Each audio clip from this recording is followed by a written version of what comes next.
Some of you good and all have son or daughter. Abused. I need legal advice. I don't deserve this. The truth of the matter is, justice there for all of it. The Ministry of Justice has trained more than 5,600 persons in restorative justice practices. More than 200,000 victims have been supported by the victim services. Legal aid has reached thousands island-wide. Make we talk it out, not fight it out. Call 888 Justice today. Jamaicans practice proper disposal of garbage, and if items can be reused, recycle them. We all have a part to play in protecting our environment from pollution. We are building Jamaica. Jamaica improve, heart-free, wages increase, housing scheme build up, we have more opportunities, roads build, and the dollar stable. We are building Jamaica. Do you wish there were a way your community could? The government expects to collect revenue, raise loans, and utilize cash resources to finance the central government expenditure budget. The money to fund the budget comes from taxation, for example, income tax, education tax, stamp duties, general consumption tax, among others. Non-tax, for example, profits in government companies and miscellaneous receipts by the Accountant General.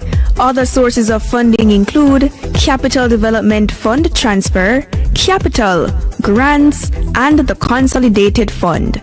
In essence, most of the country's funding comes from revenue and grants, loans, and from prior year cash balances in the Consolidated Fund. The national budget is everybody's business because it impacts every Jamaican.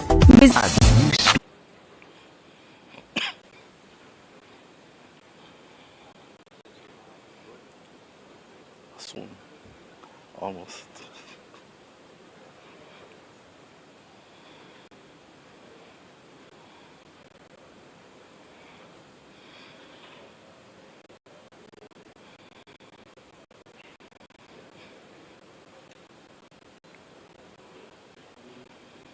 You may be seated.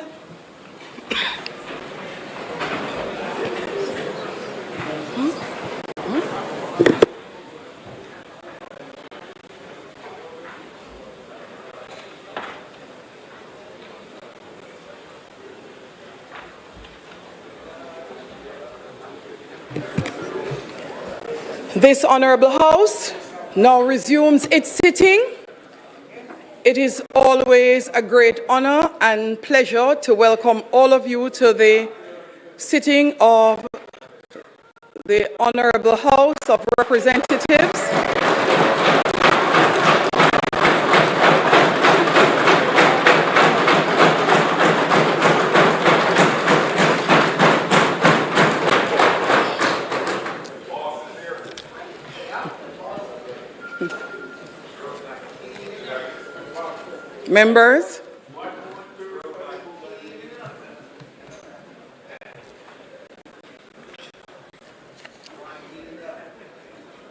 Members, I realize that the public is very often unable to hear all the talking in the House.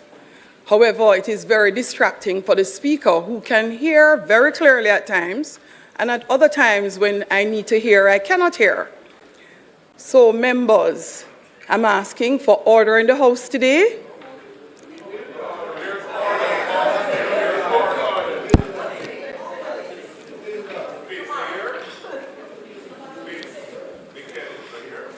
This Honorable House now resumes its sitting.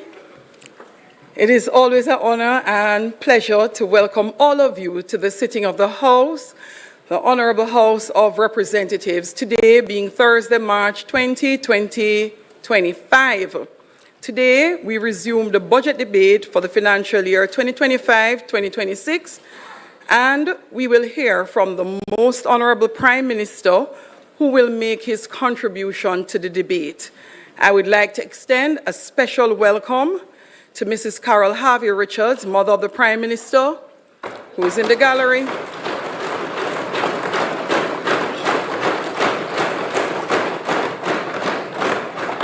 Cabinet Secretary Honorable Audrey Sewell,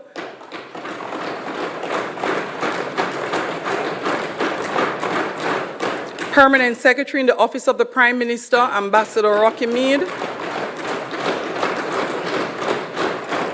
Permanent Secretary in the Ministry of Economic Growth and Job Creation, Mrs. Arlene Williams, members of the Diplomatic Corps,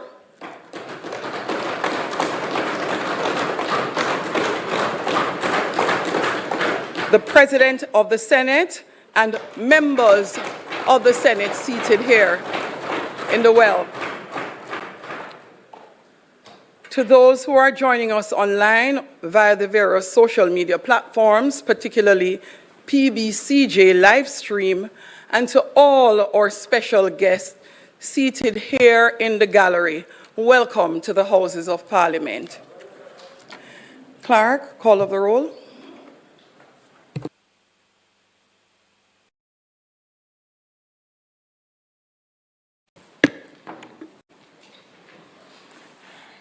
Mr. Clark, here. Mr. Bartlett, Dr. Holness, here. Dr. Chang, Mrs. Williams, Ms. Grange, Mr. Mackenzie, Mr. Chuck, Mr. Vaz, Dr. Tufton, Mrs. Malahoo Fort, Mr. Green, Mr. Charles Jr., Mr. Matthew Samuda, Mr. Morgan, Mrs. Cuthbert Flynn, Mr. Main, Mr. Davis, Mr. Terrelong, Mr. Hutchinson, Mr. Witter, Dr. Dunn, Mr. Brown, Dr. Brownberg, Dr. Charles, Mr. Chin,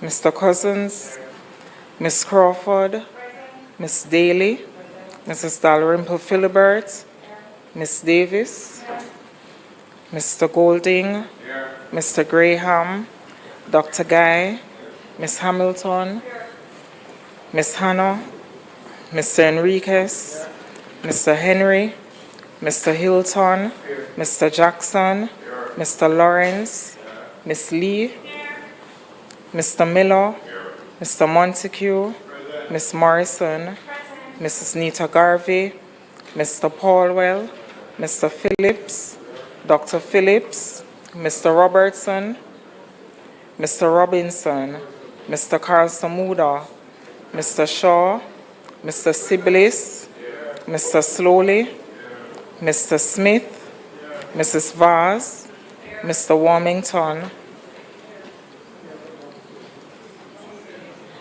Dr. Wheatley, Mr. Williams, Mr. Wilson, and Mr. Wright. Thank you, Madam Speaker. Thank you, Clark. Members, you will note on your desk there are some folders which resemble the one I'm holding up today. These have been added to your desk for the purpose of all your mails and documentation coming to the House in an effort to improve efficiency and to reduce traffic while members are on their feet. Please leave them at your assigned desk when you are departing the Parliament, as these will be used for the foreseeable future. Thank you so much. I know you understand the cost savings. House Leader. Thank you very much, Madam Speaker. Madam Speaker, I'd just like to join you in the usual very strong welcome that you offer to the members of the House for the sitting, as well as the members of the gallery who are here and the special guests who we have invited. And Madam Speaker, although you have carried through with great efficiency the list of members who have been acknowledged, you will permit me to acknowledge the First Lady of the family, Mrs. Carol Harvey Richards, the mother of our Prime Minister.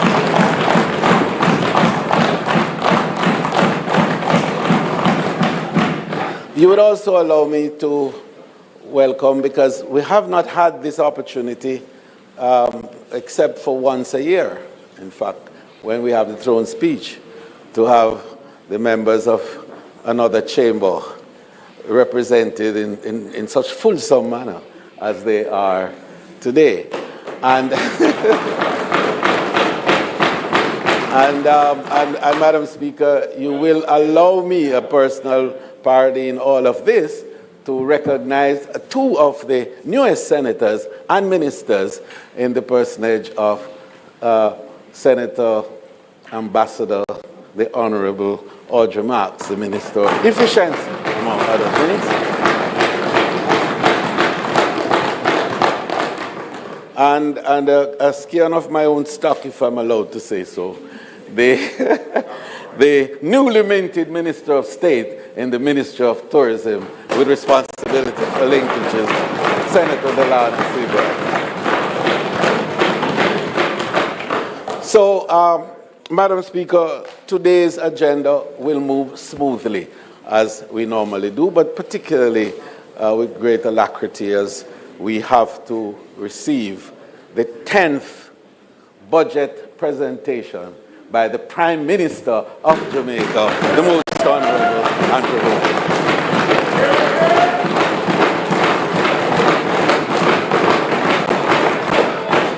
And just for the sake, Madam Speaker, of being accurate with history, I would like to indicate that this Prime Minister is the first Prime Minister on our side to have presented 10 consecutive budgets.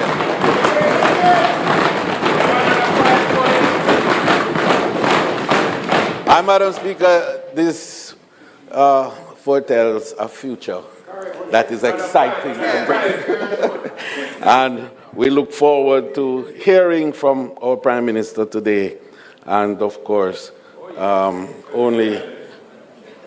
only as we always do, as a wonderful Christian country, we put our hands in the hand of Him who guides the future, and we know that the Prime Minister's future is secure. May it please you, Madam Speaker.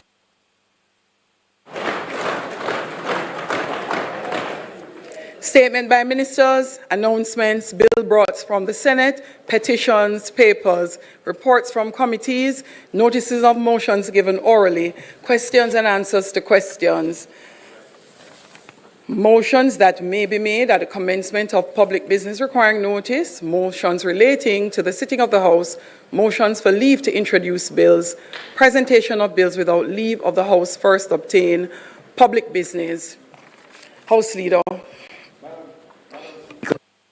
As I indicated earlier in my introductory remarks, today's special, historic, 10th consecutive budget presentation will be made by the Member of Parliament for St. Andrew, West Central, Prime Minister of Jamaica, the Most Honorable Andrew Michael Holness.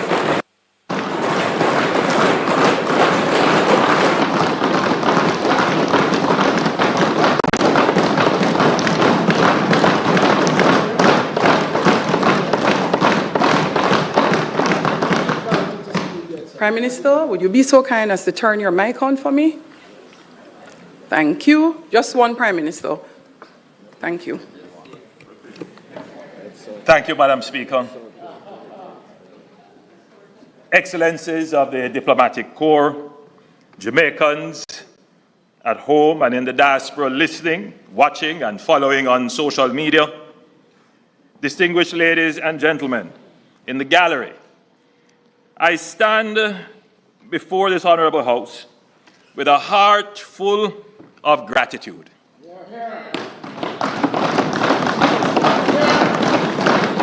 First and foremost, I give thanks to the Almighty God for His grace, wisdom, and countless mercies to allow me to stand here for the 10th time to deliver my contribution to the national budget debate.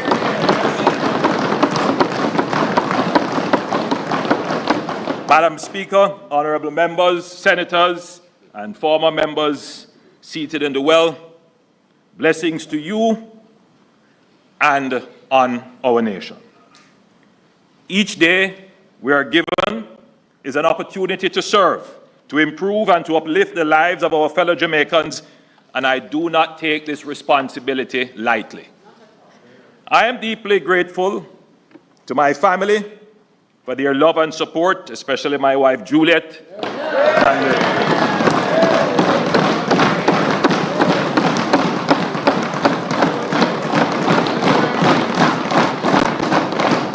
and my mother, whose presence here and prayers continue to strengthen me. And Madam Speaker, allow me to express further gratitude and commendation on your firm and balanced hand in guiding the affairs of this House. To my colleagues in Cabinet, our parliamentary team, and the dedicated members of our party, I appreciate your steadfast commitment to the people of Jamaica and to my West Central family. Thank you for allowing me the privilege of representing you. I also extend sincere appreciation to my personal staff and advisors for their tireless work and support, and I want to thank the hard-working public sector workers, permanent secretaries, and board members whose work has made the achievements of this administration possible. I especially want to acknowledge the work of the security forces who face great danger in keeping Jamaica safe.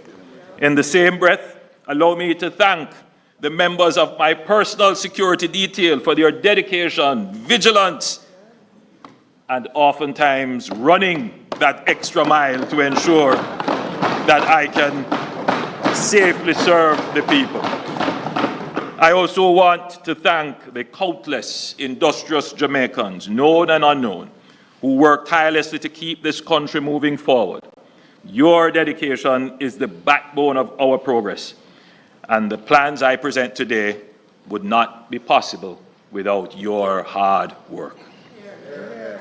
I am especially mindful of the voices of the people, whether spoken in the community meetings, shared through letters, emails, and WhatsApp messages, or expressed on social media. I hear you. I value your concerns, your ideas, and your hopes for our nation. My government remains committed to serving you with humility and purpose. At this point, Madam Speaker, I want to reference a letter that I received from a member of the public. I can't say where I received it, because whenever I go out into the public, persons literally put envelopes in your hand and they say, please read it, Mr. Prime Minister. And I always ask them, do you have your name on it? Do you have your telephone number? Well, this letter, Madam Speaker, I could barely make out what was read in it. And I had to pass it to my chief of staff and to someone else to say, please read this and give me a sense as to what the person is saying. But what the person was saying, Madam Speaker, they were relating an incident they observed with a blind man going on a bus. And an unfortunate incident where this blind man was denied access to the bus. And the person was writing to say, Prime Minister, please ensure that our disabled community is protected. It was not in the best language, and pardon me if I say that the writing was closer to hieroglyphics. But it was the thought that counted, that the person took the time to write this letter, to send it to me for my attention.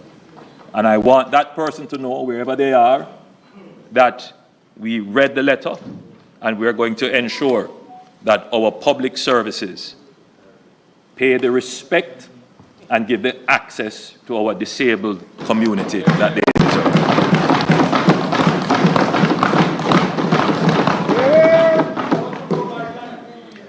Madam Speaker, I stand before you today filled with immense pride as we reflect on the extraordinary progress our nation has made. The achievements are not just incremental improvements, they are historic breakthroughs that have placed our beloved nation in the strongest economic position ever since gaining independence.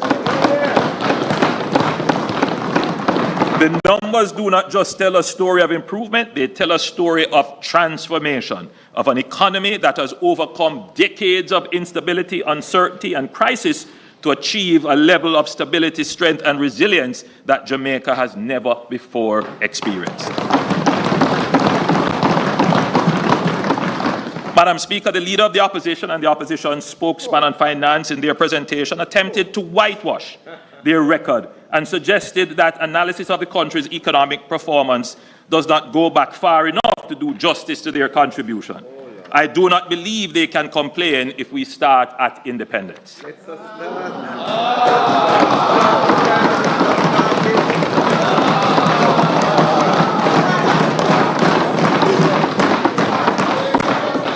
There are several generations of young people who do not know our modern economic history. There are generations of middle-aged and older Jamaicans who experienced the history but did not quite understand it or have forgotten about it. Then there are those who were the architects of the destructive past. Some quietly and privately admit shame over their actions, but some still try to justify their actions and absolve themselves of responsibility as they battle for your mind. I don't like to dwell on the past, but I find myself having to correct the problems of the past while at the same time dealing with the current challenges and creating new legacies for the future. We cannot lose the battle for the minds of the people of Jamaica. Otherwise, we are at risk of having the people who made the mistakes of the past repeat them.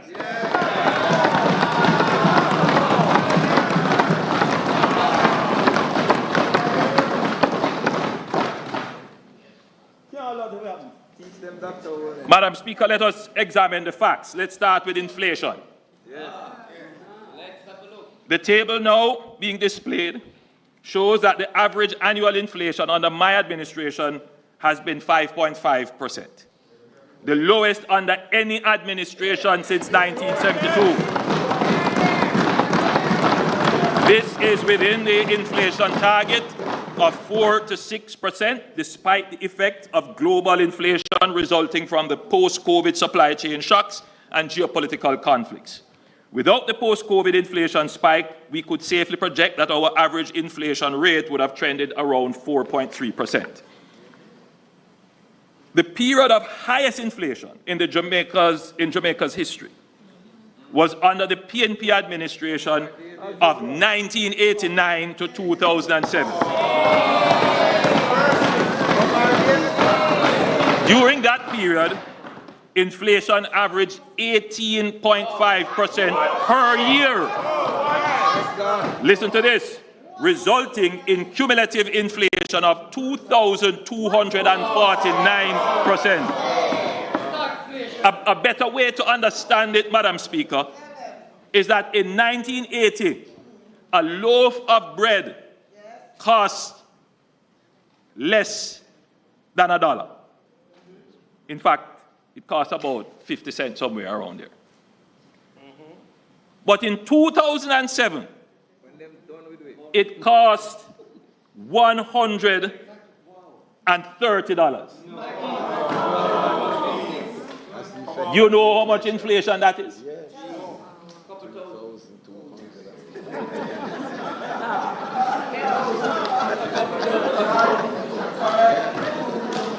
I'm afraid to say it. I'll leave it up to a smart economist, young economist, to tell us the inflation. It is embarrassing to say. Cumulative inflation in the United States during the same period, 1989 to 2007, was 71.5%, or 2.9% per year. In 1992, Jamaica's inflation rate was nearly 80%. So in 1 year, in a single year, Jamaica had more inflation than the United States had over the same 18 and a half years. Madam Speaker, it is in this period of runaway inflation under the PNP that the starting point of Jamaica's economic woes can be identified. Yes. Yes. Madam Speaker, our current annual rate of inflation is now down to 4.4%, at the lower end of the Bank of Jamaica's target range of 4 to 6%.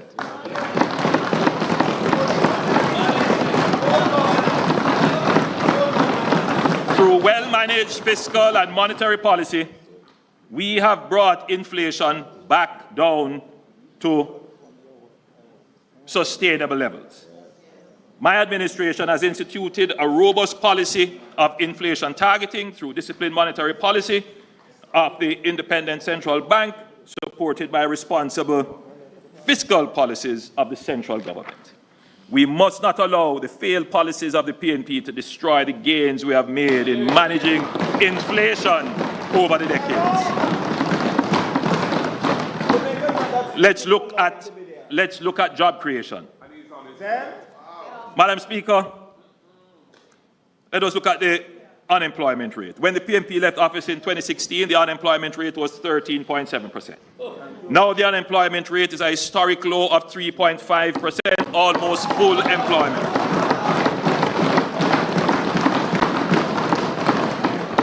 In 2016, the youth unemployment rate was an alarming 32%. Now it is down to 11%. Since 2016, we have created 253,000 new jobs. That's an average of 28,000 new jobs per year. The last PNP administration between 2011 and 2016 created an average of 15,000 jobs per year. Our rate of job creation is nearly twice that of the PNP.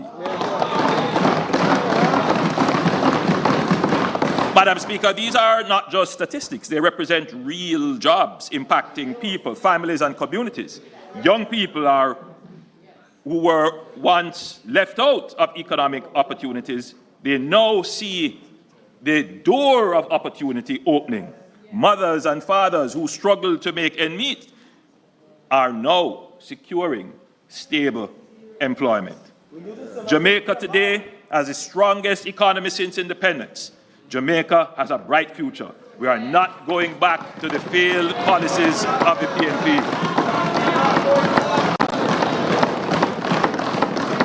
Madam Speaker, let's now look at the exchange rate. The table now being displayed shows that during the past 9 years, the Jamaican dollar has depreciated by an average of 2.9% per year relative to the US dollar. This is by far the lowest rate of currency depreciation under any political administration since independence. By contrast, Madam Speaker, the dollar depreciated by an average of 8.5% annually under the last PNP administration. And the worst currency depreciation took place under the PNP administration of 1989 to 2007. When they assumed office in 1989, the exchange rate was 5.51, that's $5.51 Jamaican dollars to $1 US. When they left in 2007, the dollar had fallen to $70.41 to $1 US, a whopping 1,178% depreciation. Madam Speaker, it is this period of foreign exchange volatility under the PNP that is the starting point of Jamaica's economic woes. Jamaica today has the most robust and transparent foreign exchange market in the region and the most stable FX environment since our independence. This stability did not happen by chance. It is the product of sound fiscal and monetary policies.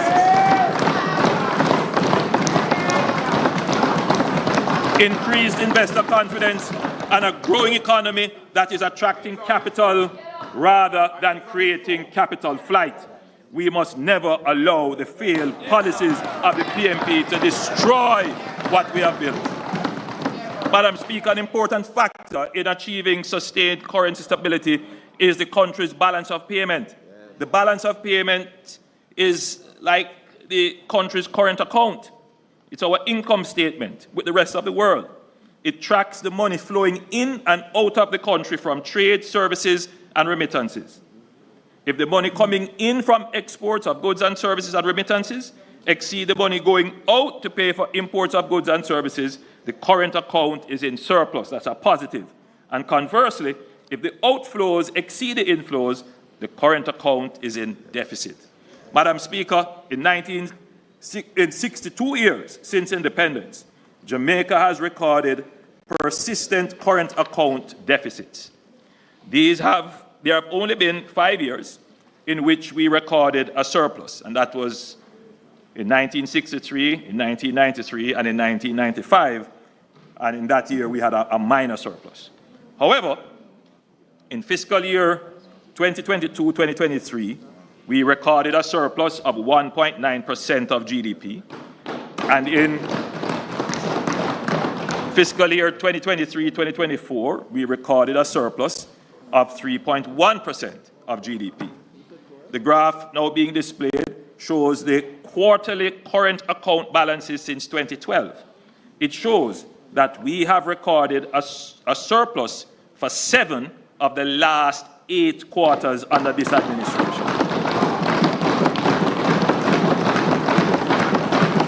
So we are well on track to achieve our 3rd consecutive year of a surplus in the current fiscal year. Jamaica today has the strongest economy since our independence. We are not going back to the failed policies of the PNP. Madam Speaker, our net international reserves now stand at a record high of $5.5 billion, representing 29 weeks of goods and service imports. This provides Jamaica with a crucial buffer against external shocks. In the past, we lived in fear of global financial crises, natural disasters, or commodity price swings that could send our economy into turmoil. Today, we stand prepared and protected with reserves that give us the confidence and security to navigate the uncertainties of the global economy. When my administration took office in 2016, the NIR was less than half what it is today. We have increased the NIR by 131%.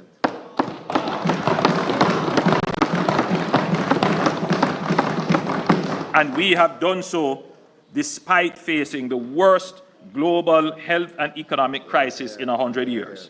Jamaica today has the strongest economy since independence, and we will not allow the PNP to have a party with our rent money.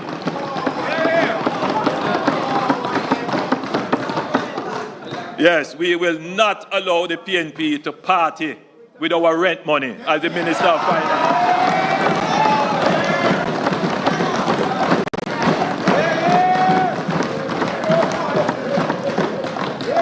Indeed, I have never heard a Minister of Finance make a more apt characterization that the NIR is literally your rent money. And we can't allow anybody to play with that.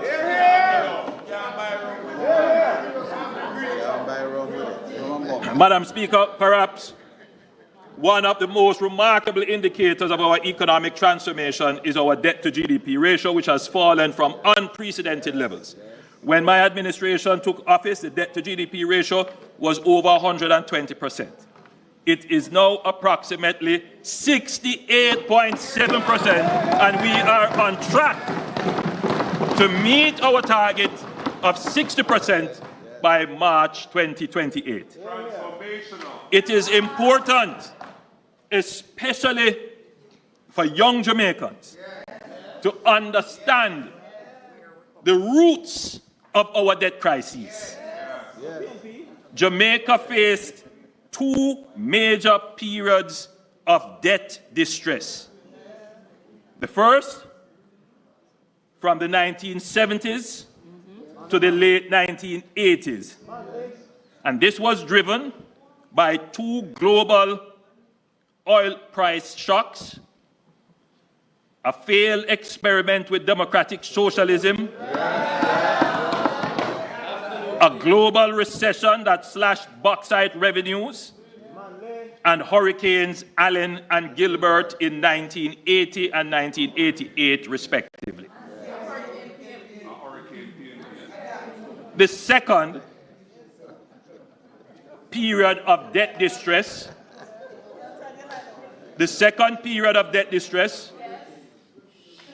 was from the 1990s to the late 2010s. And it stemmed largely from the PNP's policy during the FinSAC era, which collapsed financial institutions, wiped out the business class, and triggered a prolonged recession worsened by the 2008 to 2009 global financial crisis. In the mid-1990s, Jamaica faced a financial sector crisis which resulted in the collapse of a number of financial institutions. The financial sector meltdown was not caused by any exogenous, meaning outside shocks or global crisis. In fact, the US, our major trading partner, had robust growth in the 1990s, averaging 3.4% per annum. This was purely caused by bad government, bad policy choices, and poor superintendence of the economy. Listen to me clearly, members. FinSAC was a homegrown domestic crisis wholly caused by the PNP, for which we are now only just recovering.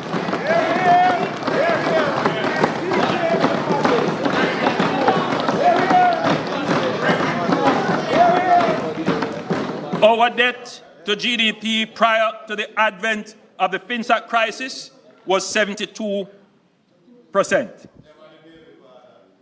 The government at the time established FinSAC to bail out the collapsed financial institutions.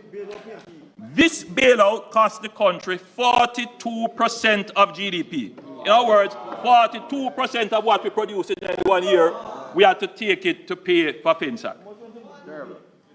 By way of comparison, the US government's bailout intervention during the global financial crisis of 2008-2009 was only 9% of their GDP. So you see the magnitude of the scale of FinSAC relative to the size of our economy. Within 6 years after the establishment of FinSAC, our debt spiraled out of control from 72% of GDP to 130% of GDP, almost doubling. That caused interest costs alone on the debt to consume almost 70% of tax revenues. So just the cost to pay for the debt, the interest, at one point cost us 70% of all the tax revenues that we collect. If you add public sector wages to that, and other things that you have to pay for out of tax revenue, then you basically would have no money left. You would have no money left to fix roads, no money left to build schools, no money left to repair clinics, no money left to pay for water. So if you ever wondered, if you ever wondered why we have so much infrastructure that has been left unmaintained and now falling apart, if you ever wondered why things are the way they are, if you ever wondered you know, Madam Speaker, it's an important point that needs to be made. Because the average man listening might, in the background of the shrill of noise that we hear, this might go way back in their memory. And they see a pothole emerge in a road, and they wonder, why doesn't the government fix that pothole now? But they will never stop and reflect on a very important point, Madam Speaker, that when this road was built 30 or 40 years ago, what should have happened is that there should have been a reserve maintenance programmed into the budget, matched with what they call the engineered life of the road, that as a little crack emerges, out of the revenues that you have, you go and you use some tar chemical and you seal that crack, so no pothole appears. But that road that you are looking at now, that the potholes are all emerging, they weren't maintained. And the reason why they couldn't be maintained is because we had to take almost 70% of our tax revenues to pay for the bad policy choices of the PNP during the 1990s and 50s.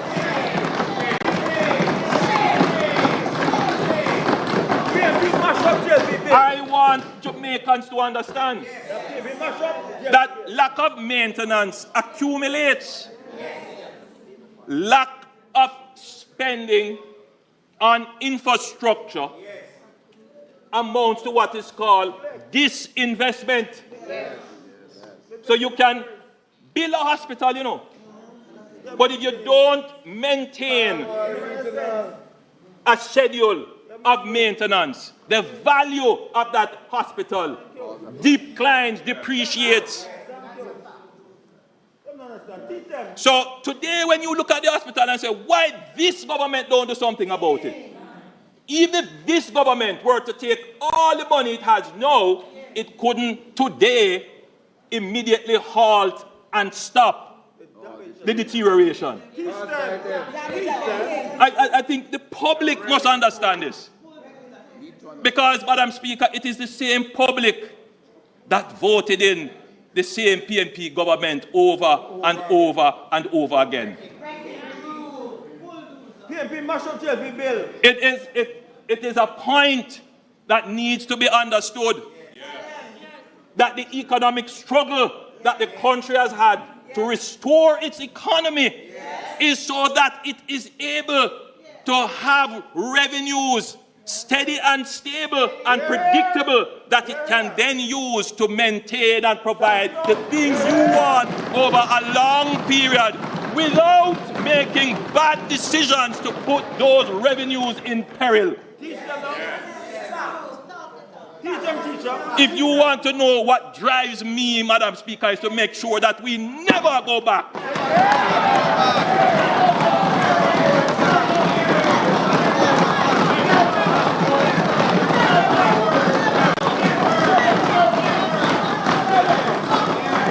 So, Madam Speaker,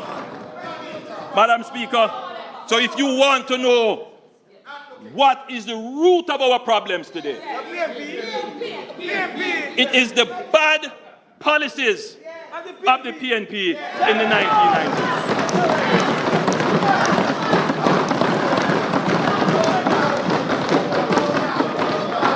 Madam Speaker, they don't like to hear this. And 90% of Jamaica may not appreciate and understand it, but we're going to bring the facts.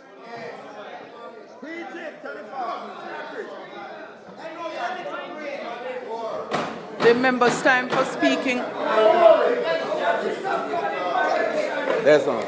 Madam Speaker. The members' time for speaking. Madam Speaker, the Prime Minister's time for speaking is expired. I beg to move that his time be extended sufficiently to allow for the completion of his presentation. May it please you, Madam Speaker. Thank you, House Leader. Those in favor? Those against? The ayes have it. Prime Minister. Thank you, Madam Speaker. Thank you, members. Madam Speaker, the root cause of the crisis, the FinSAC crisis, was the premature policy decisions of the PNP to liberalize the foreign exchange market in 1991 without the necessary preconditions such as reserves in place. In other words, they went to party but didn't have any money. This triggered a rapid depreciation of the Jamaican dollar and skyrocketing prices, with inflation reaching 80% in 1991 and 40% in 1992. Not having any rent money to ward off speculators, the government then tried to protect the exchange rate through exorbitant interest rates. As a result, productive enterprises, especially small businesses, were unable to service their loans, and the loans became non-performing. Mounting non-performing loans and loan defaults then caused banks to collapse. Madam Speaker, the PNP's high interest rate policy created a two-tiered economy. One where cash-rich speculators thrived while productive businesses drowned in insurmountable debt. This led to what a prominent member of the PNP described as the largest transfer of wealth from the poor to the rich since slavery. Madam Speaker, who were the beneficiaries of this wealth transfer from the poor to the rich?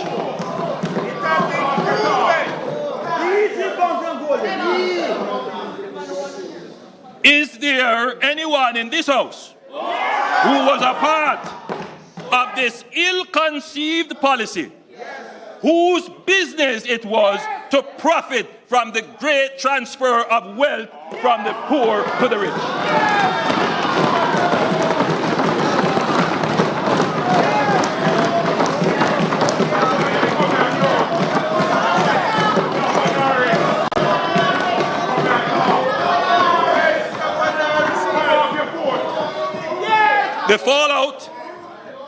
The fallout was immense. It is estimated that over 40,000 businesses collapsed, wiping out entrepreneurs and leaving thousands destitute. This decimated the manufacturing sector in Jamaica.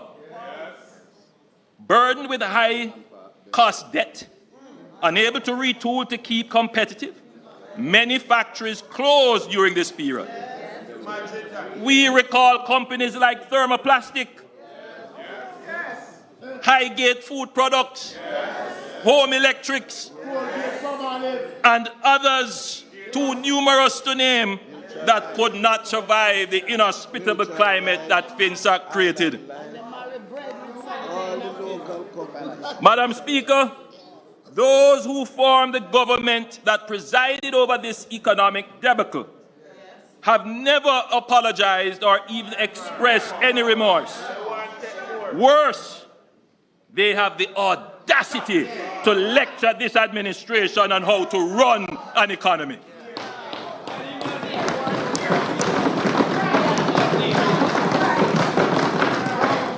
For the next 20 years after the PNP inflicted FinSAC, the FinSAC shock, we basically just meandered along as a country with no attempt to fix the real problem.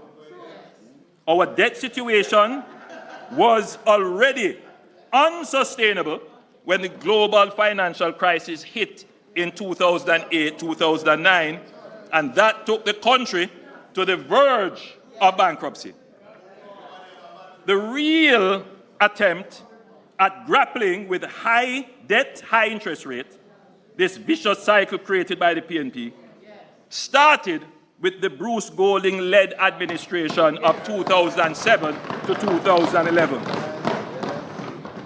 Indeed, we fathered the deep structural reforms needed to break the PNP-created debt crisis. The debt inherited from the PNP had reached unsustainable levels, and it was under the leadership of Bruce Golding and Audley Shaw Manayard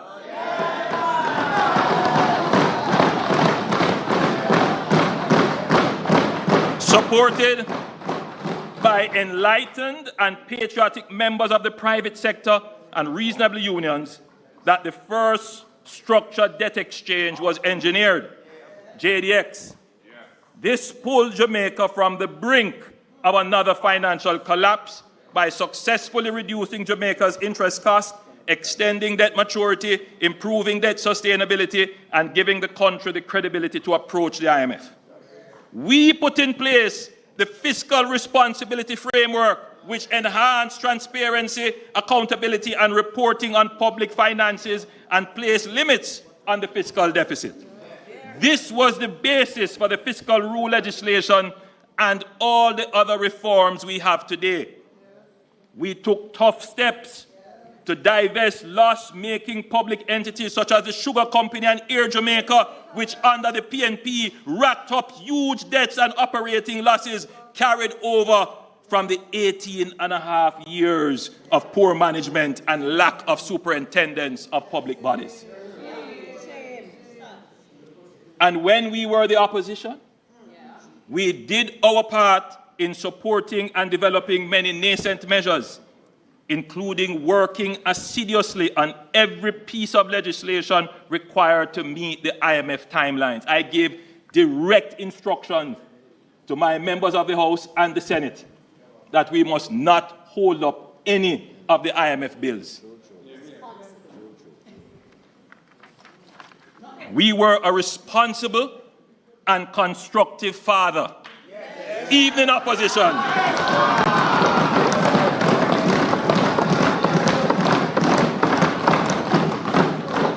We acted in the interest of Jamaica's economic recovery. In everything we did, we chose Jamaica over narrow political partisan gain. No one on this side said that the PNP did not contribute to the national effort to restructure and reform the economy and bring down the debt. As recently as November last year, at the launch of our Next Chapter policy pivot, I said, and I quote, "Let me express my deepest gratitude to all who played a role in this transformation. Leaders from both sides of the political aisle, business leaders, our civil service, unions, members of civil society, and most importantly, the people of Jamaica. I want to specially recognize and thank the Honorable Bruce Golding, former Prime Minister,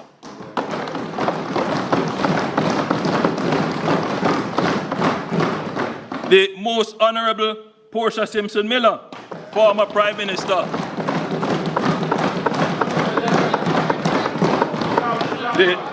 the member,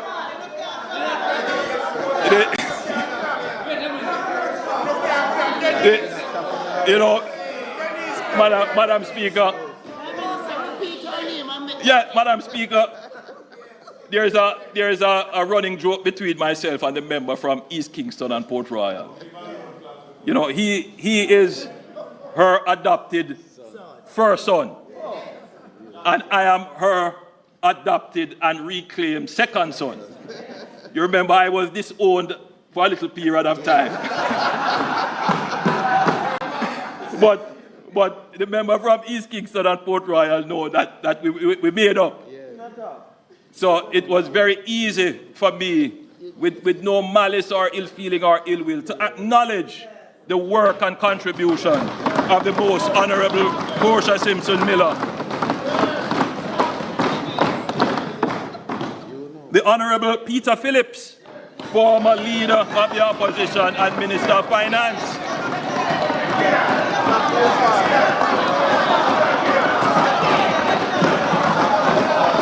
The Honorable Audley Manayard Shaw, former Minister of Finance.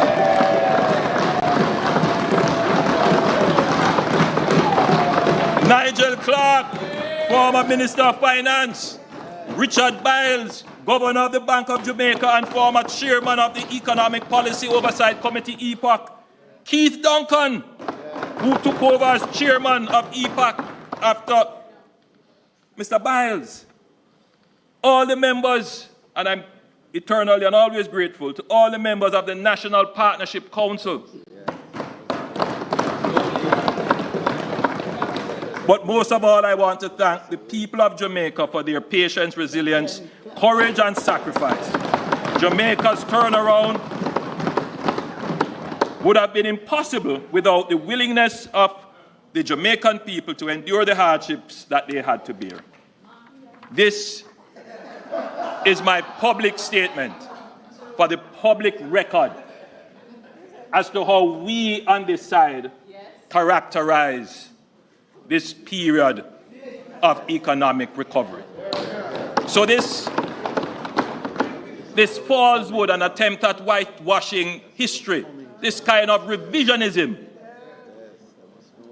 is unnecessary, indeed undignified. Let me give a fair and balanced characterization of the historical development of the Jamaican economy.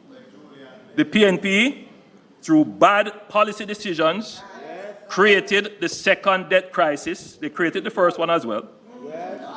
The JLP took the first fundamental steps to address the problem.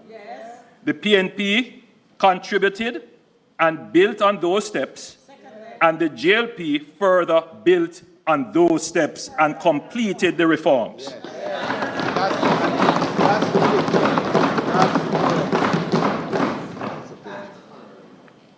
While we acknowledge the work of the PNP in the national effort across administrations, any political credit they should get for contributing to the solution is totally wiped out because they are the ones whose bad policy caused the problem in the first place.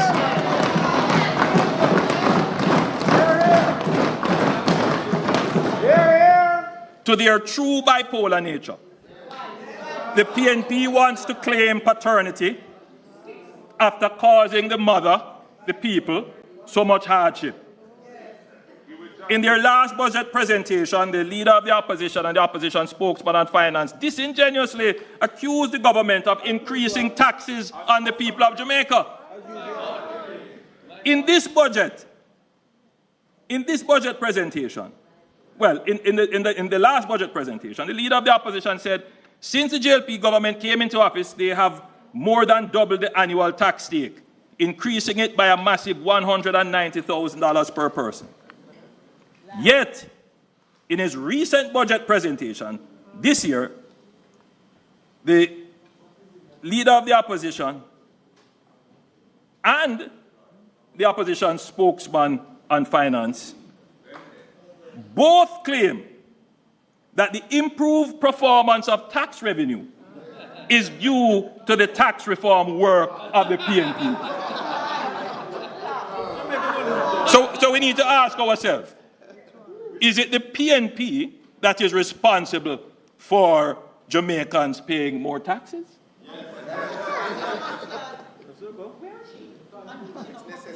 In the 2023 budget, the leader of the opposition complained that the government was moving too fast to reduce debt. He advocated that we abandon the fiscal responsible path, use $40 billion, in other words, go and party with the rent money. Money that we're supposed to use for debt repayment to spend on temporary relief.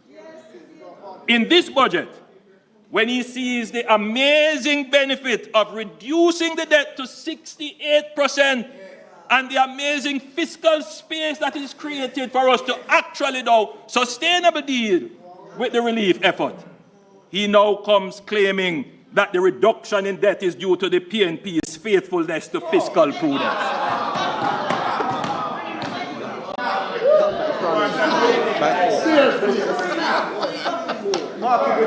This reminds me of the classic tale of what we in Jamaica sometimes regretfully call buttless father, who caused the mother so much pain and then abandons the child. But when the child grows up to be successful, out of the blue they turn up to claim paternity and associate with success.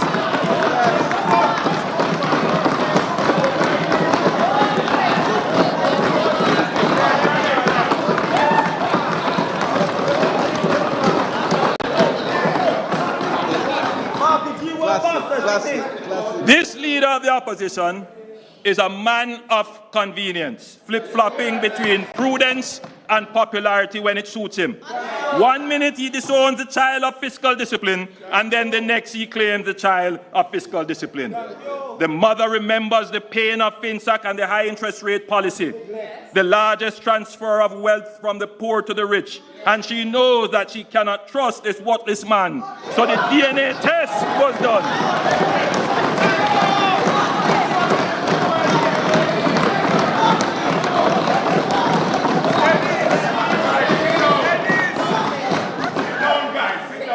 The DNA test was done. The results are in. When it comes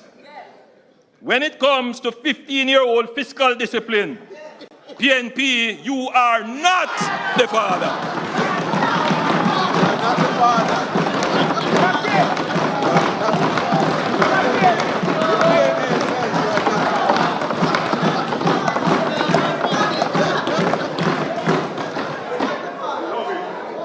Yes, your name call, but it is another goaling that is the father.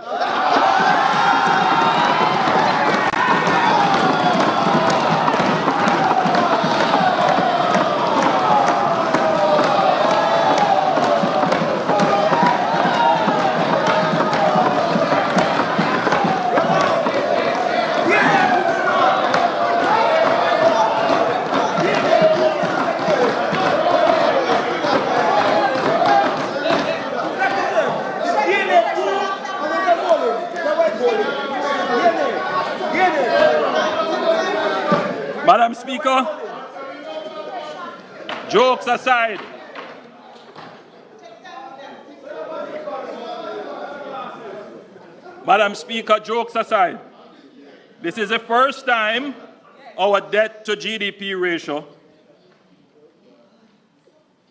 is below pre-FinSac levels of the mid-1990s. It has therefore taken us 30 years to undo the damage of the self-inflicted blow of the PNP's economic mismanagement of the 90s. 30 years. Madam Speaker, the graph now being displayed shows interest costs as a percentage of tax revenues in the mid-1990s during the FinSac period. Interest costs as a percentage of tax revenues climbed rapidly, peaking at nearly 70% in the midst of the global financial crisis between 2008 to 2009, and it peaked again, to about 71% and started to decline thereafter, the successful 2010 Jamaica debt exchange to 30.5% in 2016 when this administration took the reins of government. And as of this budget, very important, Madam Speaker, as of this budget, Mr. Speaker rather, only 18.7% of tax revenues will go towards paying interest on debt. Mr. Speaker, this shows why we must always maintain fiscal discipline. From having to pay 71% of tax revenues to having now paid down the debt, we only are going to be paying 18.7%. We have all of that fiscal space created that we can now actually spend on giving relief to the people of Jamaica in a sustainable way. So this is the result let's just be clear, this is the result of not spending the $40 billion on temporary relief, but sticking to the discipline of paying down the debt. The interest on the debt is now smaller, which gives more room to spend sustainably on the things that matter to you, like social housing, increasing the income tax exemption threshold, installing water supply, and buying new buses over the last 9 years. It's a funny thing, you know, Madam Speaker, and I think Jamaicans are, Mr. Speaker, and I think Jamaicans are coming to the understanding now that you have people who will say, I will spend this money on you because I care about you, without looking on the sustainability, whether or not that expenditure makes sense. And people who are suffering don't look behind the popularity promise. All they think it sounds good and it's going to give me immediate gratification. But what it does is to create a long-term immiseration. Because you can only spend that money once. And it didn't really help you. And so you have to come back again. And so you end up in a dependency. And then that dependency, when not fulfilled, ends up in disappointment. And then people say, I can't bother with politics.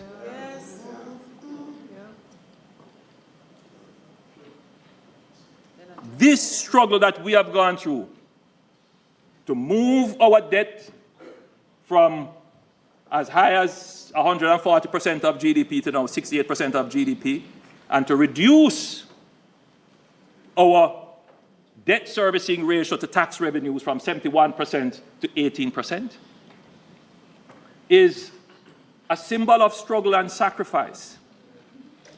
It is.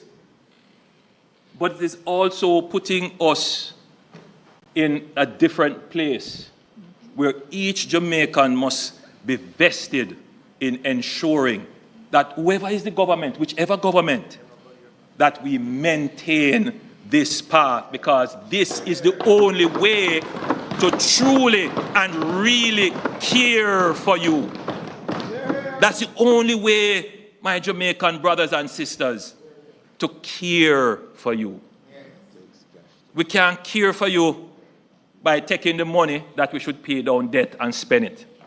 We can't care for you by taking our reserves that keep the foreign exchange rate stable and go party with it. That's not how we care. How we care is to manage the government responsibly. Don't make bad policy decisions. Be frugal and prudent so that we secure long-term revenues for which we can make long-term investment in your future. This government genuinely cares for you.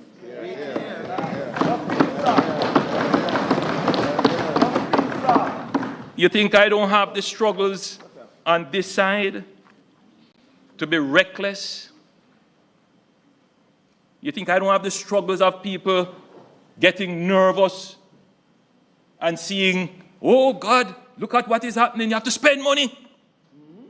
You think I don't have those struggles? Run with it. But I don't run with it, Madam Speaker. I don't run with it. And you know why, Madam Speaker? Because, you know, I pass the stage of trying to be in a popularity game. Thank you. Do what has to be done. So I am not going to go do reckless things for popularity. Madam Speaker, I do it for the love, not for the likes.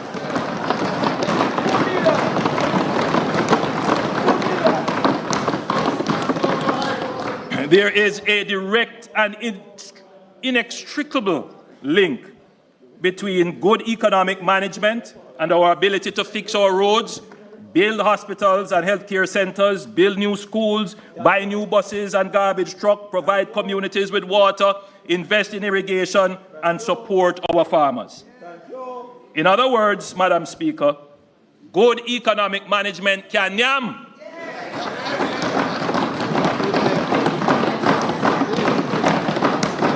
Good economic management produces dividends for the citizens who are shareholders in Jamaica Inc. They have invested their hopes and trust into our government, and they expect that their government will be good stewards of the talents. My administration has paid dividends to the people of Jamaica through tax reductions and givebacks. The government that we have, the budget that we have presented represents the 8th consecutive budget of no new taxes and the 10th consecutive budget of no net new taxes. This is unprecedented in Jamaica, but has now become a feature of the Jamaican economy. And Madam Speaker, I claim paternity for that picnic.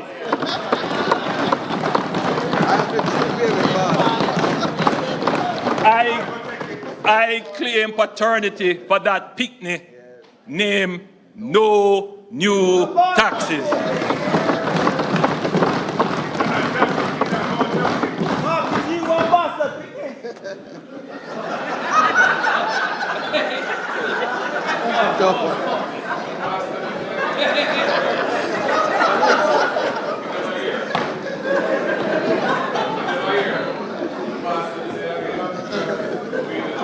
In Jamaica, in fact, Mr. Speaker, we have done much more than not introduce new taxes. We have reduced taxes more than in any other period since independence. That is a fact.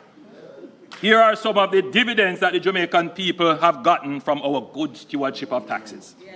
We have increased the income tax threshold. When we came into office, the threshold was $592,800. It is now $1.7 million and will move to $1.8 million next month. And then to $2 million over the next 2 budgets. Increasing the income tax threshold is my baby.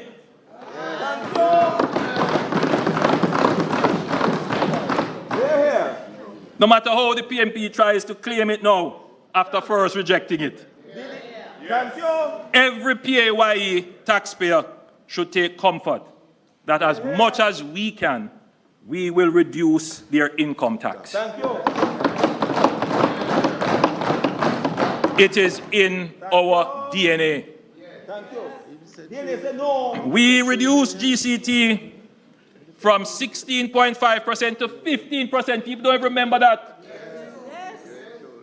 And we are reducing GCT on residential electricity by more than 50%, from 15 to 17%. We reduced transfer tax on property from 5% to 2% and reduced the ad valorem stamp duty with a flat rate and replaced it with a flat rate of $5,000 per document.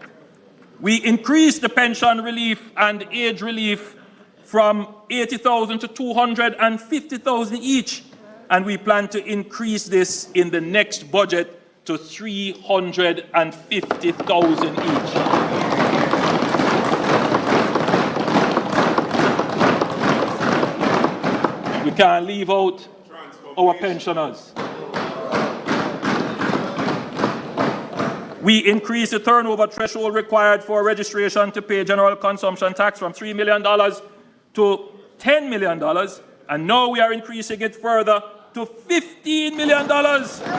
More relief for small business. We also increased the de minimis value for imported goods for custom purposes from $50 to $100, and the duty-free allowance for inbound passengers from $500 to $1,000. We reduced estate taxes, reduced the asset tax on financial institutions, abolished the asset tax on non-financial institutions, and abolished the minimum business tax. What did they do in their time? Tax increases year after year. Madam Speaker, when they were the government, the people approached the budget season with trepidation, wondering what additional taxes will be imposed. Today at budget time, the population is looking forward to goodies.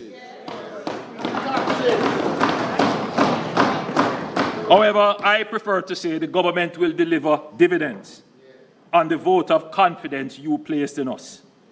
Madam Speaker, we have created an environment of tax certainty and predictability. Workers, families, and businesses can plan their affairs and think long-term without worrying that the government will impose some tax to mash up their plans. We are not going back to the days of fiscal recklessness and more taxes under the PNP. Madam Speaker, the PNP calls their plan the 4 E's. They definitely have a legacy of 4 E's. Excessive debt, economic erosion, endless hardship, and empty promises.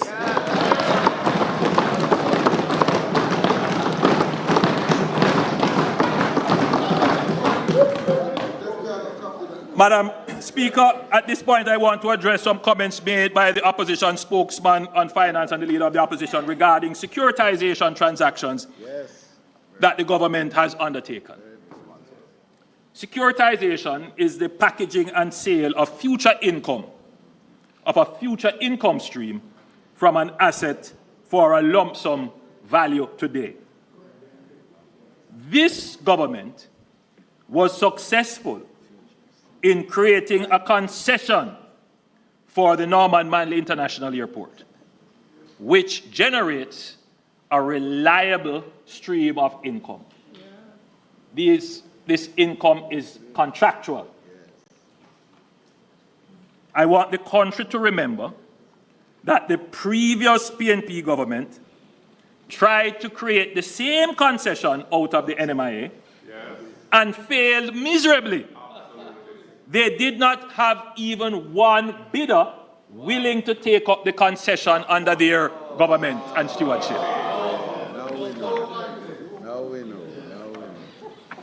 The key question then is, what do we do with the lump sum money that we receive now? Do we use it to party? No. We have used it to pay down debt. In other words, relieving ourselves of current and future expense obligations. We have used it to create new infrastructure like the extension of Highway 2000 and the Maypen to Williams Field.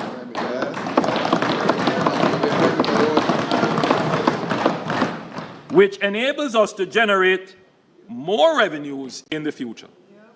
There is absolutely nothing wrong with this. It is a transparent transaction where there is no risk to the government. Indeed, it is a credit to the Jamaican economy that the international capital market looks favorably on Jamaican securities. These kinds of opportunities are only really available to prudent government. Madam Speaker, when is the sale of future income a problem? When would the opposition need to be concerned? It is a problem, for example, when you forward sell a commodity at a fixed price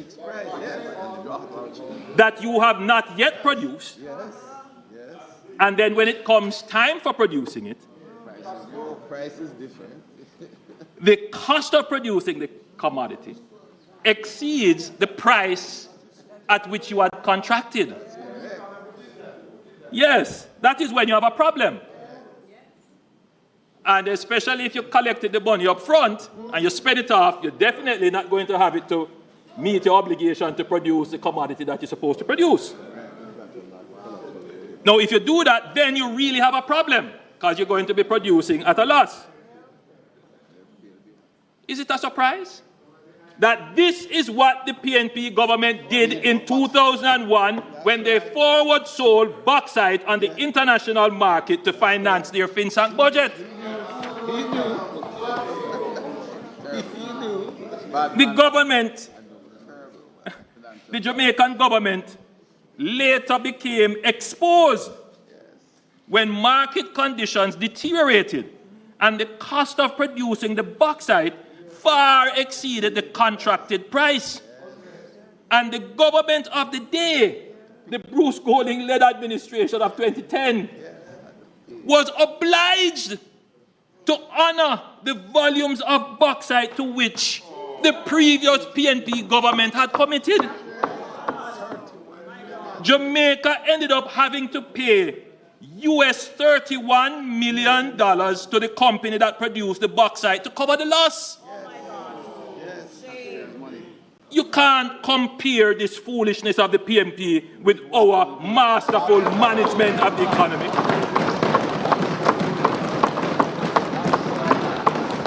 Madam Speaker, there is a very popular song, It says, they are not like us.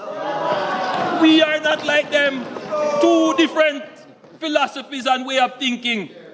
When we say that we believe in fiscal discipline and the proper management of the economy, because that is how we can genuinely show that we care for you.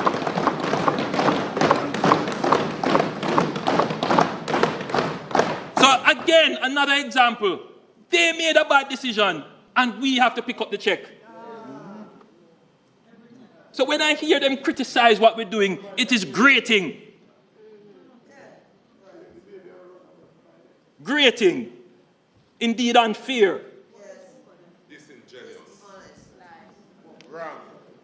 And we have to, I'm sorry I have to do this, but if we don't remind the people.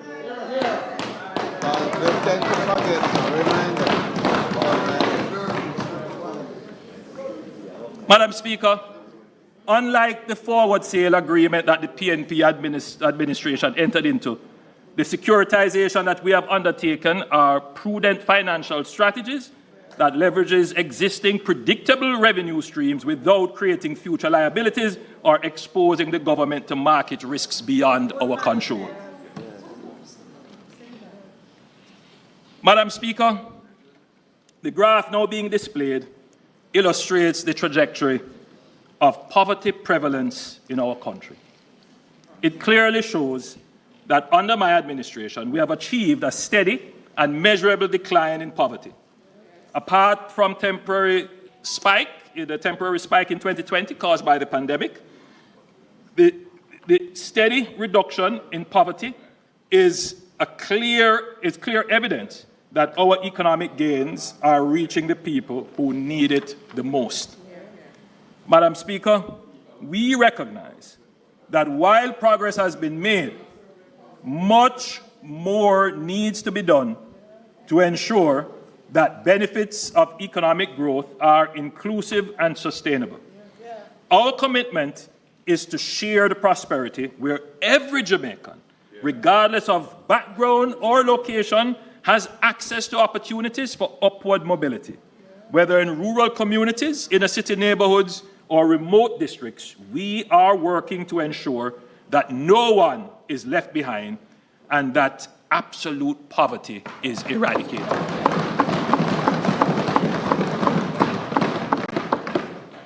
Importantly, Madam Speaker, this government's approach is not about handouts that provide temporary relief, but ultimately, relief, Madam Speaker, which ultimately keep people poor and dependent. We believe in empowerment, not dependency. And that is why our policies are designed to equip Jamaicans with the tools, skills, and opportunities they need to lift themselves and their families out of poverty for good. Yes. Madam Speaker, the fact that our economy remains on solid ground despite the combined shocks of global inflation, the lingering effects of the pandemic, and the increasing threat of climate change is a testament to the progress we have made. This is not just economic progress, it is economic transformation. And the transformation did not happen by chance. It is a result of strong, competent leadership, sound economic policies, and the deliberate choices we have made to protect the Jamaican people while safeguarding the stability of our economy. But, Madam Speaker, we know that we are mere servants of the Almighty, and all good things come only from his blessings and grace. As 1 Corinthians 3 verse 7 reminds us, so neither the one who plants nor the one who waters is anything, but only God who makes things grow. So this is our next chapter, the pivot to growth. This is what the economy must focus on in the next decade. I feel very humbled, and I give God thanks for allowing me to be able to steward the country in this decade.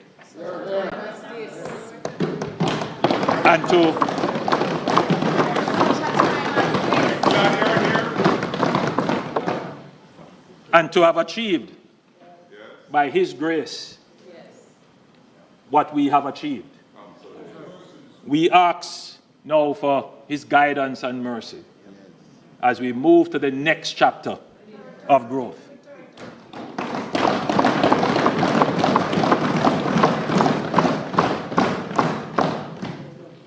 Madam Speaker, I'm about to display a chart which it's hard to present the information without the political undertones. But I would really want members to ruminate on what is about to be presented. The graph now being displayed shows GDP shown as gross value added at constant prices since independence. It shows that our most rapid period of economic growth was the decade immediately following independence. Economic growth averaged 6% per year in that decade. Since then, we have had short periods of growth punctuated by declines and crises. We had the oil crisis and the socialist experiment of the 1970s that led to massive capital flight and the exodus of skilled labor, leading to a 20% fall in GDP between 1974 and 1980. Madam Speaker, it took Jamaica until 1990 to get back to the level of output we had in 1973. In other words, it took us 17 years to recover from that first. And Madam Speaker, this was the biggest global health and economic crisis in 100 years. But the difference this time was that our recovery was V-shaped. A victory. And we recovered in 3 years.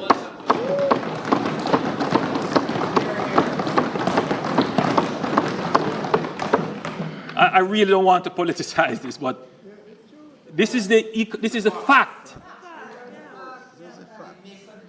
When you add up all those years, 8 years out of our 62 years as an independent country, recovering from crises. Let that sink in.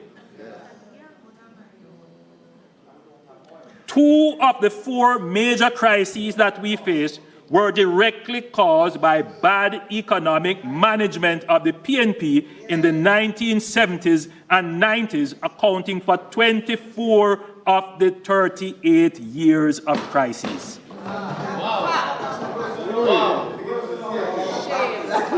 As a fact, not rewriting history, just bringing the facts. I didn't want to go back down this road because this is behind us. But when there are attempts to whitewash, separate and apart from our debt recovery efforts, Jamaica has a new feature in our economy that the other side can claim. They weren't close. Their name can call on that one. And that feature, Madam Speaker, is resilience. Yes. My administration has focused on building fiscal buffers through provisioning the National Disaster Fund. No administration put money inside here. No. Right? Maintaining high reserves. That's a this administration activity. Securing insurance and issuing catastrophe bonds. This is why we were able to recover quickly from the pandemic and other natural disasters and geopolitical shocks. Before the pandemic, Jamaica recorded 20 consecutive quarters of economic expansion. After the pandemic-induced contraction, we rebounded with 13 consecutive quarters of economic growth. Over the last 2 quarters, we had a temporary setback due to the impact of Hurricane Beryl and Tropical Storm Raphael. But, Madam Speaker, let me disappoint those who seem to be gleefully celebrating and wishing depression and recession on Jamaica. Let me disappoint them and disabuse them quickly. We will recover and return to growth in short order. We are certain that Jamaica, like any other small developing country, will experience shocks. With climate change and the growing local geopolitical uncertainties, we observe that shocks are becoming more frequent, more intense, simultaneous, and they overlap. So the one thing is certain, Jamaica is going to be hit by some shock. So Jamaica must therefore be prepared for shocks. And importantly, we must not create any shocks of our own. We must not create any shocks of our own, as happened in the 1970s and the 1990s.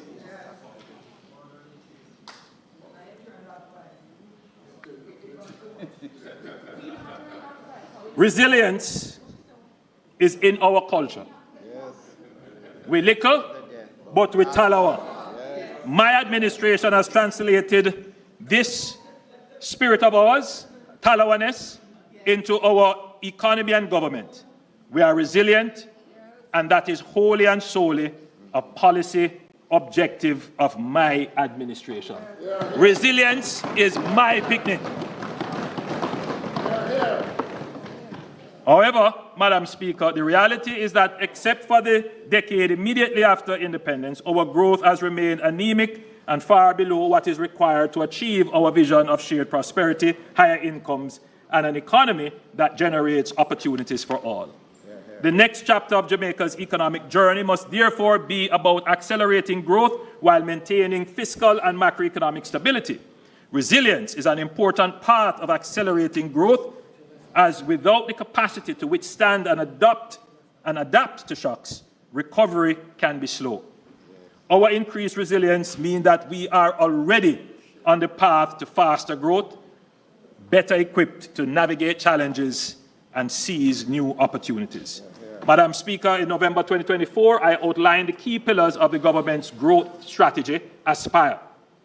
A, access to economic opportunities for all, that is the inclusive growth agenda.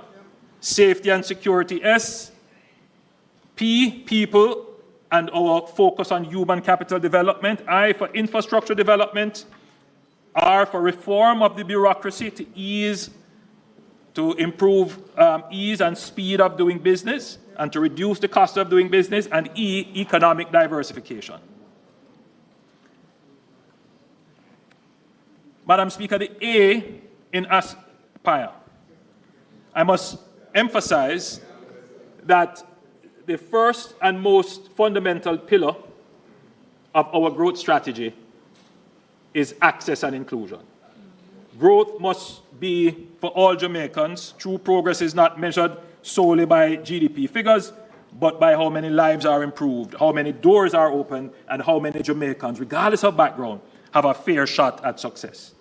Madam Speaker, I've said this before, but let me say it again so that there is no room for misunderstanding and misinformation. The government does not believe in trickle-down economics. The notion that if we simply grow the economy at the top, prosperity will somehow find its way to the rest of the society. History has shown that growth must be deliberately structured to be inclusive. That is why our approach to economic expansion is people-centered and opportunity-driven. It is about broad-based empowerment, ensuring that growth fuels investment in education, skills training, small business development, and community infrastructure. It's about expanding opportunity and ensuring that no one is left behind. This government is systematically strengthening our social protection framework, expanding opportunities, and breaking the cycle of generational poverty. We are not just talking about it, we are taking decisive actions. In 2021, we introduced Jamaica's first ever social pension, providing a guaranteed income of $15,000 for vulnerable Jamaicans 75 years and older, ensuring that they can live in dignity in their golden years. We have ramped up investment in the new social housing program, which provides safe and secure housing for the country's most vulnerable. Over 300 houses have been built or handed over or under construction, transforming lives and communities. In 2022, we implemented the Tourism Pension Scheme, making Jamaica the first country in the world to implement a comprehensive pension plan for tourism. In 2024, we launched the Jamaica Entertainers and Creatives Insurance Plan. Where is Minister Grange? To protect our artists, musicians, and creatives, recognizing their vital contribution to our economy. We do real things, things that really make a difference. Not some, pull out of the hat promise of $1 billion where they don't even say where that $1 billion is going to come from. We increased funding for the program of advancement through health and education path by 30% in 2024. We are actively working on introducing unemployment insurance, a critical reform that will provide financial relief to Jamaicans who face sudden loss. Madam Speaker, while strengthening our social safety net is crucial, we must go further. It is not enough to support people in times of hardship. We must create pathways out of poverty. Last year, I announced the Hope for Children Trust Fund, a groundbreaking initiative. The reality is that thousands of children in low-income families reach adulthood without any savings or assets to help them get a start in life. This lack of capital perpetuates generational poverty. We must break this cycle. I don't think people understand, well, I'm sure people do understand, the difference in life outcomes for a child who grows up in a household where that household has some asset base, whether it is a house or a piece of land, or their father had a car, or their mother operated a business, relative to a household where the child will have no asset on which to rely. Total difference. And that, Madam Speaker, is the critical characterization of the Jamaican society. And that is why we see that Jamaica has this wide disparity in terms of income distribution. The income distribution disparity really starts with the initial endowment of households. I mean, you'll always have households that have endowments and fail. So households that start off with some assets and then they lose it. And then you will have households who start off with no assets, but gain it. But that is not going to be enough to close the gap. Madam Speaker, we are not a socialist government, but we believe in being instrumental in pursuing real, equitable policies that will make fundamental changes to the income and asset profile of the country. And that is why we have this Hope for Children Trust. Through the Hope for Children Trust Fund, every eligible child will be provided with a long-term savings account funded annually by the government. The funds will accumulate with interest and will be accessible on or after the child's 18th birthday for transformational purposes, such as education and skills training, home or commercial property acquisition, or business investment. Madam Speaker, though the government will be the central contributor to this fund, the way in which we are developing it is that, which now often happens, persons privately could contribute to the fund generally, or they could specifically say, I want to contribute to this person. I mean, it happens regularly where, for example, a distant family member, as they say, I take this child and I adopt this child informally. But now we are creating a formal structure where private sector, private individuals could also, if they choose, and I'm encouraging them when the fund is fully mobilized, to make a contribution to it. So that a child who comes from a household with no asset at 18 will know that they have something to start the world with.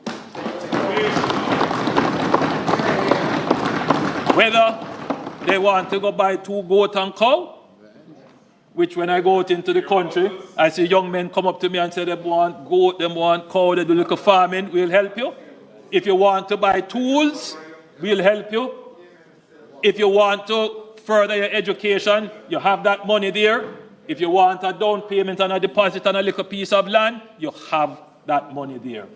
So we will give you that start to correct the historic intergenerational endowment inequality that has plagued us from the days of enslavement. So, Madam Speaker, any Jamaican child born on or after the 60th anniversary of independence, that's August 6, 2022, who is part of a PATH household or a ward of the state will be eligible to register under the program. We are making progress with determining the legal structure of the fund and examining options for how the fund will be managed and administered, and I'm pleased to report that during the upcoming financial year, the government will seed the fund with 200 million Jamaican dollars.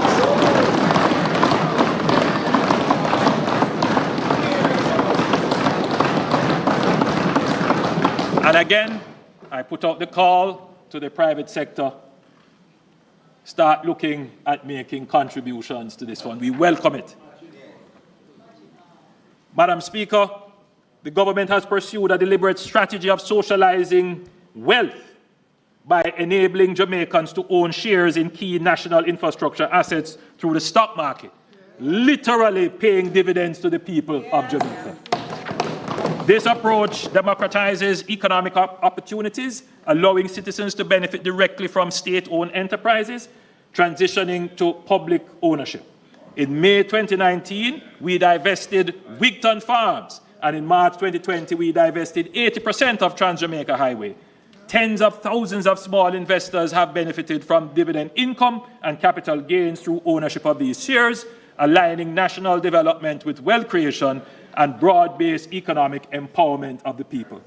Unlike the PNP who socialized debt while transferring wealth from the poor to the rich during the FinSAC era, Madam Speaker, I am pleased to report that the offer for sale for the remaining 20% of the shares of Trans-Jamaica Highway has been oversubscribed with over 22,000 applications totaling $12 billion.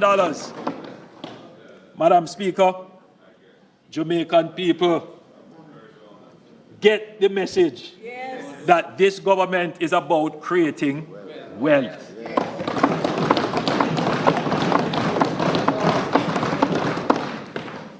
Madam Speaker, this is a vote of confidence in Jamaica. These investors know that Jamaica today has the strongest economy since independence. This is not rhetoric. This is not an opinion. This is an undeniable fact backed by empirical data on inflation, unemployment, exchange rate, balance of payment, net international reserve, debt to GDP ratio, and poverty reduction.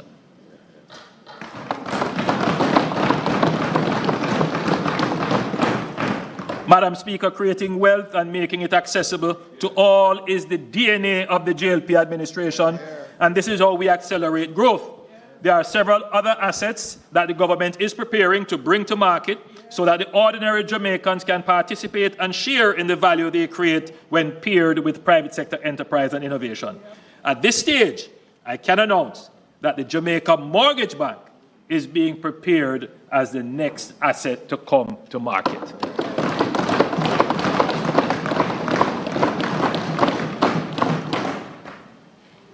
I want to turn quickly to the S in Aspire, and that S stands for safety and security. Madam Speaker, there can be no real economic growth, no true inclusion without security. For too long, violent crime has cast a shadow over our progress, stealing the potential of young lives and holding back our economic transformation. Thankfully, we can now say the tide is turning.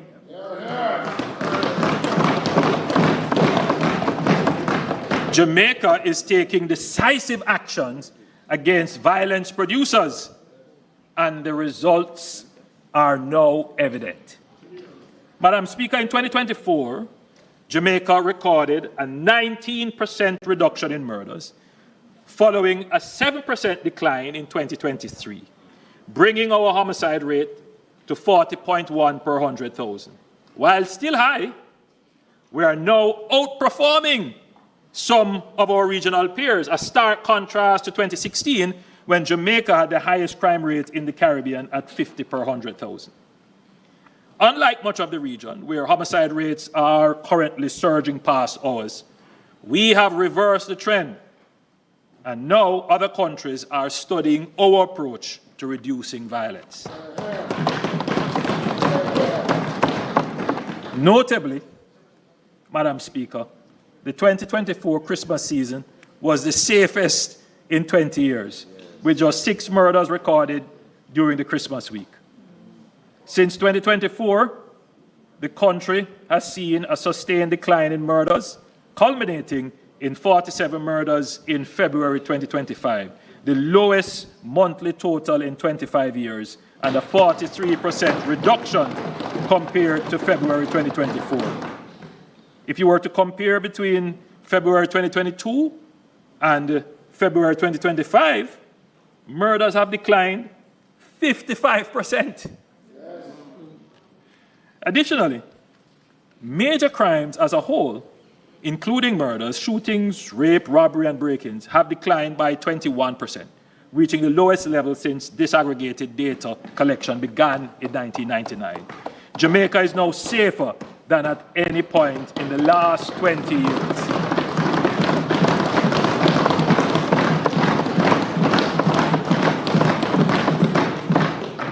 On our current trajectory, Jamaica is on track to record fewer than 1,000 murders in a single year for the first time since 2003. We are confident that this downward trajectory will persist, as these results stem from our deliberate planning, strategic investments, and targeted efforts to dismantle organized criminal gangs.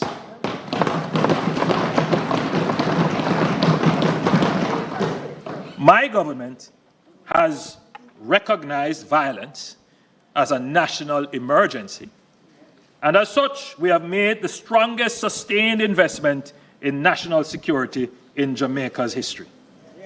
In 2015, before my administration took office, capital expenditure for national security was $2.67 billion. $2.67 billion. Yes, there were times in the 90s and early 2000s where the capital budget was non-existent.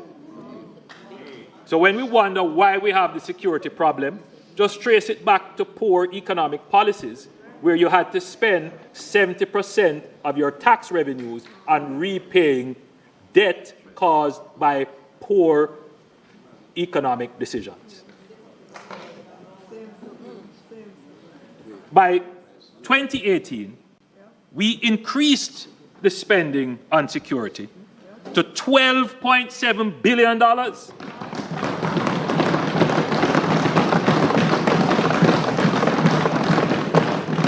And in 2019, we made a record $19.5 billion investment to modernize our security apparatus.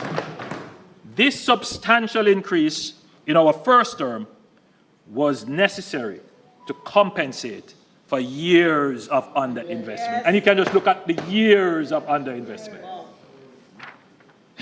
In fact, when you look at the last 20 years, it's clear that, the Jamaica Labour Party government made the greatest attempt at funding the security forces. These funds have strengthened our security forces through investments in equipment, vehicles, intelligence, forensic technology, and advanced training in cybercrime, counter-trafficking, and financial intelligence. Yes. We have enhanced the operational capability of the Jamaica Constabulary Force and Jamaica Defence Force, rearming them with modern tools to dismantle criminal networks. In the case of the JCF, we have invested in building one of the most advanced law enforcement agencies in the hemisphere. To this end, significant progress is being made on the development of a C5 center, that is a state-of-the-art command and control center. This cutting-edge center will seamlessly integrate, coordinate, and analyze real-time data from all available sources, including CCTV and body-worn cameras. I break from my script, Madam Speaker, to point out that there's a lot of debate going on.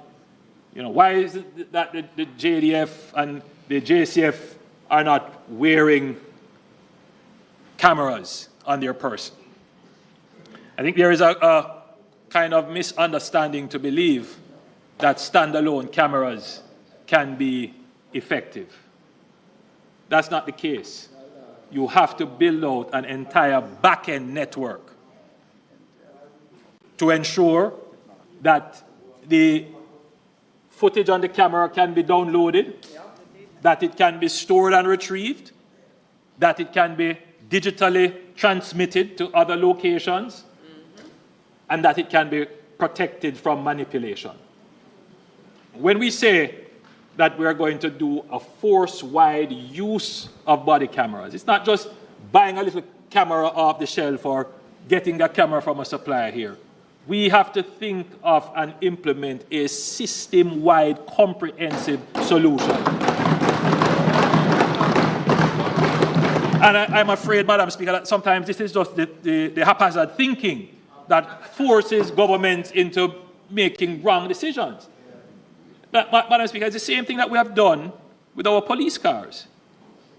We have totally changed the way in which we order and purchase and maintain and use our police cars. We don't buy a police car. We buy a transportation service, a full-end solution. And just to be clear, there are no used cars in what we are procuring.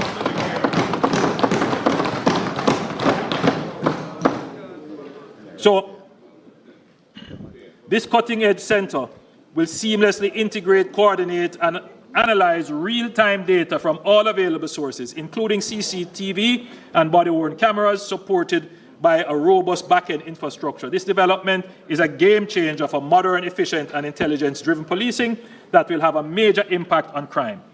The government's Project ROC initiative, which was launched in 2019 to modernize the physical infrastructure of the JCF, has seen the refurbishment and construction of numerous police facilities across the island. Through the public sector compensation review, my government has ensured that our police officers are now in receipt of a more reasonable salary and pensions, befitting of their profession, and provides a better foundation for future negotiations. The resulting boost to the morale cannot be overstated, and it has made a career in the JCF more appealing. For the first time in the history of the force, the establishment strength of 14,000 officers has been met. More police officers and more vehicles mean greater coverage of our communities and more rapid responses to threats and citizen emergencies. Since 2021, the purchases of vehicles and the build-out of Jamaica ICCTV systems have been transferred to the capitalized recurrent budget to ensure continuous replenishment. This is a big move, Madam Speaker, because instead of treating them as capital projects, one-off expenditure, they are now being treated as items to be maintained and consistently upgraded. Madam Speaker, the role of the JDF in the overall reduction in violent crime through their support for the JCF is crucial, particularly in areas where specialized security measures have been declared, that is the zones of special operations and states of public emergency. The JDF is the premier defense force in CARICOM, notably leading the planning and preparation for the CARICOM Joint Task Force in Haiti since September 2024 and executing multi-country military exercises enhancing interoperability in cybersecurity, counter-narcotics, search and rescue, and disaster relief. Madam Speaker, our borders are more secure than ever before, due in large part to new patrol vessels, helicopters, maritime patrol aircraft, and other technical equipment we procured for the JDF. They are now better equipped to interdict illicit vessels and aircraft trafficking weapons, narcotics, and people.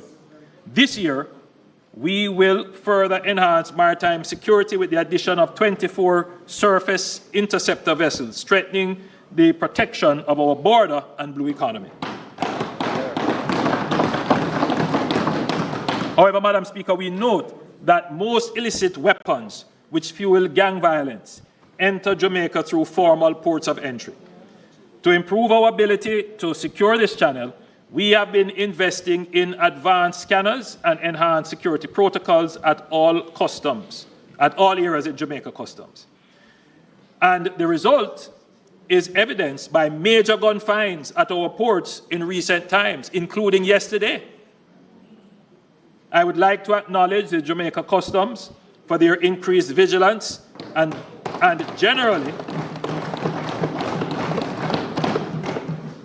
commend the security forces and our partners for increased cooperation, intelligence sharing, which has yielded great results.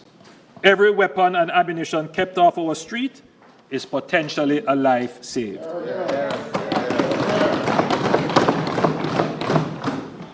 Additionally, we are finalizing the Customs Mutual Assistance Agreement with the United States, which will enable even further and greater intelligence sharing to strengthen our port security and protect our national and economic interests. Madam Speaker, data and intelligence confirms that Jamaica's chronic violence is driven by organized criminal enterprises, euphemistically called gangs. It's not sociological or economic factors like poverty or unemployment that drives violence, as the opposition would have us believe. More than 70% of murders in Jamaica are directly related to gangs.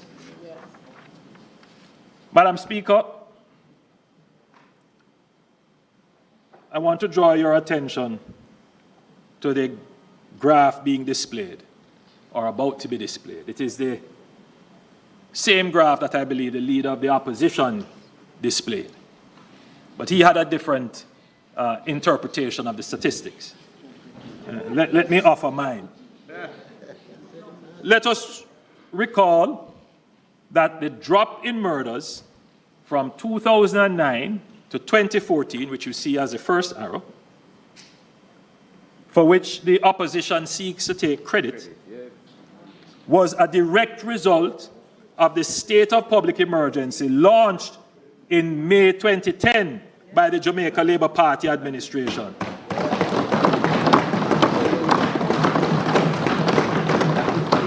Which dismantled and scattered the gangs and created a 21% drop in murders in 2011. 21% drop in murders in 2011. No other police action has resulted in any such drop.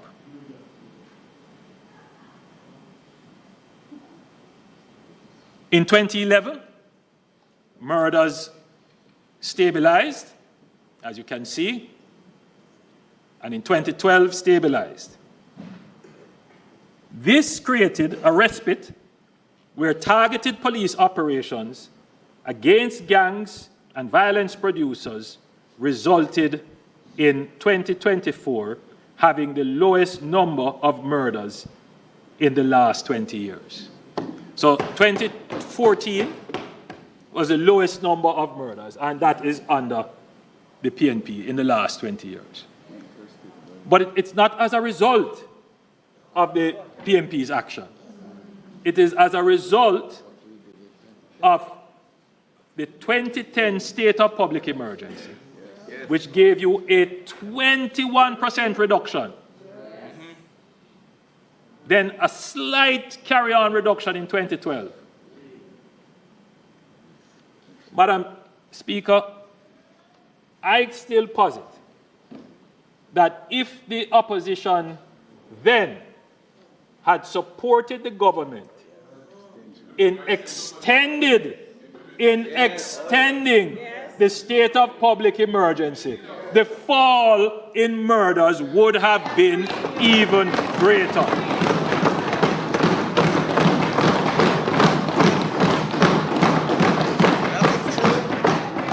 So in 2013, there was a little spike in murders. And in 2014, in mid-2014, the PNP introduced the Unite for Change, an ostensible crime-fighting strategy that leaned heavily on social interventions.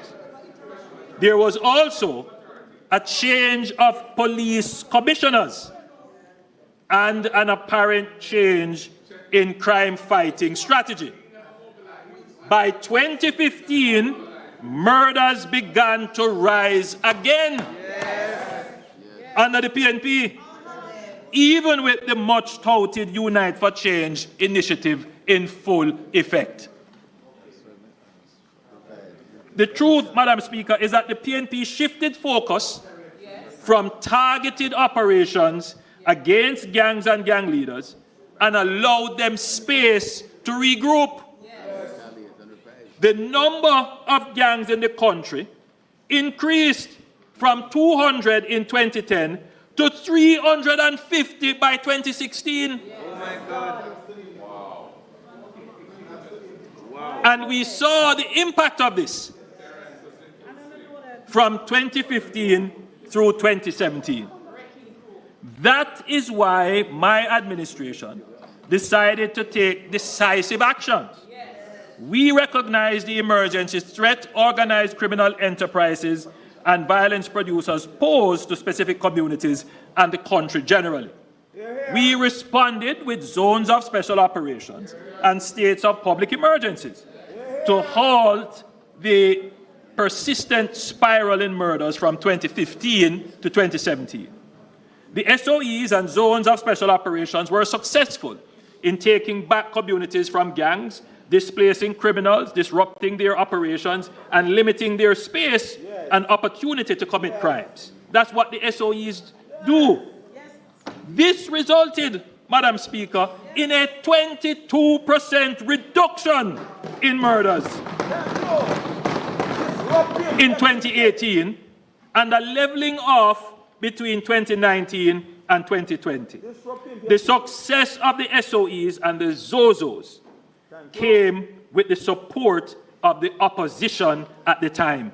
Yes. And I here must give credit to the former leader of the opposition, the Honorable Dr. Peter Phillips, who understood their necessity and supported their extensions.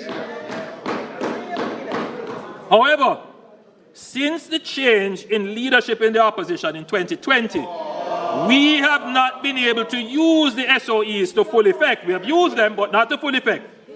And we saw a 10% spike in murders in 2021.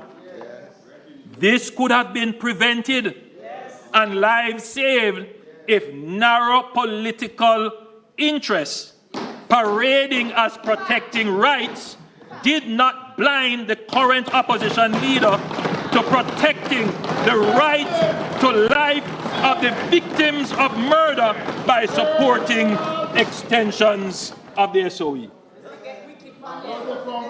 Madam Speaker, in parallel with emergency measures, this administration in 2018 embarked on an ambitious plan to indigenously reform and reorganize the JCF under the direction of a new commissioner, Major General Anthony Anderson, to include development of leadership, recruitment and training of personnel, and the acquisition of material and technology. It was never the intention of the government to rely solely on emergency measures. We used emergency measures to treat with the crime situation, which was over and above the existing capacity of regular law enforcement at the time. And we used the space and attenuation it created to build the capacity of the security forces. Therefore, in 2022, we began to realize the impact of the reforms and capability building investments in the JCF. With improved intelligence gathering, better investigative and crime-solving capabilities, and a return to more targeted and focused strategies on gangs and violence producers, during this period, we saw the interdiction and prosecution of several gangs. Now, a lot of people didn't understand that while the opposition and other, talking heads and so forth were criticizing the government over SOEs, we were quietly taking down the gangs. We brought about 4 major gangs through the court system using the anti-gang legislation, which had never been used before it was passed. We didn't say anything about it. Before, it was never used when it was passed. Never used. Never used. Right? And we now have how many on trial? And we have 19 cases now coming up. So we were, we were being criticized, and everybody wants to claim and criticize the government and all making all kinds of claims. Well, we were strategic, doing what we were doing, because we know what the real problem was, and we know that our investment was going to pay off. And then you began to see the impact of better investigations. Several really terrible atrocities and crimes were committed, and within weeks and months, the member from East Kingston and Port Royal can attest to that. Very effective investigations. So that is as a direct result of government strategy and investment and improvement.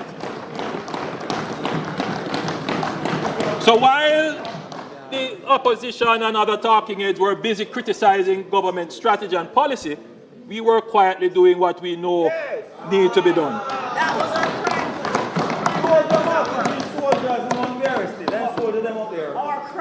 So, Madam Speaker, today we can say that year to date, murders are at their lowest level in 25 years.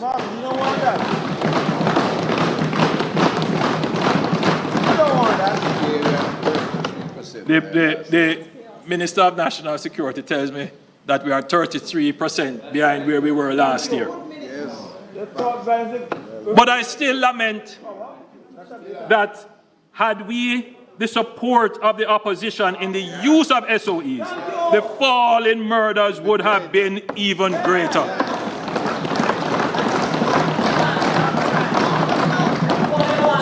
So let me be clear. The PNP, under this leader of the opposition, can take no credit for the reduction in murders. They have done everything possible to obstruct the government. Everything possible to obstruct the government, and now want to stand up and claim credit. They are benevolent. You benevolent. You benevolent. Your party generates violence here. Madam Speaker, we will continue to invest in our security forces and support the transformation of the JCF into a modern, professional, and technology-driven security force. We will continue to target gangs, which account for 70% of murders in the country. If we focus on eliminating gangs, we can reduce our murder rate to below the regional average of 15 per 100,000. And I'm pleased to announce, Madam Speaker, that police intelligence now estimates, listen to this one, police intelligence now estimates that there are fewer than 100 active gangs in Jamaica since the beginning of the year, coming from 350.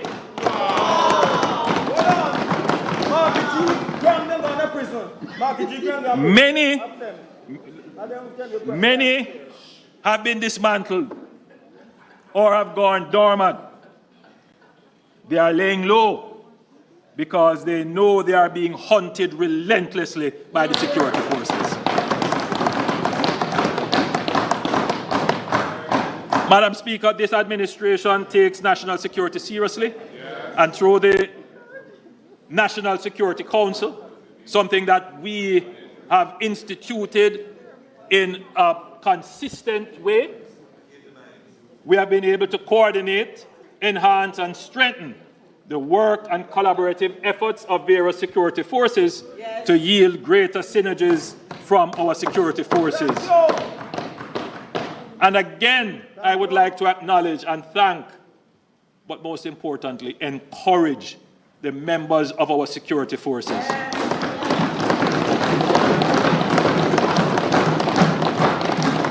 Through their respective heads, the Chief of Defense Staff of the JDF Vice Admiral Antoinette Weems Gorman, CD, Commissioner of Police Dr. Kevin Blake, CD, Director General of MOCA, Colonel Desmond Edwards, and Commissioner of Customs Dr. Velma Ricketts Walker, CD.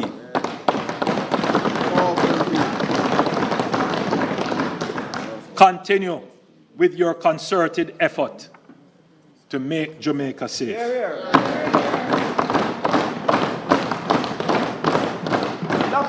Together, we will eliminate the gangs and bring peace to our country. Madam Speaker, I want to now turn to the people in Aspire. Jamaica's greatest asset is our people. That is why this government continues to invest in education, training, and job opportunities, ensuring that every Jamaican, regardless of background, has the chance to learn, earn, and thrive. Through programs like the LIFT program, that is Learning and Investment for Transformation, and the CARE program, Community Action for Rewarding Engagement, we are directly supporting young Jamaicans on their journey to skill development and employment. The second cohort of the lift is underway, providing education, mentorship, and work experience for youth who need a start.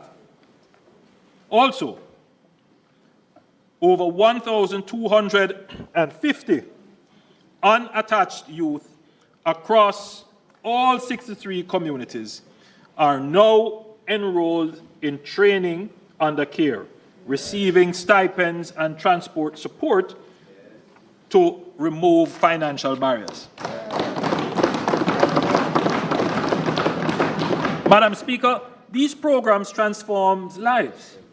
A school leaver from an inner city community or a rural parish can now access training and have a real pathway to a career.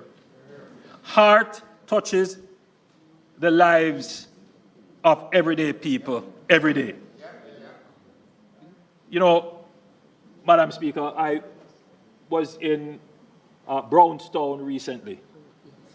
I just stopped in the town and I saw the heart outreach workers with a little tent in the middle of the town encouraging people to come and sign up. I was very heartened to see Heart doing that. So Heart is out there doing their best to try and pull people in who are not currently in the labor force or who are seeking a job but are unskilled. Heart is actively out there trying to bring them in. And almost every year I come here, Madam Speaker, we come with some different form of program that's, you know, specifically catered to a certain set age profile or life cycle to attract, because, Madam Speaker, at 3.5% unemployment, we are technically almost at full employment. And the leader of the opposition and the opposition spokesman mentioned that the pressure is increasing for us to find other solutions for labor. But before we go that route, Madam Speaker, the government is going to work hard, explore every option, give every incentive, so that those who stay by the roadside and dig out their hand middle, as we say, we give them an opportunity to put a tool in their hand. So today I have Akon Pitt and Gary Smith with us. Akon was unsure about his next step after his stellar CXC results. At the behest of his Member of Parliament, Akon was the Member of Parliament, Alanda Terrelong. Akon was a participant in the first cohort of the LIFT program. After training, he was placed and paid at Carimed, where he had an exceptional journey. Akon is now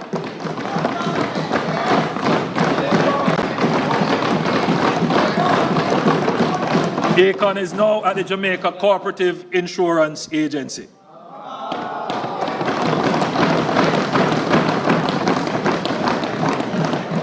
Gary is a 20-year-old pursuing a business administration level 2 certification as an on-the-job trainee at Coleville Training Limited under the CARE program. He dreams of becoming a certified engineering contractor and establishing his own air conditioning repair business.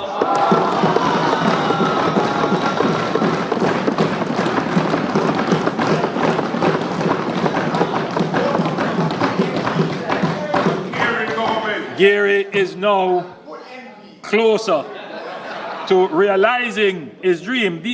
These are both young men that the government has empowered through the Heart Trust NSTA. Akon and Gary are from the community of Gregory Park in Minister Terrelong's constituency in the soon-to-be parish of Portmore.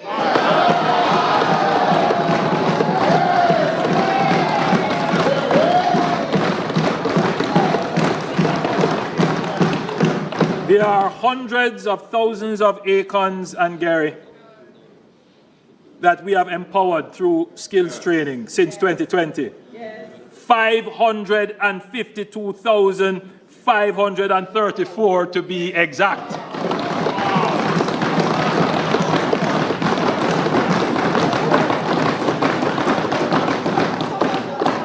And this is primarily, look, since the elimination of fees, over 150,000 persons have signed up for the various vocational programs at Hart. So, let's be clear. Hart is not a perfect institution, but it is a hard-working institution.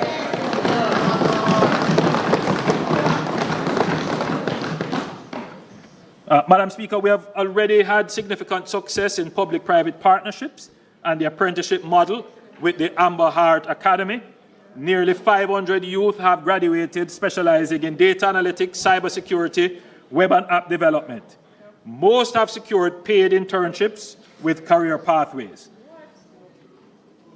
112 JDF soldiers are also now being trained in coding, which will strengthen the JDF's technological capabilities. Madam Speaker, building on the success of this model, I'm pleased to announce an expanded apprenticeship program in critical industries that urgently need more skilled labor. These industries include construction and the hospitality sector.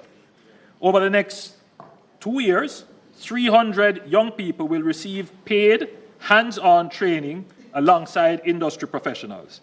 Each participant will earn a weekly stipend of $13,500 to $16,500 with a 10% set aside as compulsory savings. This approach allows our youth to build a career, support their families, and contribute to the economy all at the same time. Madam Speaker, we will begin this pilot in conjunction with the Sandals Corporate University. Additionally, later this year, we will establish the Institute of Higher Apprenticeship in partnership with industry and the Inter-American Development Bank. This will provide advanced vocational certification while participants work in the field. A young person will be able to pursue, let's say, a degree in logistics or a diploma in manufacturing through an apprenticeship track, gaining academic credentials and practical experience at the same time upon graduating.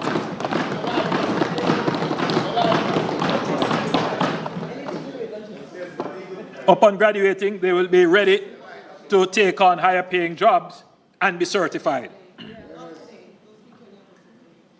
Madam Speaker, the jobs of tomorrow demand skills in science, technology, engineering, and mathematics, STEM. To prepare our students, Hart is investing $400 million to establish state-of-the-art, Hart, I'm going to say STEM labs, but I'm going to change it, Madam Speaker, because in our culture, the creative industry is a strategic industry for us, and it is part of our strategy for diversification. So we are the only government to take up $1 billion and place it at the disposal of the film industry. Let's be clear. Let's be clear. That is the largest budgetary allocation to the creative sector ever.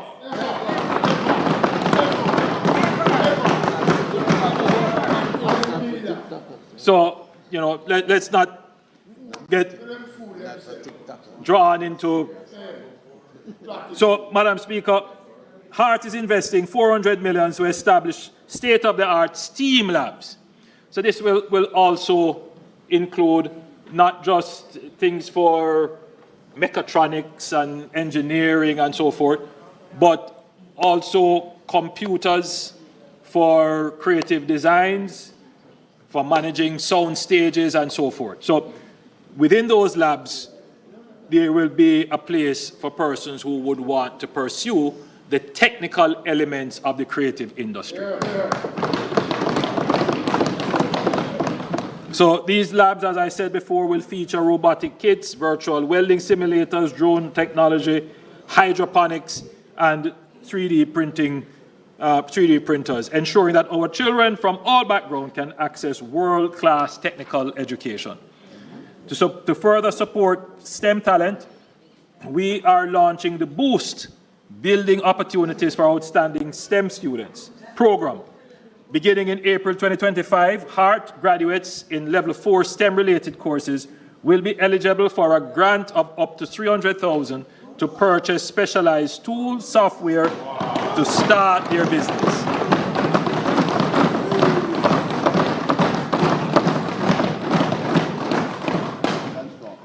Madam Speaker, I know that there are many in Jamaica who are skeptical of technology. They see technology as a threat. Madam Speaker,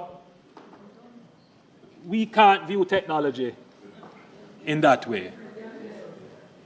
Technology is immanent, it is ubiquitous, and it is universal. Can't escape it. AI, that is artificial intelligence, is reshaping industries worldwide. When the first industrial revolution started, Jamaica was still a colony. That's a reality. So Jamaica didn't benefit from the first industrial revolution. And in fact, in a strange way, when you read Capitalism and Slavery, you would see that it is technically the advance of technology that made slavery unprofitable, and which technically, depending on which historian you read, led to the end of slavery as an economic way of production. So technology is not bad. Technology is a liberating tool if you approach it the right way. So, Madam Speaker, when the information industrial revolution came about, the information age, which is not more than 50 years old, Jamaica was still trying to industrialize. So we missed another wave of technology as a colonial developing country. We are now in the 5th industrial revolution, and Jamaica cannot afford to be left behind. Technology provides the ability to leapfrog, and we must position ourselves to do so. I have given directives to the Minister of Education to ensure that AI is prominent in our national training and development strategy, which is why we appointed an AI task force. This government is committed to ensuring that Jamaica is an active player and not a spectator in the global AI revolution. From the recommendations of the National Artificial Intelligence Task Force, we are implementing an AI work readiness strategy that includes integrating AI and coding into school curricula at all levels and promoting dedicated teacher training programs on AI. And we are launching a prompt engineering course through the Heart Trust NSTA to train students and public sector professionals in using AI tools effectively.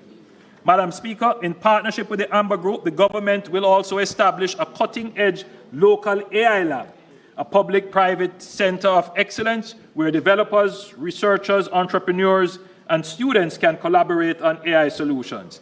The AI Lab will serve as the catalyst for a new era of technological advancement in Jamaica. Madam Speaker, AI will disrupt some traditional jobs, but it will create new high-paying opportunities. This government is ensuring that Jamaicans are equipped to seize those opportunities and lead in the digital economy. Madam Speaker, we will also be using AI tools to help our children learn.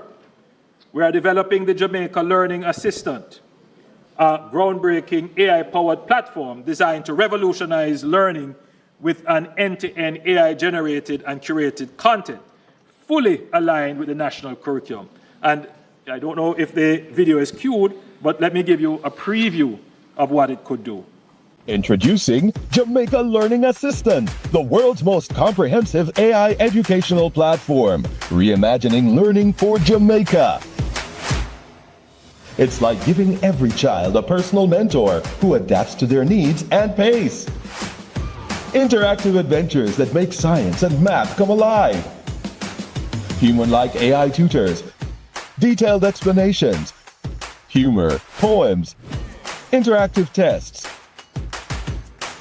mind maps for visual understanding, videos and real-life applications of knowledge, so each lesson isn't just learned, but lived.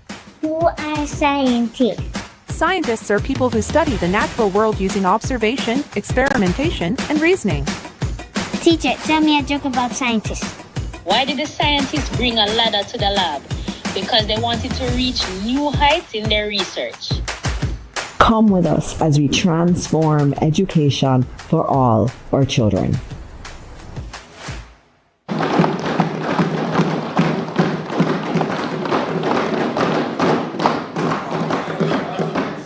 Madam Speaker, we are determined not to be left behind in this revolution. So we are going to be early adopters of the technology. And I encourage all parents, if you haven't yet done so, download one of the artificial intelligence apps. Play around with it. Ask it questions. You would be surprised how well structured, coordinated, and in-depth the answers you receive are.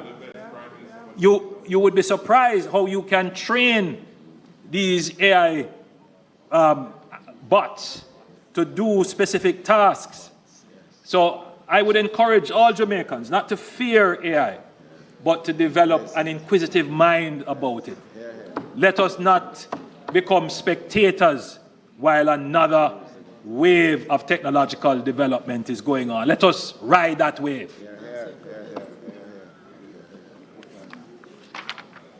Madam Speaker, starting September 2025, we will implement a dedicated school bus system for rural Jamaica to ensure equitable access, improved attendance, and enhanced safety while easing financial burdens on families. This is part of the dividends for good government. This will be rolled out in phases. Phase 1 is already underway, with the JUTC expanding services in Clarendon, Morant Bay, and Linstead, providing affordable transportation for students. We will add 12 additional 45-seater buses to the already existing fleet of 10 buses, giving the Montego Bay area a total of 22 buses. Phase 2 will see 100 fully refurbished buses deployed across parishes, with 60 buses in September 2025 for the start of the new school year, and another 40 buses by January 2026. Madam Speaker, these are school buses used in the American system. They will be refurbished. The doors will be placed on the correct side, the entrance doors. They will be governed.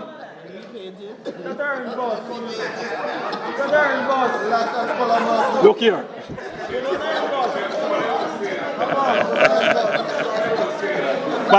Madam Speaker, the buses will be refurbished. Just to repeat, the doors will be on the appropriate side for safety. And I think most importantly, the speed on these buses will be governed. Yes. So they won't be able to drive above a certain set speed to ensure safety of the children.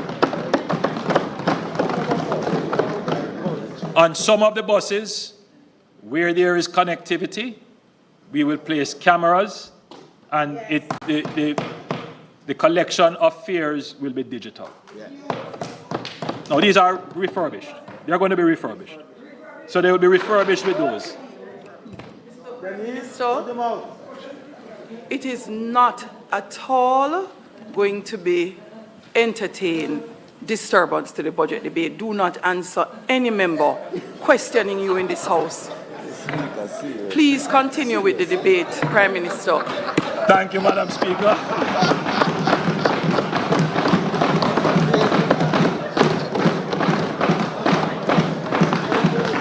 So this marks a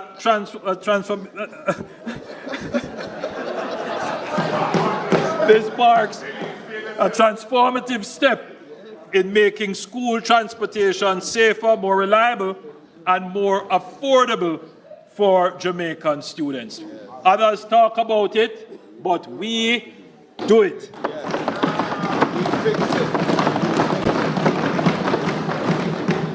Madam Speaker, in the public discourse around human capital, there is a tendency to overlook the vital role of public health. A healthy society is a productive society, and so the reverse is also true. I'm not here going to deliver the extensive presentation which I know that the Minister of Health will deliver in the sectoral debate, but I could not let some accusations from the opposition leader go unanswered. It is clear that the opposition leader forgot what his government left behind in 2016 in healthcare, a system described by his spokesperson, his current spokesperson on health, as so broken down that surgeons had to don garbage bags to conduct surgeries. Today, we accept we are not perfect, but we have come a far way since that time. He has no moral authority to lecture us on the progress we have made since they left the healthcare system in shambles. Imagine how we would have feared if they were the government when the COVID pandemic hit us. Here are some of the truths about our health system today. There are more posts for doctors. There are more posts for nurses, more hospital beds, and there are more hospital beds to come. There are more operating theaters, and more theaters will be built. A healthcare budget that has expanded from $60 billion to $140 billion in 9 years, the largest increase, and this is with the largest infrastructure expansion in healthcare since independence. Madam Speaker, we agree that prevention is better than cure. They make light of our pre-screening program, Know Your Numbers. Well, after a year and a half of over 220,000 tests, after a year and a half, we have conducted over 222,000 tests, and this, Madam Speaker, is saving the lives of many Jamaicans. Because as they know, they are able to take corrective action. Madam Speaker, our investment is the most of any government in healthcare, and that is a fact. Madam Speaker, this government has invested significant sums in water. As I now turn to the I in Aspire, 150,000 Jamaicans now have improved water supply through our investments over the last 5 years. We are investing at a rate not seen since the 1980s, with public investments amounting to $22 billion and private investments in excess of $14.2 billion through public-private partnerships. The map that will shortly be displayed shows work completed in fiscal year 2024-2025, shown in green, and upcoming projects for which procurement is in progress in white. So we have covered almost all of Jamaica with a water project. Madam Speaker, we do not only announce, we deliver, and we are breaking ground and commissioning water supply systems almost weekly. Last week, I was with Minister Samuda, and we looked at several water projects in St. Elizabeth. A proper account of the extensive work undertaken in every constituency would require us to be here all night. But I can assure you that work is being done in every constituency, and the details will be provided by Minister Samuda, who is now a member of this Honourable House.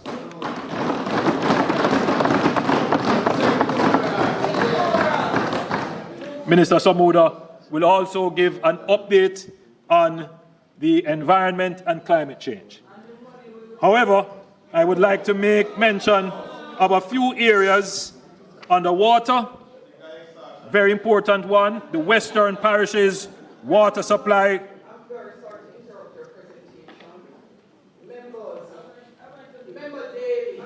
Can't sit in the House and keep shouting and speaking to the member on their feet. It is the member from St. Catherine.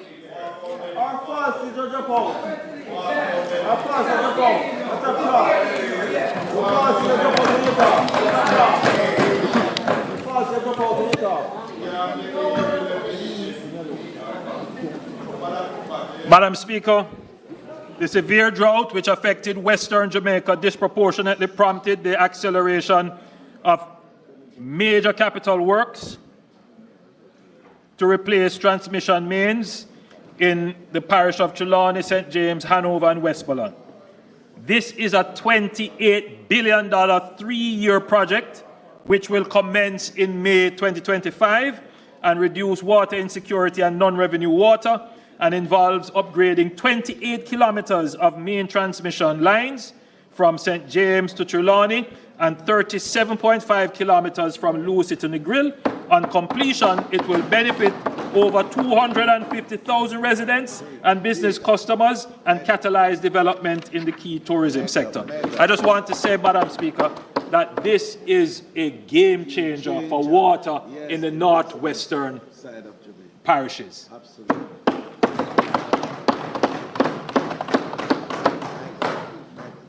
Madam Speaker, 6 major projects funded by the Caribbean Development Bank are being undertaken by the Rural Water Supply Limited, which will significantly improve access and transform the lives of more than 38,000 Jamaicans in rural areas of Southeast, Western St. Mary's, Southern Trelawney, Northeast St. Elizabeth, Eastern St. Thomas, and Northwest St. Anne. Currently, the Rural Water Supply Limited and the CDB are finalizing the necessary documentation for procuring design services, with the advertisement expected to be published in March 2025.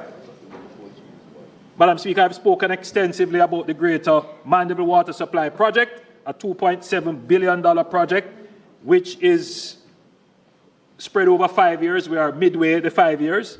And this project will reduce non-revenue water to below 50%, increase service reliability and quality, given that we are now building out new houses, new housing schemes in Mandeville and other areas.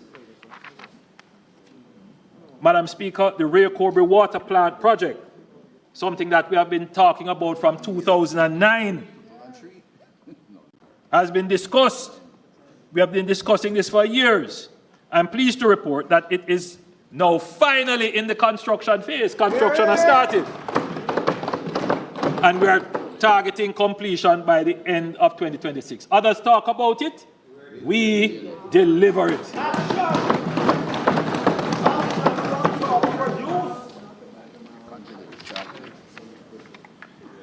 Madam Speaker, the expansion of the sewer network in Kingston and St. Andrew is critical to the future development within the parish, both to facilitate greater densities and safeguard groundwater. This year, the NWC will be investing $1.4 billion into the laying of sewer lines along Monroe Road, Retreat Avenue, Seymour Avenue, and Old Hope Road.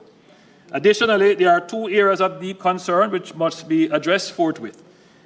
The first is the situation in downtown Kingston with collapsing sewer mains and overall of the entire potable water, sewage, and drainage network is required for most of Central and West Kingston. I have directed Minister Samuda to ensure that the project design for this massive infrastructure is done this year.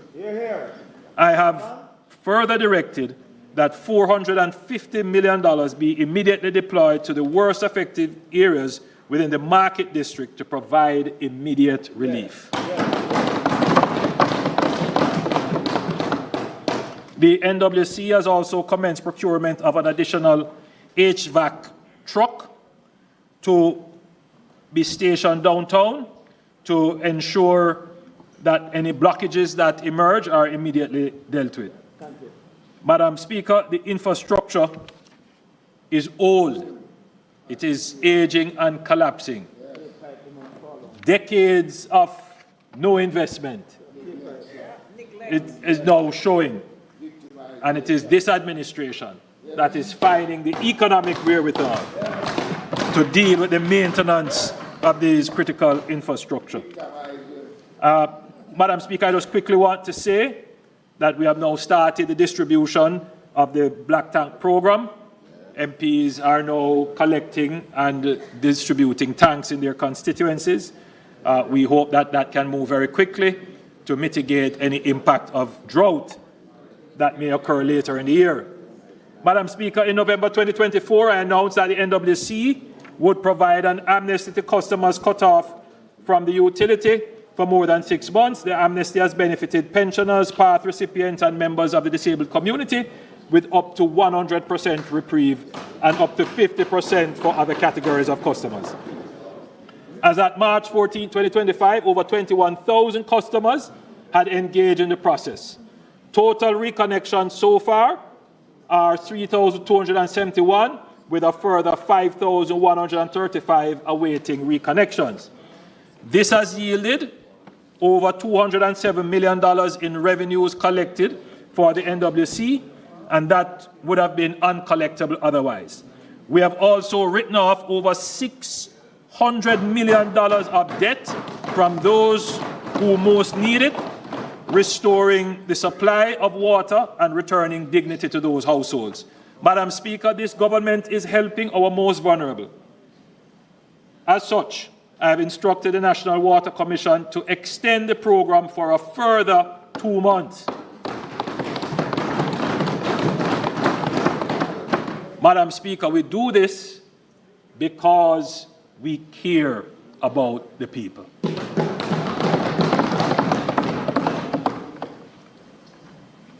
Madam Speaker, a strong road network is vital to a thriving economy. This government has taken bold steps to modernize roads, enhance resilience, and ensure sustainability. Madam Speaker, the Southern Coast Highway project is now 95% complete. The remaining segment from Yallas Bridge to Port Antonio and Morant Bay to Cedar Valley will reach completion in June 2025. This transformative project has delivered 141 kilometers of reconstructed roads, 248 kilometers of water pipelines, and 140 kilometers of fiber optic ducts, significantly enhancing connectivity and essential utilities. The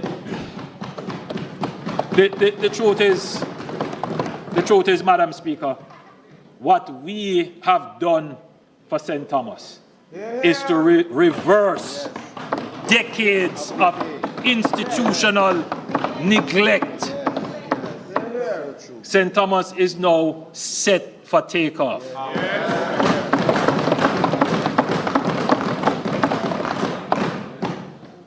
The launch of the 45 billion Spark program marked another pivotal achievement of our road and water supply infrastructure. For the first time, all constituencies had an opportunity to provide an input, and as I had committed, construction work began before the end of 2024, with the rehabilitation of Everest Drive in Harbourview. Since then, work orders have been issued covering 126 roads across 63 constituencies. Within the next 6 weeks, we have programmed for construction to begin on another 126 roads, representing the largest single event of road construction in the history of independent Jamaica. That is 252 community roads to be completed by October this year. And Madam Speaker, the member from East Kingston and Port Royal can attest to it. He can attest to it. Road is going on in this constituency. The special CapEx program represents a strategic push to modernize our urban infrastructure, integrating road, drainage, sewage, and broadband upgrades to enhance safety, traffic management. Under this program, Grange Lane, I toured Grange Lane recently in Portmore, and it is 90% complete, with the next major project being the dualization of Brayton Road and sections of the Helsha Maid Road at a cost of $2.4 billion. We are making investments in the new parish of Portmore.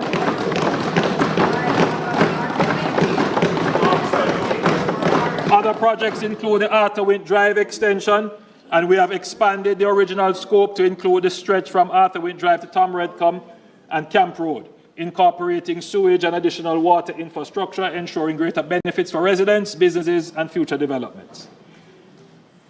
Madam Speaker, the government will invest $2 billion to enhance key entrance corridors leading into the capital city, creating a more attractive and welcoming gateway. This initiative will focus on major thoroughfares, including the Airport Road from Norman Manley International Airport to Mountain View, from the roundabout to Port Royal. Well, you know, the member again from East Kingston and Port Royal several years ago came to me and he pointed out that his government had budgeted or projected to do that program. But the truth is, it didn't get done. And I have committed, Madam Speaker, that the road really deserves to be done. No political issues here. That road is the entrance to the city. And it is in a deplorable condition. So that road will be done. So that's one of the roads to be done. We will be doing as well 6 miles to Dunrobin Avenue and 6 miles to the Portia Simpson Miller Square through to downtown via Spanish Town Road. The project will begin with the pre-investment works, including design and planning, community consultations, and these upgrades will not only beautify Kingston's points of entry, but also enhance infrastructure, improve connectivity, and create a positive impression for visitors and residents alike. I want to give a quick update and just to keep our citizens who are looking out for their bypasses. So we have the bypass road projects that's still ongoing. So we will have a bypass for Port Maria, for Santa Cruz, for Lucy, for Anato Bay, for Hopewell and Sandy Bay. And the Port Antonio bypass is set to begin in the fiscal year coming, following the completion of the feasibility study. So we are going to start the Port Antonio bypass. Madam Speaker, under the accelerated bridge renewal project, we are upgrading and replacing over 55 critical bridges. Work on the Craig Mill Bridge in Portland is set to begin early in the new financial year. As part of the project, a pedestrian bridge will first be built to restore foot traffic for the community, which is now cut off. The House will be happy to hear that the Troy Bridge is now approximately 50% complete. Other key projects including Spring Village Bridge in St. Catherine and Alley Bridge in Clarendon. New bridges under development include in Westmoreland, the Southwood Bridge, Barham in Westmoreland rather, Southwood in Clarendon, and Guanabo Vale in St. Catherine. Toll roads. Madam Speaker, let me now speak on toll roads, which is a critical aspect of our improved connectivity, productivity, and efficiency. We know that long waiting times at toll plazas can cause costly delays, frustration, and impact the nation's productivity. The Angels Toll Plaza is now one of the busiest of our network. And I'm pleased to announce that 3 additional lanes will be added to the Angels Toll Plaza. We are very advanced with the engineering designs for those. A longer-term, more transformative change will be the introduction of open road tolling. This is a state-of-the-art system that allows vehicles to be charged electronically without having to stop at a toll booth. This system is widely used across the world and has proven to be faster, more efficient, and more convenient. The Montego Bay Perimeter Road will serve as the first road to have this system.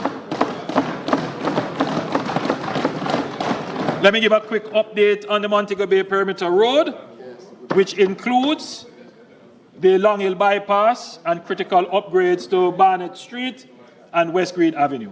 For residents in the Long Hill area, you would have already noticed that clearing works have commenced. The initial concept of the Long Hill Bypass considered 2 lanes. However, the government has taken a strategic decision to expand the roadway to 4 lanes. So the people in that side of Jamaica, St. James, Hanover, Westmoreland, that would rely on that very important corridor, which is now an obstacle course. When this is done, they will have a 4-lane highway.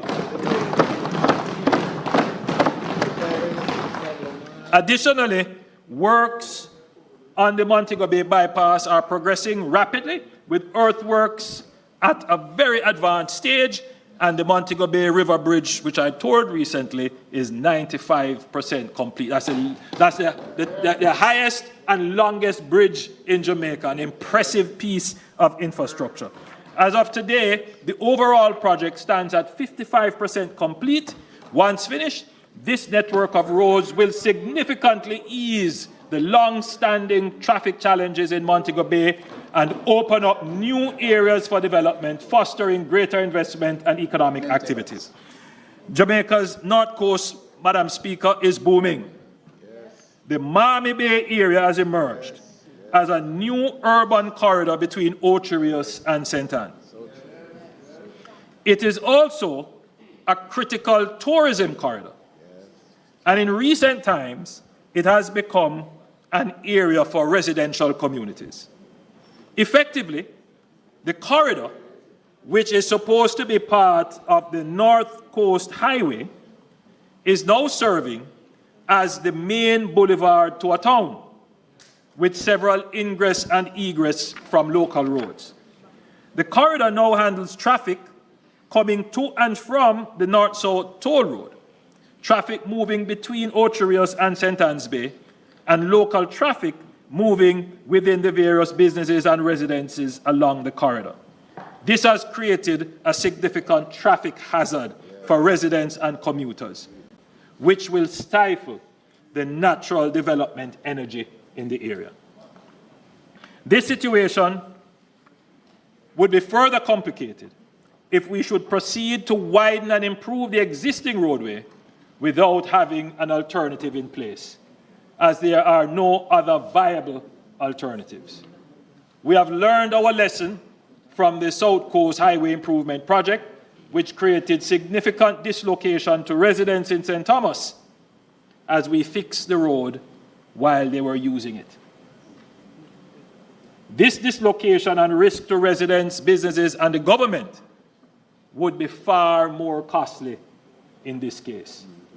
Can you imagine a road obstruction that prevents a tourist bus getting to their flight on time to the Donald Sangster International Airport, or missing their cruise ship return at the Reynolds Pier, or persons can't get to their homes because of some obstruction in that one little road. And can you imagine an obstruction on just that one road, how it would impact the entire north-south traffic? So, while we are currently engaged in the North-South Highway PPP project to design and build out the upgrades, particularly the Miami Bay section of the road, the government has decided also to pursue the extension of the North-South toll road, which will begin with a cloverleaf interchange at Miami Bay, extending westward to Discovery Bay, that's phase 1A, and eastward to Prospect in St. Mary, phase 1B. So this, Madam Speaker, is a major infrastructure development that will allow you to go around Ocherius and to go around the Miami Bay area and Prairie. And that, Madam Speaker, will increase the natural urbanization energy which exists in that corridor.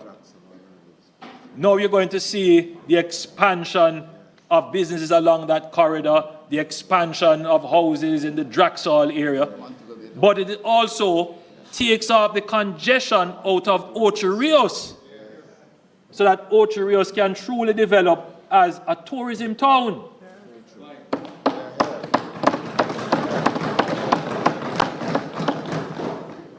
So given the urgency of the development and the dislocation risks involved in upgrading this existing roadway, the government of Jamaica will take steps to designate the North-South Highway extension as a national development project.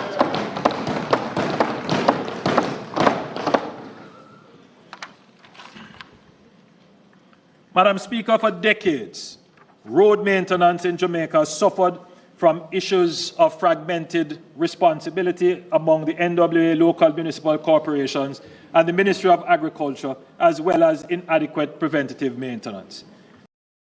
For years, multiple agencies have been responsible for different aspects of road upkeep.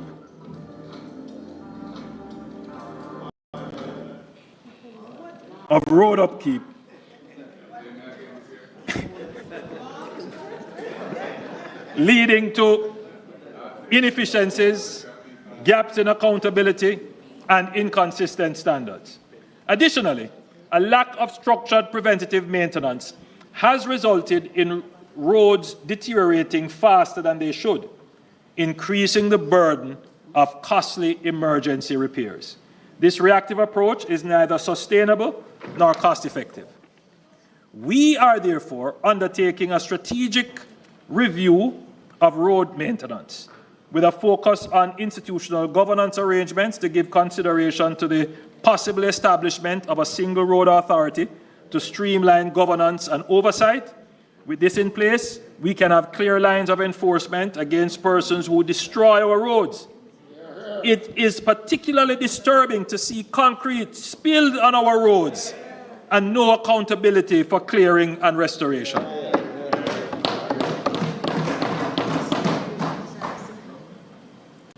Now, I want to express my gratitude to the World Bank and the UK Foreign Commonwealth and Development Office for providing technical assistance with the review, including information and approaches and models for road maintenance that have been successful in other countries. We are also integrating geospatial technologies and AI-driven solutions to improve planning and efficiency. We have significantly mapped and referenced over 90% of all roads in Jamaica.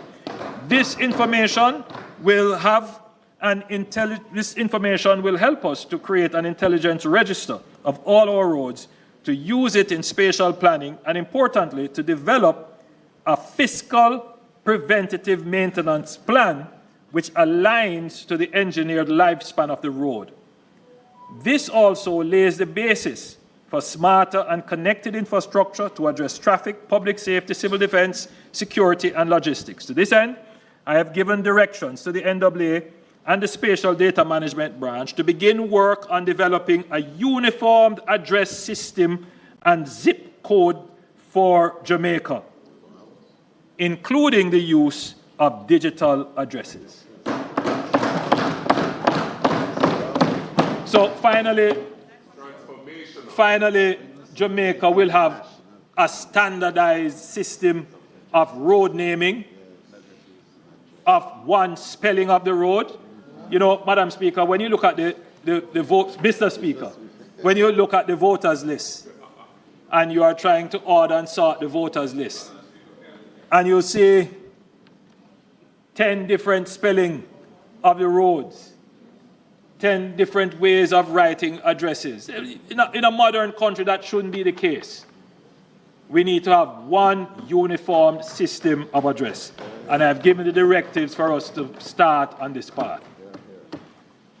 Madam Speaker, Mr. Speaker, after decades of underinvestment, we are shifting to a structured, sustainable, tech-based system of road maintenance, and this approach will extend the road lifespan, reduce frequent repairs, and improve safety. This government is not just rebuilding roads, we are building a smarter, more resilient future for Jamaica. Madam Speaker, approximately 20% of Jamaicans live in informal settlements, but in urban areas, the situation is even more dire. 60% of the urban population reside in unplanned, substandard housing, which is higher than the average in other Latin American and Caribbean countries. Madam Speaker, we are committed to transforming informal settlements into secure, legally recognized communities that foster stability, economic development, and a better quality of life for all Jamaicans. Madam Speaker, in 2007, the Jamaica Labour Party government restructured the failed Operation Pride into the Housing Agency of Jamaica, making it the leading force in tenure regularization. The HAJ continues to prioritize security of tenure for low and middle income earners, delivering approximately 1,000 homes across projects such as St. Paul's Lane in Kingston in my constituency, St. Catherine Estates in St. Catherine, Sandown Palms in St. Catherine, and Edmond Ridge in St. James. Additionally, the HAJ has been tasked with the upgrading of 81 informal communities, with work set to begin in Eden Park, St. Mary. To expand home ownership, the HAJ plans to implement 10,000 housing starts and 4,000 completed solutions over the next 4 years. The HAJ will also be intervening in 5 small, informal urban communities. That is, communities 5 acres or less, to upgrade their housing and infrastructure, replicating the success of the St. Paul's Lane model. We have identified communities in Almond Town, Anato Bay, Parade Gardens, Long Acres in Montego Bay, and Russia in Savannah Mar as communities to benefit from this intervention. Penwood Road has a particular challenge, which I've asked the HAJ to investigate. There is the land is lower than the road, and so there's a flooding issue, and so they have to figure out how to solve that. Madam Speaker, through systematic land titling and registration, the National Land Agency is set to deliver 12,000 titles. 12,000 titles ending this year, and they are targeting an additional 8,000 additional titles in 2025-2026.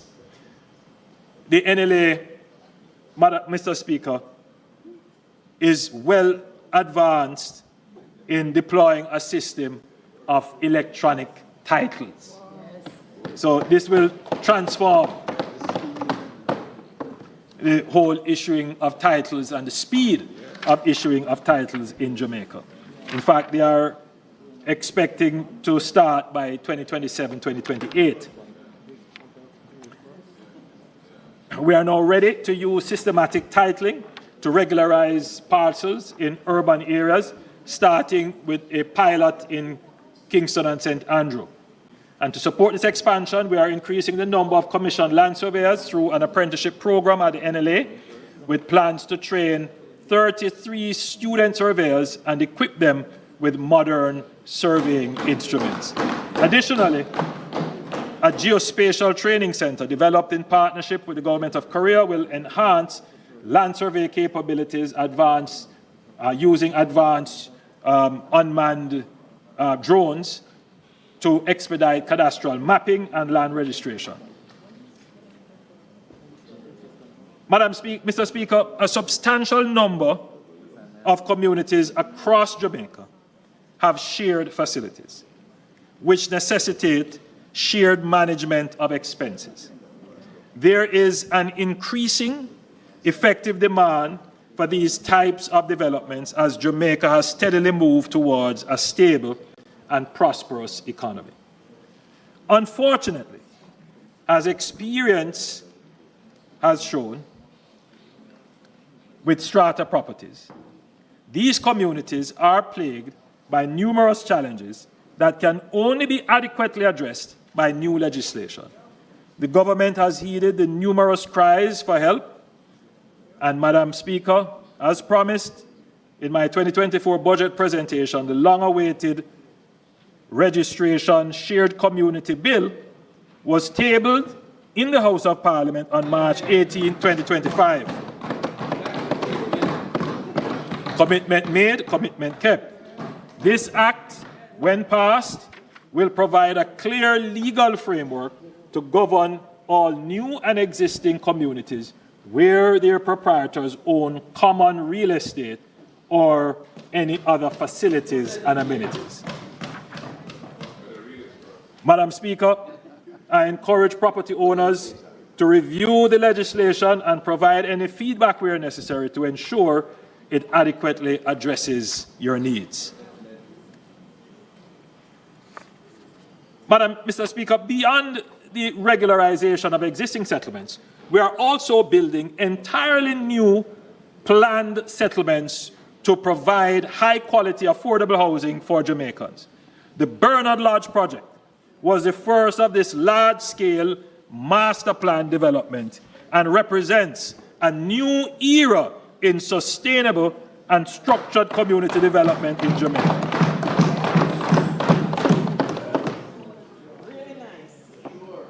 Madam Speaker, Mr. Speaker, I toured the Bernard Lodge project recently, and it looked as if it could have been anywhere in Miami.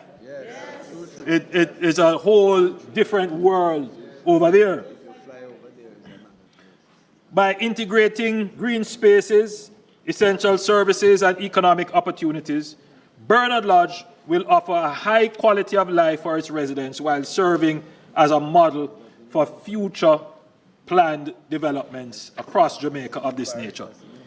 That's in the new parish of Port.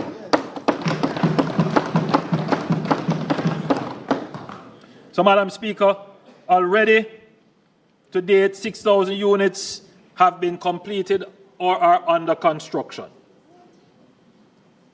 And they are moving at a rapid pace. When it is all finished, there will be about 15,000 homes. It will be the most modern community in Jamaica. And we have the pleasure of being the founders of that community. Madam Speaker, the next planned development of this kind will be in Innswood. I have given directives to the NHT to lead a multi-agency team to undertake the master planning for lands at Innswood, in addition to lands slated for development along the St. John's Road corridor. And let me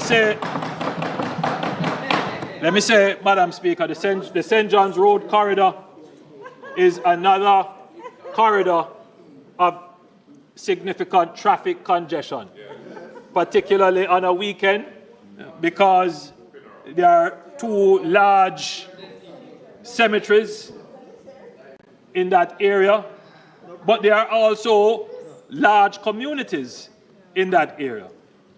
In fact, there is a community called Naysbury Grove, a community that was founded under the Operation Pride scheme, where the people were given land. You know, it is really sad when you go there. There is no infrastructure.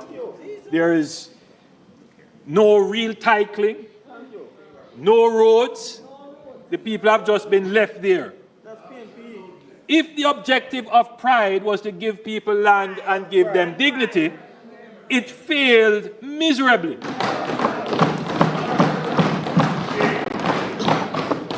So what we're going to do, Madam Speaker, is when we do the master planning for Innswood, we're going to extend the master plan to take into consideration the St. John's Road corridor and all the lands around there, because, Madam Speaker, there is significant private sector interest in developing the land, but they have problems getting approvals because there's so much uncertainty. There is a major drainage problem in the area. And so what we're going to do, Madam Speaker, is to do a comprehensive development plan. And therefore, we will call the area the Greater Innswood Development Area. So that, Madam Speaker, will be the next Bernard Lodge. It will take about a year and a half to do the master planning, to secure approvals, the general approvals, to mobilize resources, to treat with the necessary drainage, to deal with the roadway, and then to where we have lands to go through a process of divestment, and then to deal with common infrastructure. And, Madam Speaker, I am certain that we will be creating the second most modern community in Jamaica, in Innswood.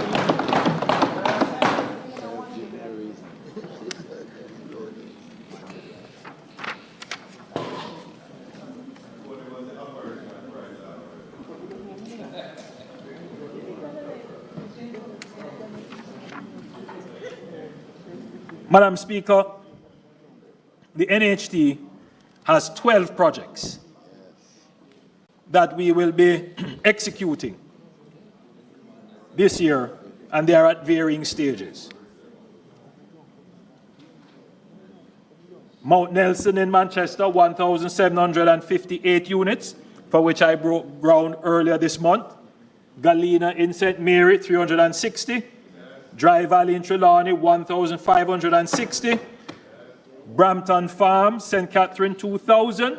Spot Valley, St. James, 418. Carlsberg in Clarendon, 200. Chantilly in Westmoreland, 135. Friendship Oaks, Phase 2, St. Elizabeth, 543. Longville Park Pen in Clarendon, 2,077. Barrett Hall in St. James, 1,565. Roselle in St. Thomas, pay attention to that one, 660.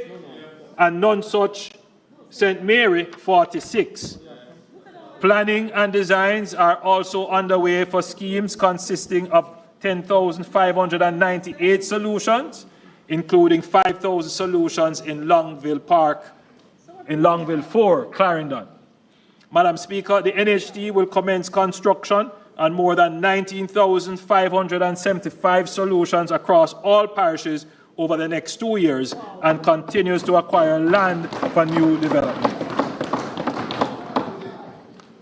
Madam Speaker, one of the challenges that developers face is that advances provided by the NHD are insufficient to cover large initial capital outlays required, as infrastructure can account for some 20 to 25% of overall project costs. Therefore, the NHD is revising its NHD financing program to enhance flexibility in the release of payment advances. In addition to the current mobilization advance of up to 5%, the NHD will provide an additional 20% for developers and 15% for the guaranteed purchase program to reimburse developers at different stages of the project as key infrastructure milestones are reached. Madam Speaker, this is necessary to increase funding for development. Additionally, Madam Speaker, in order to address the difficulty of identifying and accessing large tracts of land for housing in some areas, especially urban and semi-urban areas, the NHD will seek to partner with owners of small parcels of land under the Small Development Partnership Program. This initiative will see the NHD providing project funding and the technical and construction expertise, while the landowner will offer their property as their equity for the development. The proposed properties must be zoned for residential purposes and have access to the requisite support infrastructure, potable water, electricity, sewage. This is targeted at houses for low-income and affordable segments of the housing market. Therefore, the selling price of the units must be under the price point set by the NHD. Madam Speaker, this initiative is going to be a game changer for resuscitating communities that are suffering from urban blight. So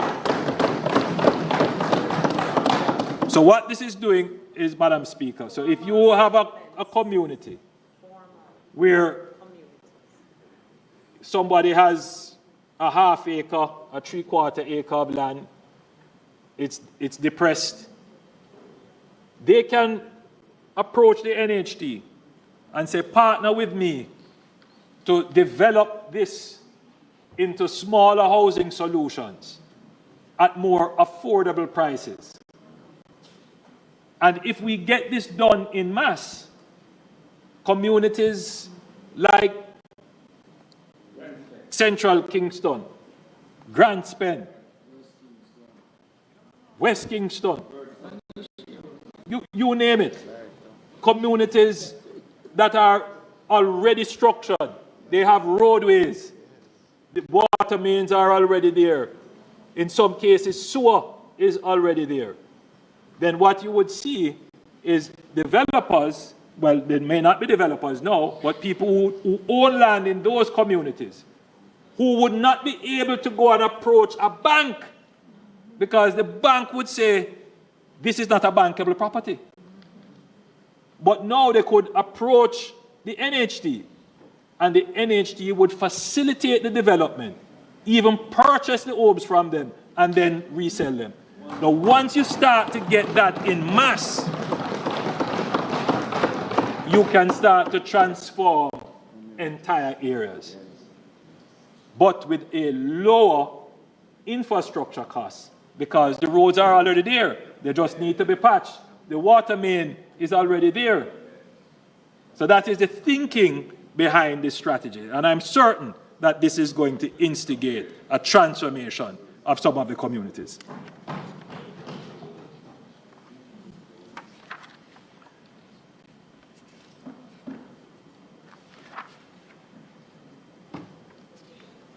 Madam Speaker,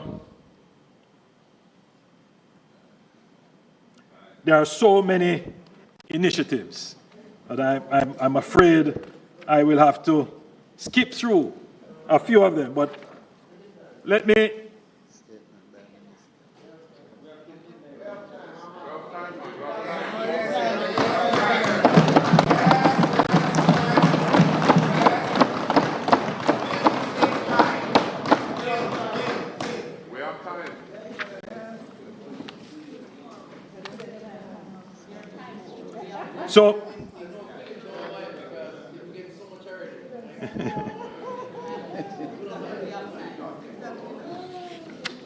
So currently,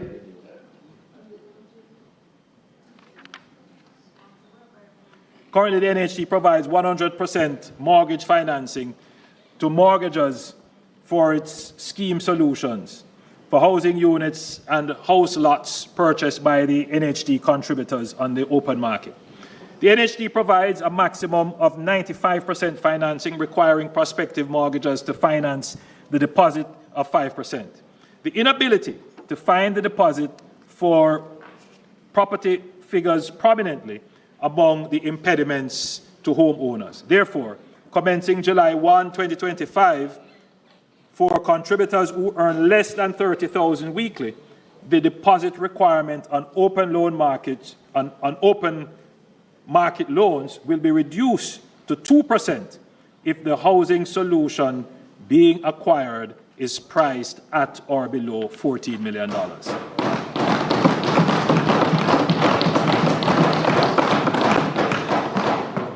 Starting July 1, 2025, the service charge on mortgages will be reduced as follows. For prospective mortgagors who earn $30,000 or less each week, their service charge will be reduced from 2% to a loan, will be reduced from 2% of the loan amount to 0. Yeah, so if you earn $30,000 or less, no interest, no service charge. And for prospective mortgagors earning between $30,000 and $42,000 per week, the service charge will be reduced from 5% of the loan to 2%. Prospective mortgagors earning $42,100 per week or $42,001 per week and above, their service charge remain at 5%. Madam Speaker, currently a minimum wage earner who has contributed to the NHD for at least 7 years may access a home grant of up to $3.5 million. We are modifying the eligibility requirement in order to make the grant available to more contributors. The maximum qualifying income for home grants will now be $30,000 per week. The NHD is mindful that house construction can be challenging, particularly in light of the rising cost of labor and materials. Consequently, a number of contributors have been unable to complete their housing units or bring it to a habitable stage, resulting in some instances in contributors having to balance their limited resources between rent and servicing construction loans. In instances where a current or retired contributor earning $30,000 per week or less accessed a build-and-own land or construction loan benefit to construct a housing unit comprising 2 bedrooms or less, for which that unit has remained incomplete for 2 years or more due to unavailability of funds, the NHD will firstly offer the mortgagor an additional loan of up to the difference between the balance of the borrower's current loan and a limit of $11 million subject to affordability. Secondly, where this additional fund is not able to bring the unit to a habitable stage, or in the case of a pensioner, there is insufficient income to support a loan arrangement, the NHD may provide a home grant of up to $3.5 million to assist in bringing the unit to completion. Now, Madam Speaker, a number of contributors who work in the public health system face challenges in finding suitable housing, especially when they are not from a nearby community or where they have been transferred from another health facility. The NHD will expand its institutional loan program and pursue partnerships with hospitals through the Ministry of Health and Wellness and the regional health authorities to provide housing for employees in the public health system. Where possible, these housing units will be constructed on the hospital compound.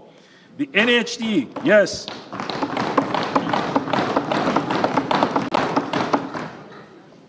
the NHD has begun preliminary discussions with the University Hospital of the West Indies and one rural hospital under this program. So we're going to see some houses, Minister Tufton, finally built for our doctors and nurses.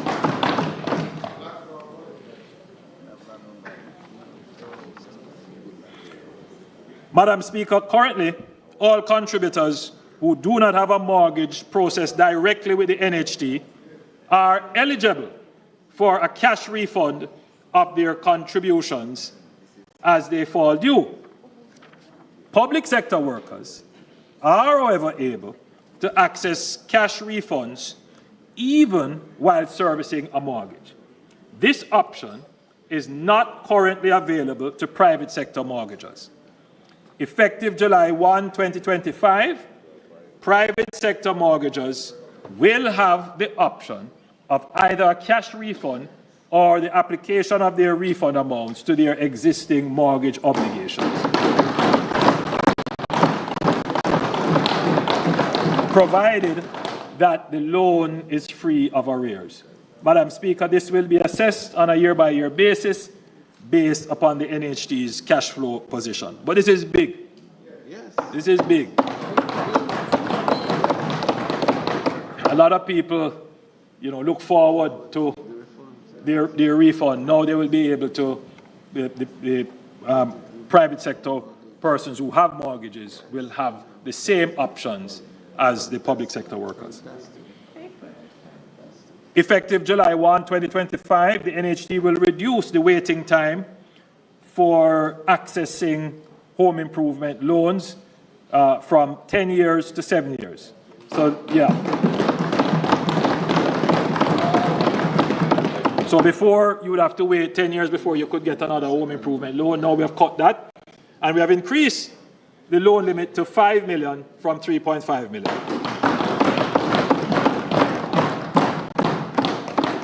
Madam Speaker, the NHT increased the loan limit in 2019 and again in 2023, and I'm pleased to announce a further increase effective July 1, 2025. The individual loan limit will be increased from $7.5 million to $9 million.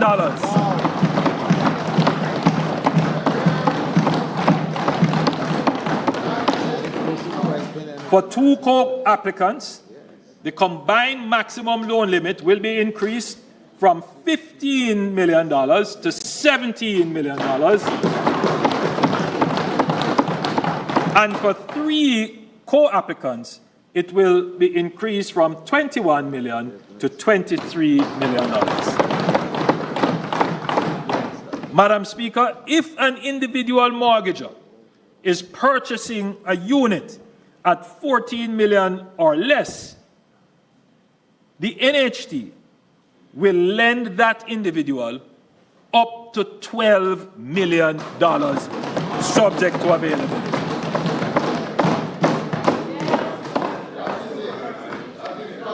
Let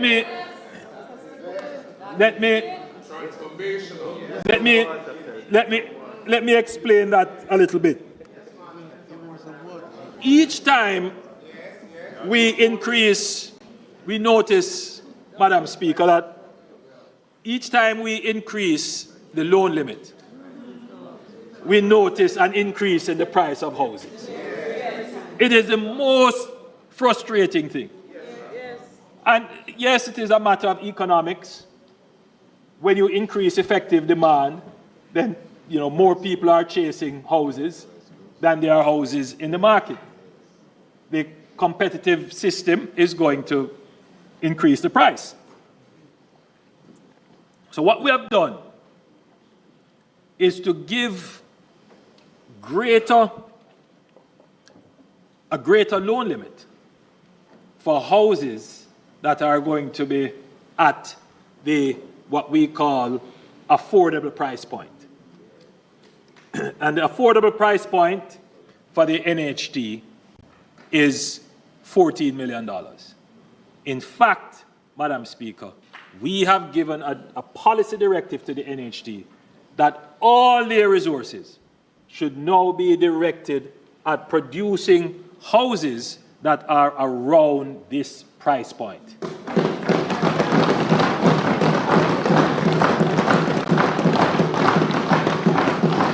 The NHT will not get involved in any new development of houses above this price point.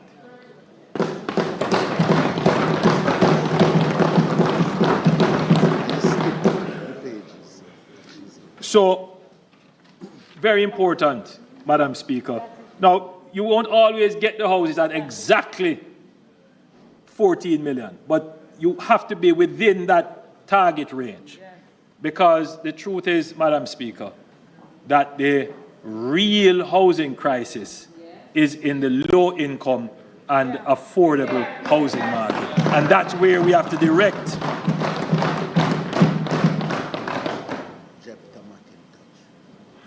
So, for construction of houses just to be clear, Madam Speaker, if an individual mortgager is purchasing a unit priced at 14 million or less, the NHT will lend that individual up to $12 million. Now, also for construction of houses by individual contributors, the individual construction loan limit will be increased to $11 million. For two co-applicants, it will be $17 million, and for three, $23 million. Madam Speaker, in 2025-2026 fiscal year, the National Housing Trust will celebrate 50 years of service to the people of Jamaica. Recognizing the profound impact of Emancipation Park and Harmony Park in providing a space for recreation, wellness, and community engagement, the NHT will commemorate its 50-year milestone by developing a new park in Mandeville, the center of the island.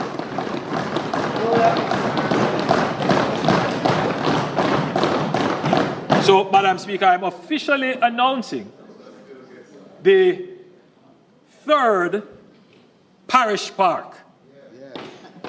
Yes, that will be in Mandeville.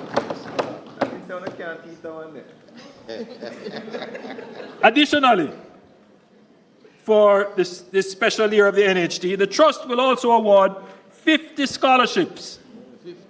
50 scholarships instead of the 10 that we usually offer. We'll give 50 scholarships this year in various subjects.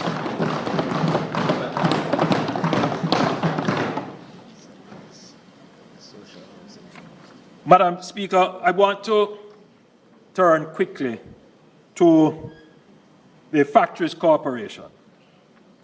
The Factories Corporation of Jamaica, the FCJ, continues to drive major projects that enhance productivity and capacity for economic growth across the country. The Factories Corporation of Jamaica is playing a critical role in modernizing town centers across the island. The Morant Bay Urban Center faced great skepticism from some, but now it is nearing completion. And I passed here, and it is looking really good, Madam Speaker. In fact, the demand for space there is such that they are going to be constructing an additional 2 buildings, and they have purchased lands to create a small and micro business park.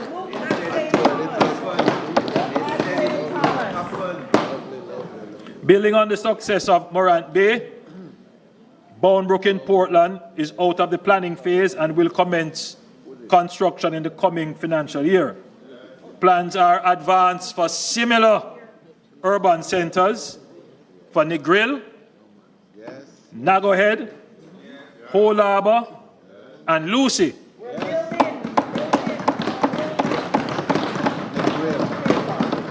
These projects will bring modern infrastructure commercial opportunities, and essential services to communities across Jamaica. The intention is to modernize all our townships and urban commercial nodes. The truth is, Madam Speaker, all our townships are overcrowded and congested, and unfortunately, aesthetically unappealing.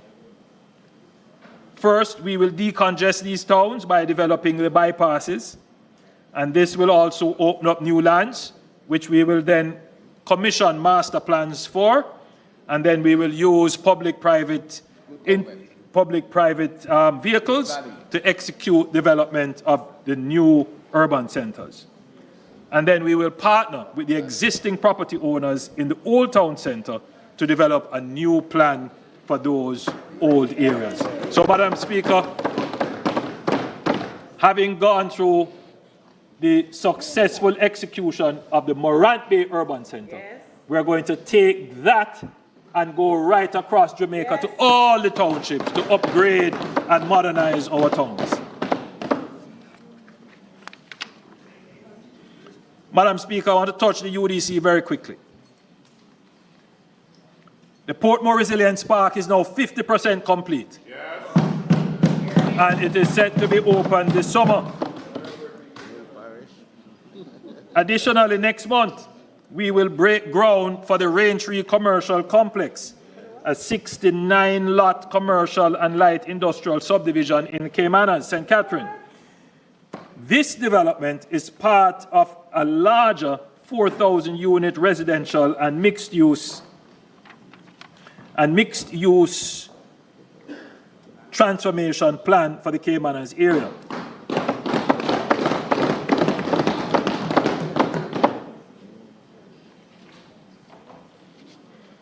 In another significant move towards urban renewal, we are expanding the Kingston Harbour Walk with support from the Caribbean Development Bank and the World Bank, ushering a new era of sustainable development in downtown Kingston and Port Royal. Madam Speaker, in collaboration with the NWA, NEPA, and the National Heritage Trust, the roadway from the Norman Manley Roundabout to Port Royal will be improved, and I noted that before under the NWA, will be improved and expanded to include a dedicated cycling lane and jogging trail. This will be done respectfully of the environment and history of the area. Madam Speaker, Kingston and indeed the wider Jamaica needs more dedicated, purpose-built recreational infrastructure.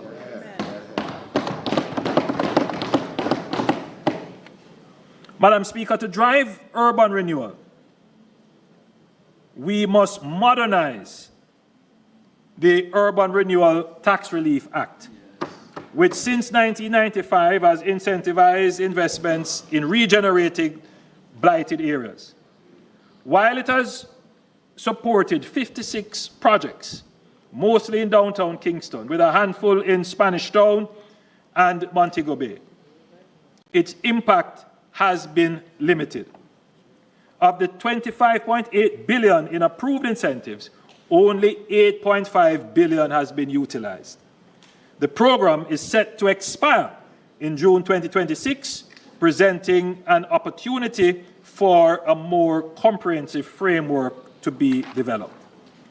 By December 2025, we will introduce new legislation to expand redevelopment zones, streamlining approvals, and enhancing incentives. Madam Speaker, we will adopt a phased approach with certain areas being designated initially.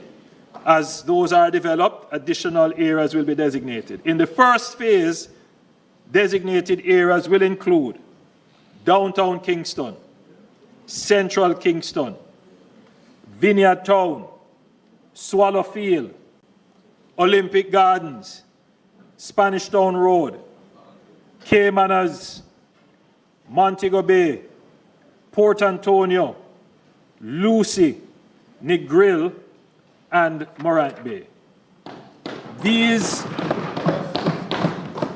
areas will be formally reclassified as Urban Development Corporation designated areas, allowing the UDC to spearhead development as it successfully did in Negril and Ocho many decades ago. So, Madam Speaker, additionally, the cumbersome approval process, which currently takes up to 3 years, will be replaced by a single approval portal under the UDC, drastically reducing delays and making investments more attractive. To further incentivize development, tax credits will become transferable. This means that the unused tax credit associated with a particular property can be transferred upon sale to the new owner, enabling greater flexibility in structuring transactions so that incentives can be fully utilized. With these reforms, the government is laying the foundation for a new era of urban transformation.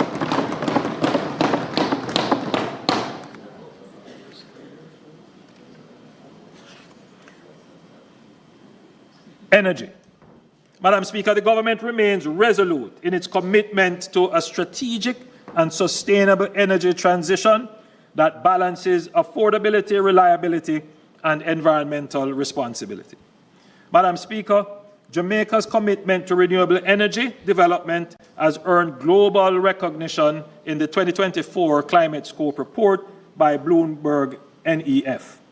Jamaica climbed 8 places to rank 39th worldwide and 10th in the Latin American and Caribbean region. This improvement is a testament to our robust energy policies, strategic investments, and our unwavering commitment to achieving 50% renewables by 2030. To further accelerate this transition, the government has recently awarded 100 megawatts of new renewable generation capacity, which is expected to come on stream by 2027. An additional 220 megawatts of renewables with storage are scheduled to be procured in 2025 alongside JPS's replacement of 171.5 megawatts of retiring fossil fuels units using only renewables. This will bring Jamaica's electricity generation to approximately 48% when the projects are connected to the grid. Madam Speaker, this is a measured and structured approach to the priority that we place on a stable grid, cost effectiveness, and the long-term sustainability of our electricity sector. The government acknowledges recent discussions in the media regarding the pace of our renewable energy transition, while some argue that a more rapid shift would be necessary. This government remains committed to a structured and responsible approach that secures low prices while ensuring grid reliability. This is why we are steadfast in our adherence to the Integrated Resource Plan, which serves as a blueprint for sustainable and cost-effective energy development. Madam Speaker, the cost of energy is a key component of the cost of living, and this government has introduced significant changes to cushion the impact of high energy costs. As I had announced in November 2024, and the Minister of Finance and the Public Service stated last week, the GCT on residential electricity will be reduced from 15% to 7% effective May 1, 2025. Also, the 150 kilowatt per month GCT free threshold will be removed and replaced with an incentive-based rebate of 10% for customers consuming up to 250 kilowatt hours per month. Madam Speaker, the rebate has been designed to incentivize energy conservation as only households consuming up to 255 kilowatt hours are entitled to the rebate. Madam Speaker, the government is also determined to address the issue of energy poverty in the country. We are allocating $1 billion to cover wiring and inspection costs for the first 200 first-time JPS customers under the program to regularize and get them on the grid. We are also exploring ways to reduce the cost of formalization, including innovative technical solutions such as ready boards complete with circuit breakers, socket outlets, and a light that could effectively form a low-cost starter pack for household wiring. So, Madam Speaker, the technology actually exists to give you a compact and ready-to-use connection to electricity. So we are exploring that. We have looked at some options. We are displaying one right now. And we're going to be making that available so that people who are now, when you talk to people who are illegally abstracting electricity, let me put it that way. That's a nice phrase. They know it's wrong, but in their minds, how can we expect them to live without electricity?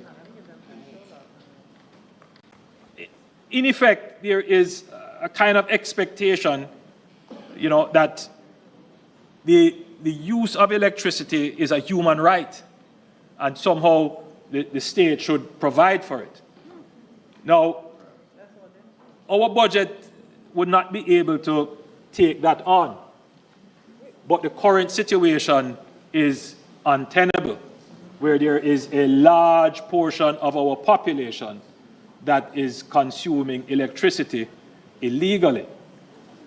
Somebody's paying for it, and it is the consumers who actually pay their electricity bills. So we have to find a way, we have to find a good equilibrium in this situation, where we make it easier for people to get onto the grid legally and safely.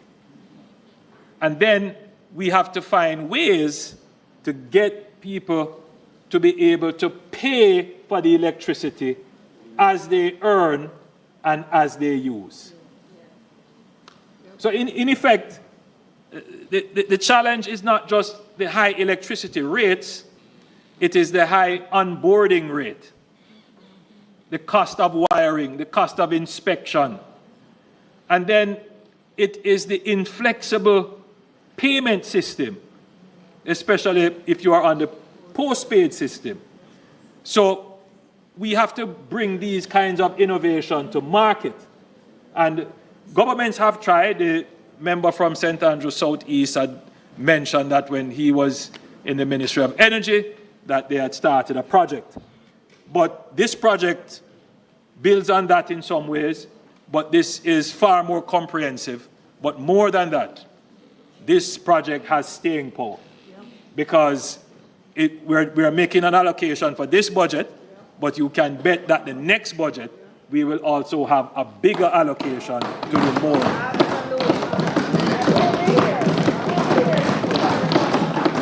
So for the first 20,000 prepaid meter installations under the program, there will be a free monthly top-up of $4,000 per month for 6 months, the cost of which will be shared 50-50 between JPSCO and the government.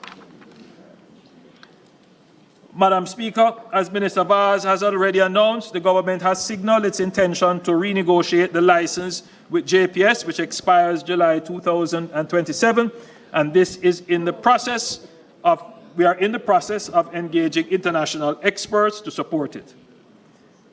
Madam Speaker, I want to now turn very quickly to the reform of the bureaucracy to improve ease, speed, and cost of doing business. They are in Aspire. And let me say, Madam Speaker, that we are serious about reforming Jamaica's bureaucracy.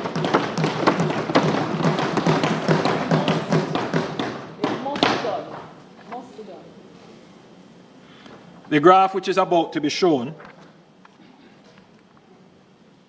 shows the total factor productivity trend for Jamaica from 1964 to 2019. That's what our productivity, Leader of the Opposition, that's what it looks like. I think it's a national problem. And I mean, you can draw political inferences, but I don't think that is going to be useful in the solution. The real challenge is we're just not as productive as we should be as a nation.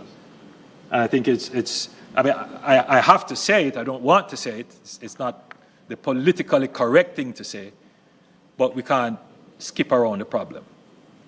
Productivity is a real challenge for the country. Yes, it is.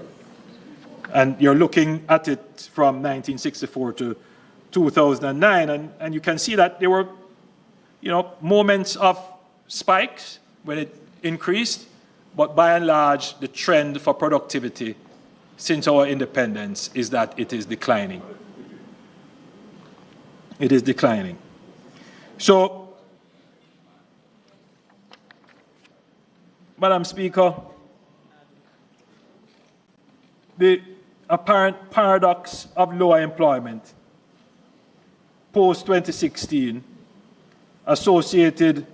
it is associated with a flat or marginal declining productivity. So in 2016, what we're seeing with employment is that post-2016, employment is going down. Unemployment is going down. So one would expect that output would be going up. But as was pointed out also by the Leader of the Opposition, the truth is, because we are pulling in marginal labor into the labor force in terms of skills and productivity, what it is doing is actually drawing down overall productivity. And that is why we are investing so heavily through HEART to train those persons who we are bringing in marginally into the workforce to increase their productivity. Just for comparison, the graph that will be shown shortly, for comparison, would be what the productivity of the Dominican Republic, which would be a peer country in the region, looks like. And you can see that their productivity is increasing. The Dominican Republic is probably the fastest growing country outside of Guyana now in the region. And so that is what a growing and a productive country will look like. We need to, Madam Speaker, get our productivity up.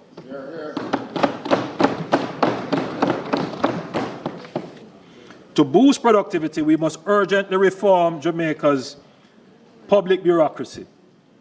While our stringent fiscal policies have successfully reduced debt and restored stability, the same controls that curbed wasteful spending now delay approvals, stall infrastructure projects, and hinder growth. Yes. These systems must be redesigned to meet today's development needs. A clear example is the Troy Bridge in Trelawney Southern, which collapsed in August 2021. Despite bipartisan support, it took nearly 3 years to clear bureaucratic hurdles before construction finally began in 2024. The delay was not due to funding or technical constraints, but to the inefficiency of our public investment and procurement processes. Jamaica must now shift from merely controlling spending to enabling strategic growth.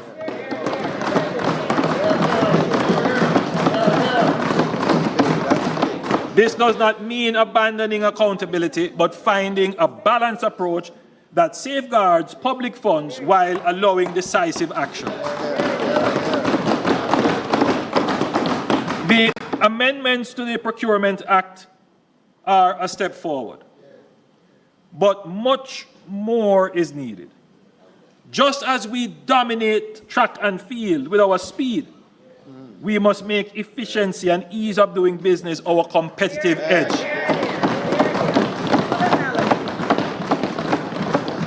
By cutting red tape and leveraging technology, we will transform Jamaica into the region's most business-friendly destination. To drive this transformation, I have appointed Minister Marks to lead the Streamlining Processes for Efficiency and Economic Development SPEED initiative.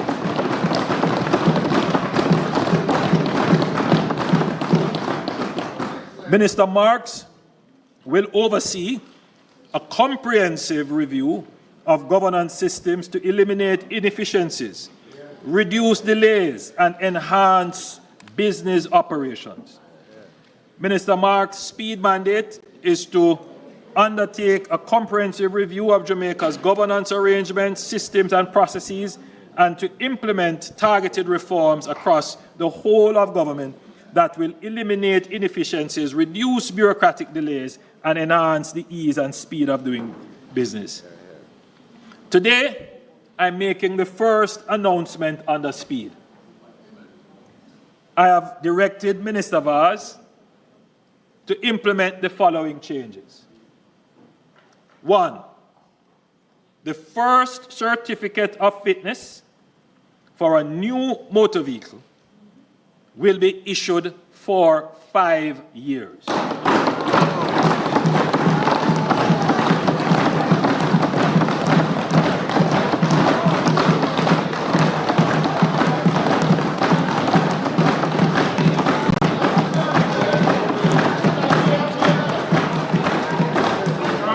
For used vehicles, 10 years or less, the validity period for certificates of fitness will be 3 years.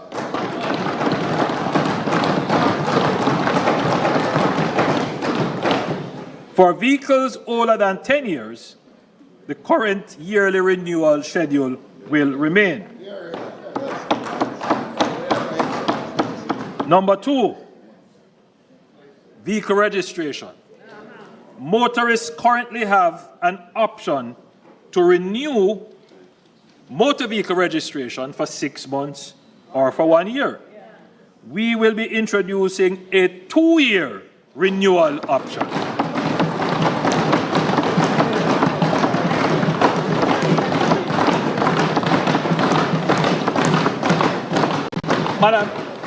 Madam Speaker, just think of the time that we will save people.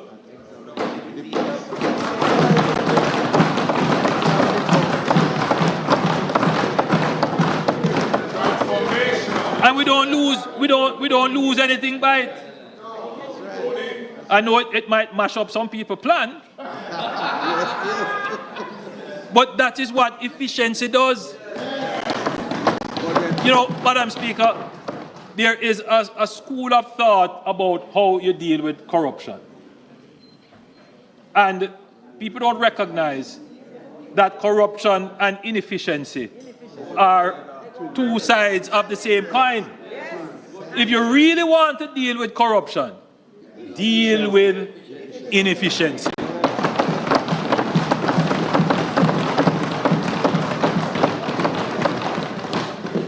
So I'm certain that with just this one move, we will save a lot of man hours and other things as well.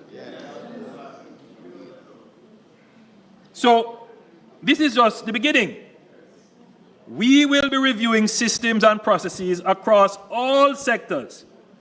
And I just want to point out here, especially the approvals. It is a headache and a nightmare. And sometimes I'm of the view that persons are acting deliberately to withhold and frustrate development approvals.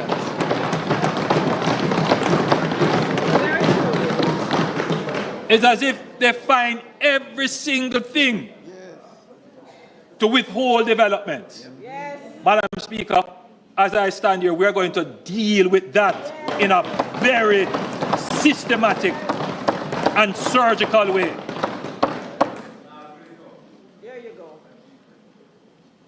So, as I said, this is just the beginning.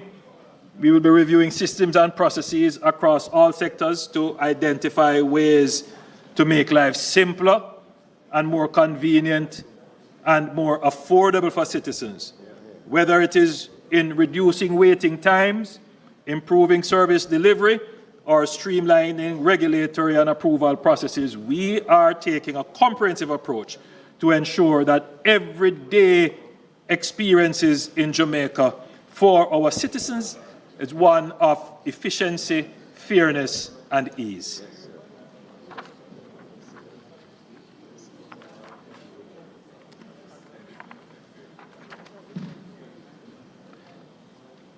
Madam Speaker, there can be no digital society without a proper system of identification and authentication. A national identification system has been talked about for over 50 years. The government has finally got it done.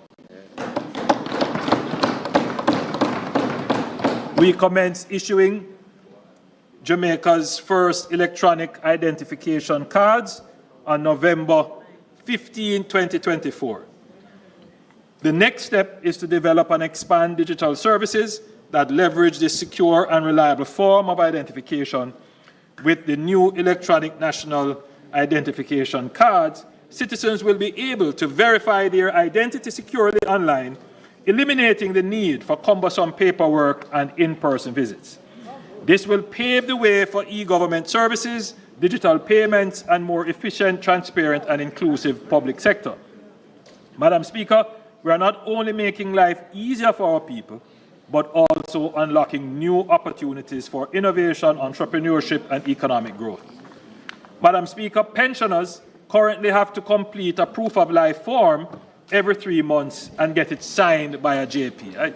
I don't know how they do it. We will soon be introducing the I'm Alive app, or rather I Am Alive app, that will enable you to use your national ID, your NIDS, to complete the proof of life form from the comfort of your home in no more than 2 minutes. We have a short video, I don't know if it can be played, to give a preview of how it will work. Thank you. He's Tony.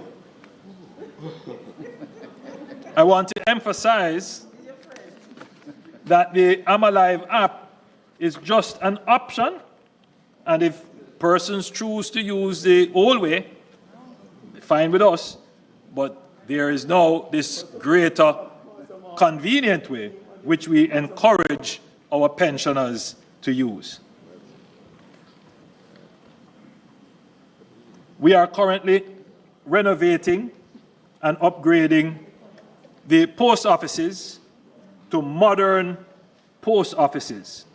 So, yeah, so we're going to upgrade the post office to modern post offices and nearer service centers. And we're starting in Mandeville, Black River, Maypen, Santa Cruz, Ocho Rios, Montego Bay, Falmouth, St. Anne's Bay, Brownstown, and Spaldings. The construction schedule is to be completed in the first quarter of 2025-2026, and additional locations are slated for renovation, and they are in the process of procurement.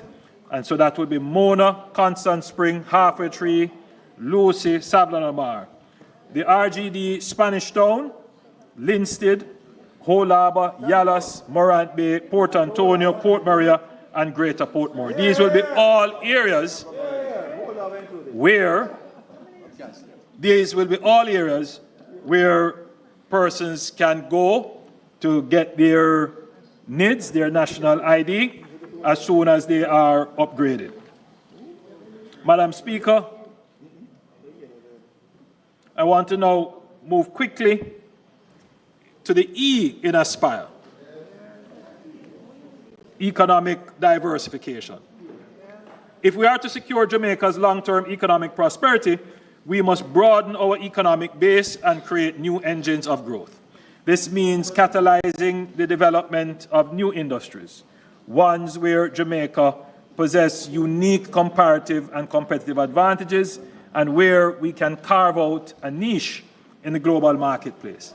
For decades, we have spoken about untapped opportunities in emerging markets.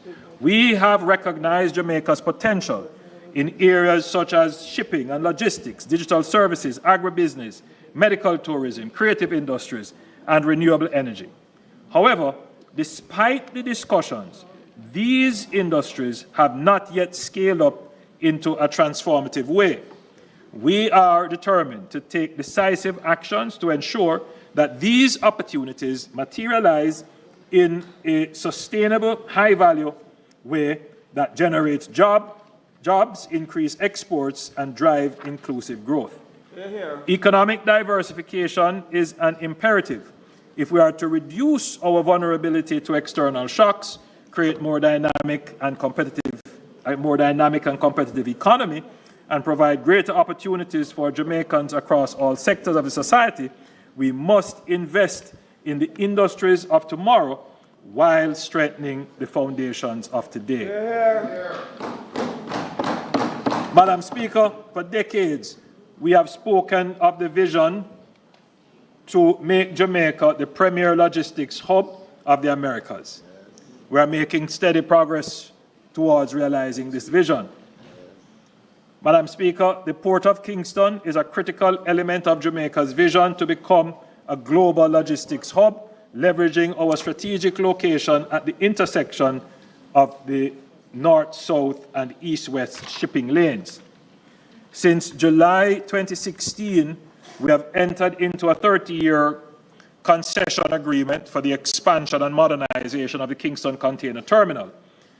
Over $400 million has been invested in capital improvements, equipment, and advanced geopositioning technology to bring the terminal to world-class levels. An additional $50 million will be invested in 2025 in two more cranes and other equipment. Madam Speaker, cargo volumes at the terminal have surged by 50% since 2017. Employment at the terminal has also risen by 53%. Today, Kingston proudly ranks among the top 100 ports globally, a testament to the strategic advancements we have made. The rapid volume of growth means that we are running out of space to store containers. It is a good problem to have. To maintain our efficiency and competitiveness, we are taking decisive actions.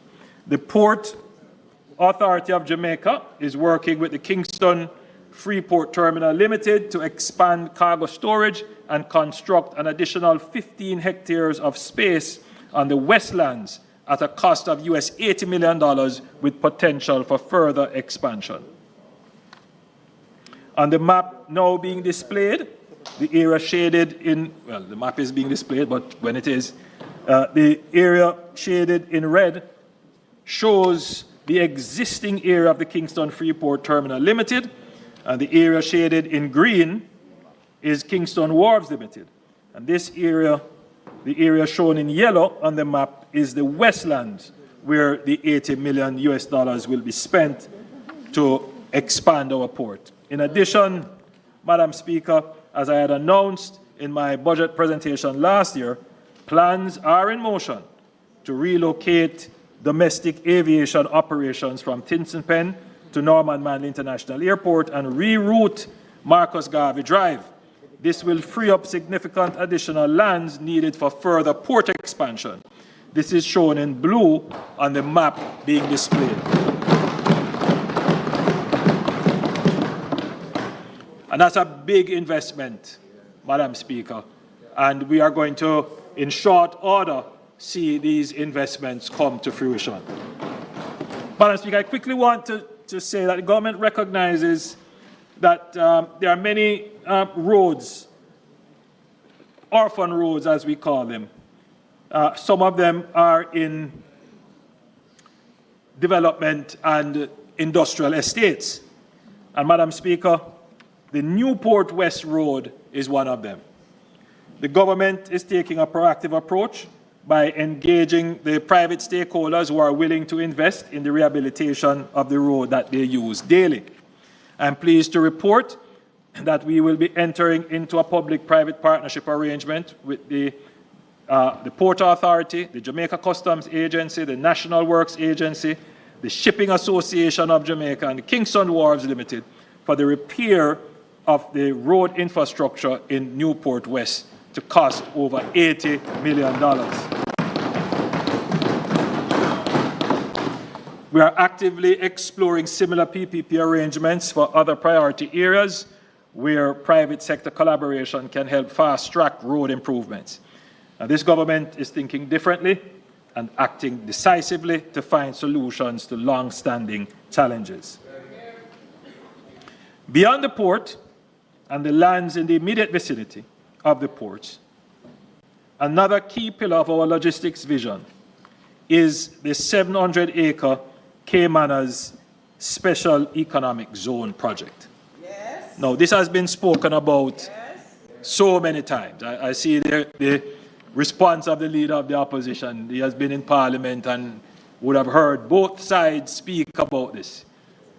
And as I said, it is part of my job to deal with these legacy issues. He doesn't understand. So, Madam Speaker, this project has been talked about for decades. The government is finally making it a reality with a strategic location near the Port of Kingston and major highways. The Caymanas Special Economic Zone is set to transform Jamaica's logistics and manufacturing sectors, attracting global investment and creating thousands of jobs. Madam Speaker, to catalyze the project, the Port Authority has been tasked with land preparation to address climate change risks, including flooding, bringing basic infrastructure and utilities to the site, creating direct transportation linkages to the container terminal, as well as constructing pre-built space for investors who would wish to come to Jamaica but would rather lease facilities. To date, the detailed engineering designs have been completed. The tendering process for the first phase of land preparation and infrastructure work is completed, and all the necessary approvals are in place. Madam Speaker, I am pleased to report that the groundbreaking for the Caymanas Special Economic Zone is scheduled for the first quarter of the incoming fiscal year. So, Madam Speaker, likely the end of April. So we have gone past talk, we have done the work, and we are now ready to break ground and start construction.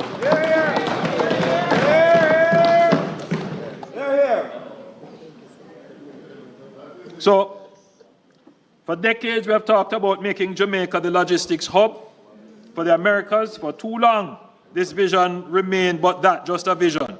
But under this government, we are turning words into actions and plans into progress and ambition into achievements. We are not just talking about Jamaica's potential, we are unlocking it. We are building the logistics hub, creating jobs, driving investments, and securing our place in global trade. Madam Speaker, I have quite an extensive presentation here on tourism and how we're going to diversify tourism.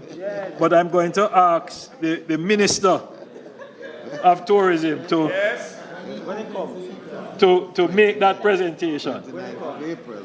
But I want to go quickly to agriculture.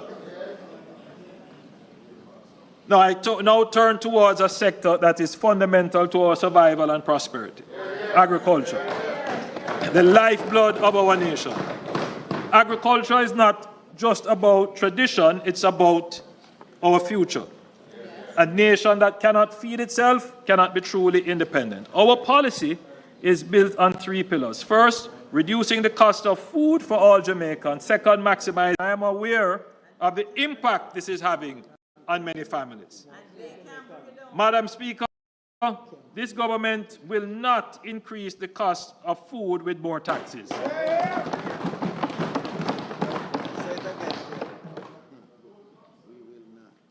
Instead, we have made strategic reviews of tariffs for food that we do not produce at competitive prices locally. A significant portion of every dollar spent on imported food would be taxes. There are import duties, stamp duties, and general consumption tax, not to mention compliance fees and environmental levy. A few months ago, the opposition spokesperson on agriculture said that he would put a little thing on food. Madam Speaker, I believe that he would do it. They did it not once, but twice. In 2007, their government introduced the environmental levy, and then in 2015, they increased it.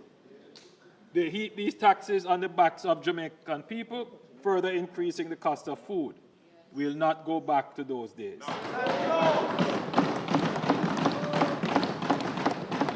The Ministry of Agriculture, Fisheries and Mining, along with the Ministry of Finance and the Ministry of Industry, Investment and Commerce, established a working group to conduct a strategic review of all our food imports to determine which duties to reduce. Recommendations from the group are now being reviewed by the Ministry of Finance for implementation. Madam Speaker, I want to emphasize that these measures will not hurt our farmers. In fact, we will be increasing the Ministry of Agriculture's $1.2 billion production and productivity program to help our farmers navigate any uncertainty. Madam Speaker, in 2016, when we received a mandate from the Jamaican people, the level of direct support to farmers was around $200 million. In 2020, in our 2020 manifesto, we indicated that we would move that figure to at least $1 billion through our AgriCare initiative. We have held true to that commitment, and since then, we have provided over $4 billion in direct support to our farmers. Madam Speaker, the government will also ensure through the Consumer Affairs Commission and the Ministry of Agriculture that distributors, wholesalers, and supermarkets do not exploit consumers by inflating prices. Commodity price reports will be published bi-weekly through traditional and social media to keep the public informed and protect consumers from unfair practices. Madam Speaker, as we are all aware, last year was one of the most challenging years for agriculture. We saw our new climate realities on full display as we went through a drought, and then a Category 5 hurricane, and then non-stop rains. The recovery of our agriculture sector must be quick and robust. While a number of inputs critical to agriculture production are zero-rated, the Ministry of Agriculture has highlighted that seeds are not, and as such, are adding costs to local production. I have therefore directed the Minister of Finance and Public Service to do the necessary amendment to the GCT Act to make seeds zero-rated.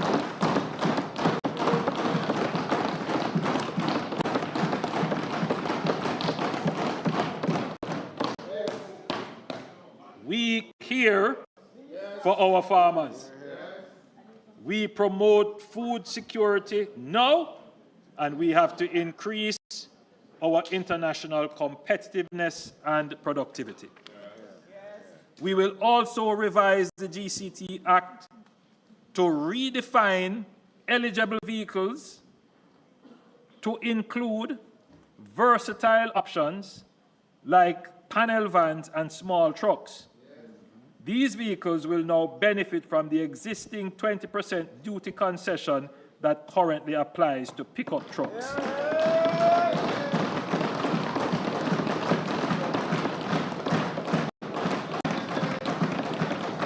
In other words, we are removing barriers that limit our farmers' ability to transport perishable goods, equipment, and livestock livestock feed efficiently. You know, Madam Speaker, it's just the things that we do that make sense. Now, Madam Speaker, if you look at it, a farmer can easily get a duty concession for a van, a pickup that is essentially a luxury good. Essentially. But what they would really need is a vehicle with more capacity to carry load, which is more practical. And this is when bureaucracy becomes self-indulgent. That is it. The bureaucracy is just self-indulgent. And it takes a practical eye to look at the thing and say, listen, just get it done. Don't tell me foolishness. Get it done. So we have to take that approach to transforming the bureaucracy. Because the practical thing is you need a small truck or a panel van. Mark, we still don't understand British language.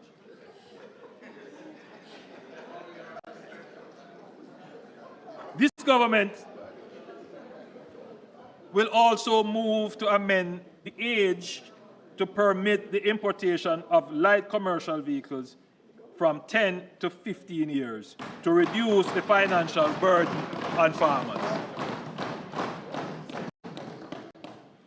While our fish farmers have always benefited from these duty concessions, our marine fishers have not. And this is an unfortunate anomaly which must be addressed. So I have given directives that steps should be taken for our registered fishers to be included in the 20% duty concession regime.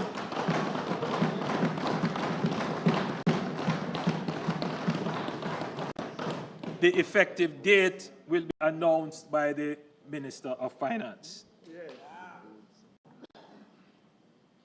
Madam Speaker, our farmers have faced repeated devastations from drought and storms.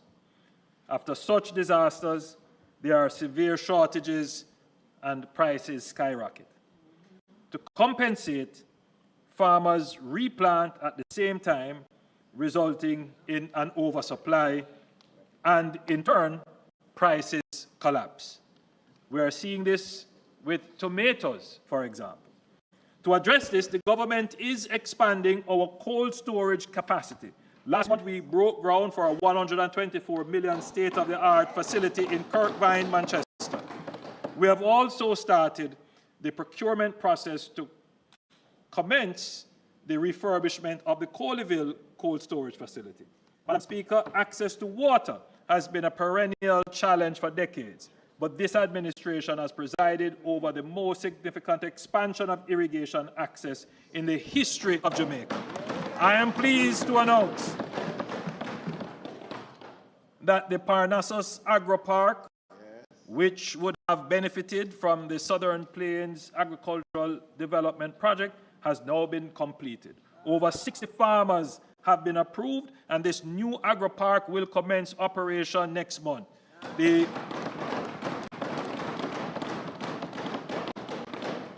Southern Plain Agricultural Development Project has now benefited over 800 farms in total.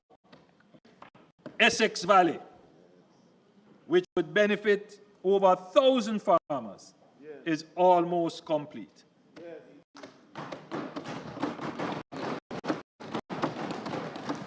The contract has been signed for the final element of the project, acquiring the pumps and the pumps for 5 wells. I look forward to the commissioning of this system as your Prime Minister in 2026.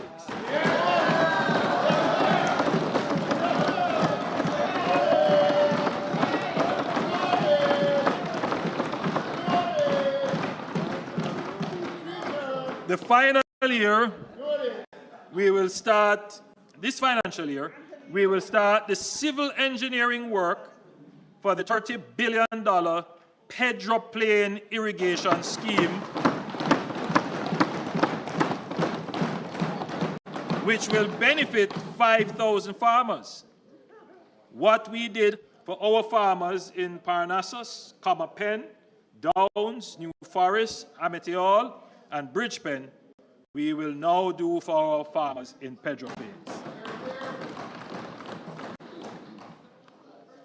Madam Speaker, as we look to the future of agriculture investment in research, but before I go to that, Madam Speaker, this Pedro Plains project was talked about before I was born.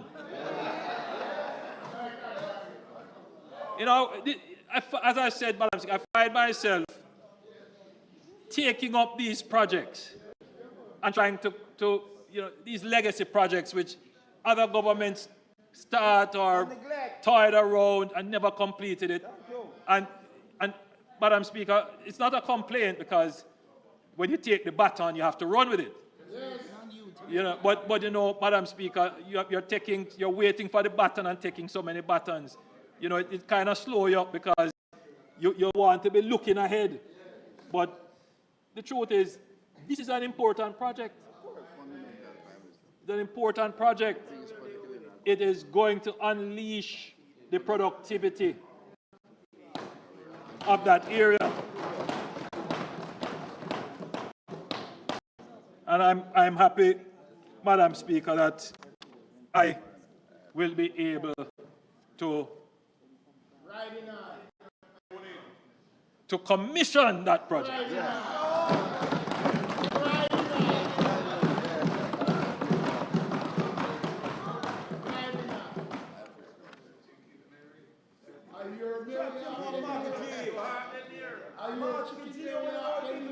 Madam Speaker,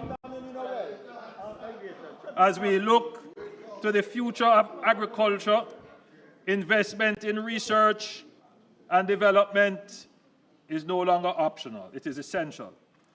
To accelerate this transformation, we are investing $6.3 billion over the next 6 years in the renovation of borders and other research stations. We are also actively engaging in partnerships with global leaders in agricultural innovation, including in India. Our own University of the West Indies, the College of Agricultural Science and Education, and the University of Technology will play a central role in advancing research tailored to Jamaica's unique landscape. To this end, we are converting CASE into a fully agricultural-based university.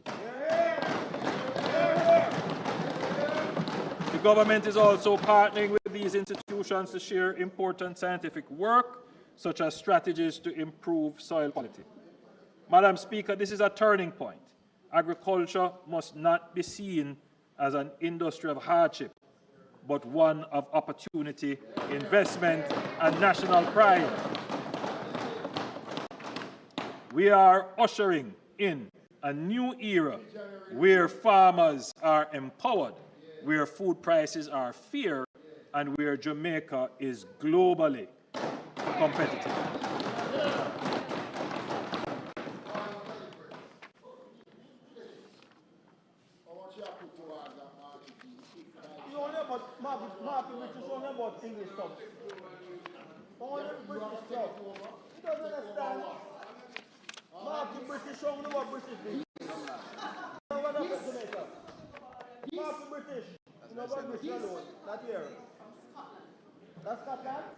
Madam Speaker, the cultural and creative and entertainment industries are cornerstones of Jamaica's informal economy, contributing significant income for many families.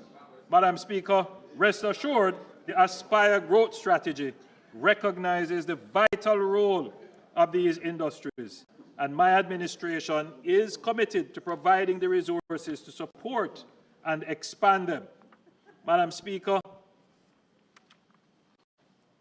a once forgotten location, Fort Rocky, is now poised to be our first declared entertainment zone.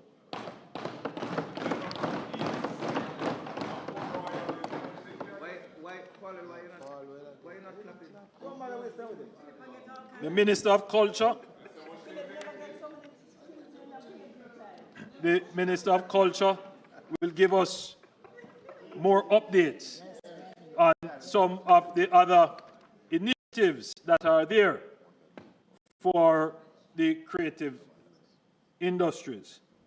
But, Madam Speaker, you will recall the launch of the $1 billion Jamaica Screen Development Initiative launched in 2024. I am pleased to announce that 406 applications were received from local filmmakers, and 259 of these met the criteria for further evaluation. In fact, 7 projects have already been awarded film festival support. A further 9 films in progress will also be awarded support to complete their filming. And just yesterday, another 51 films were selected for development funding, and evaluation for films at the production level will begin shortly. This is the start of a burgeoning film industry in Jamaica. Madam Speaker, we can attract top-tier movie productions to Jamaica. We saw that with the Bob Marley movie produced by Paramount. And that film, for that film, over 1,800 short-term jobs were created and US $20 million was spent in the country. JAMPRO is currently negotiating a co-production treaty with Canada, which will allow Canadian filmmakers to partner with Jamaican filmmakers to film in Jamaica. We are also pursuing similar arrangements with Nigeria, India, and South America. Madam Speaker, with sound policies and funding, we will make movies for the world based on our culture that are produced by Jamaicans at Jamaican facilities.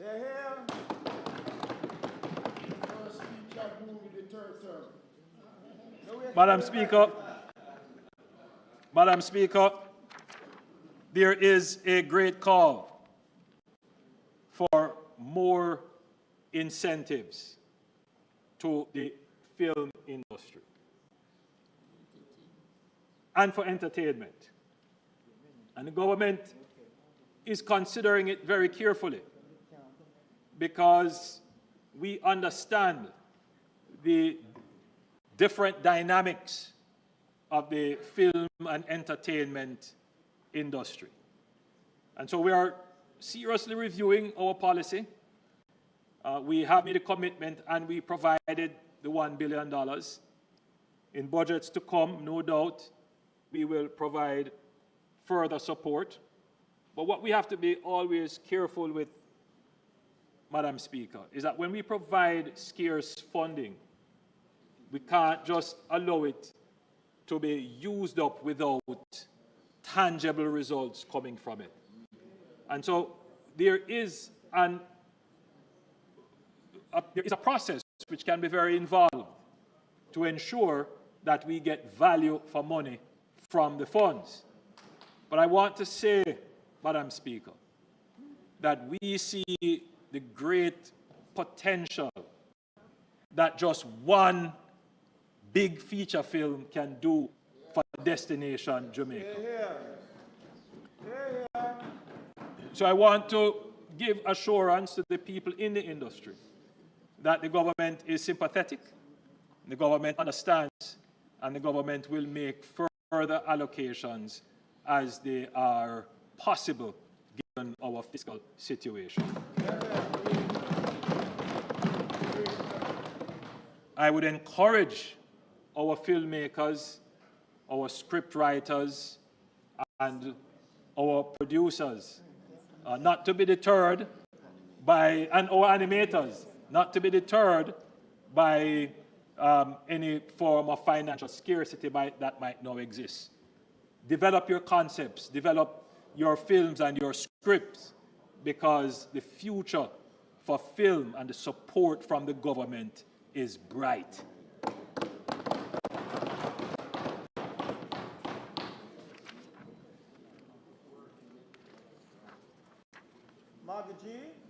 Madam Speaker, this government is committed to ensuring that no Jamaican is left behind.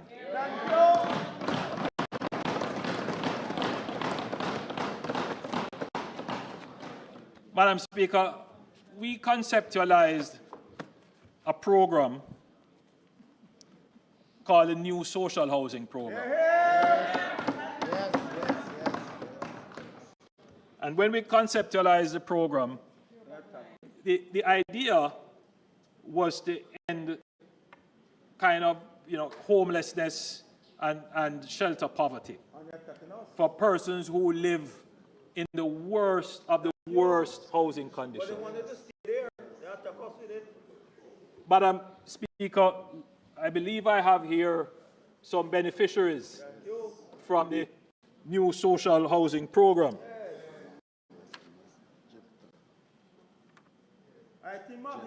We have Mr. Jeffter McIntosh from Westmoreland.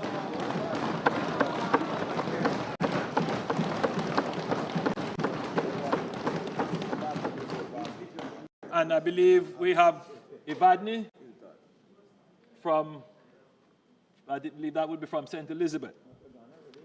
But, Madam Speaker, the New Social Housing Program is the epitome of care and solidarity with the poor.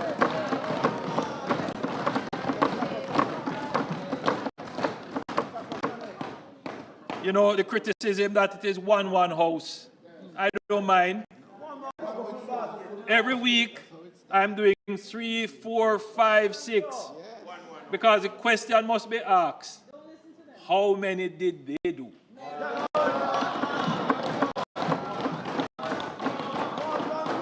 And Madam Speaker, yes, it's 4, 5, 6, 7, I could do more, but the thing is, Madam Speaker, there is now a system in place, there is now a process, and every week we are delivering and handing over a house. We estimate that to end shelter poverty, we would have to build about 6,000 units to help the families who are in the worst of the worst. And we have already gone past 300. And this coming financial year, we are going to scale up what we are doing, because now we have some funding that's coming from tourism. So when we do 3 and 4 and 5 and 7 every week, now we can go up to 10 and 12 and 14. So we are going to increase the pace. So that is, that is the program.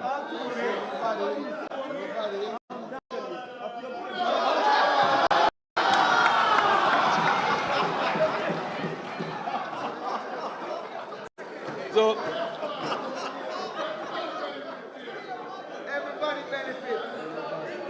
Under our government, everybody benefits. So, Madam Speaker, this is the program that shows solidarity. In the 1980s, former Prime Minister Edward Seaga had a program called Solidarity, a program where we provided economic enablement to the poor. So we are announcing our renewed solidarity program, Madam Speaker.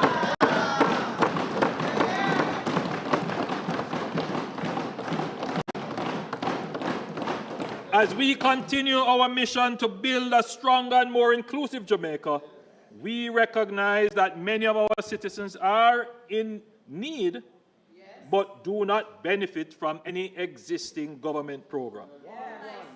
To address this, we are introducing the $1 billion Solidarity Program.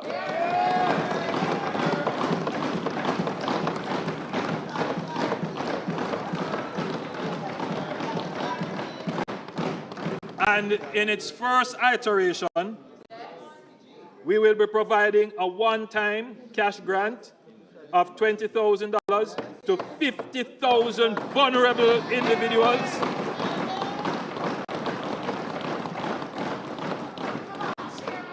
Who are not enrolled in PATH, social pension, NIS, or the reverse income tax credit.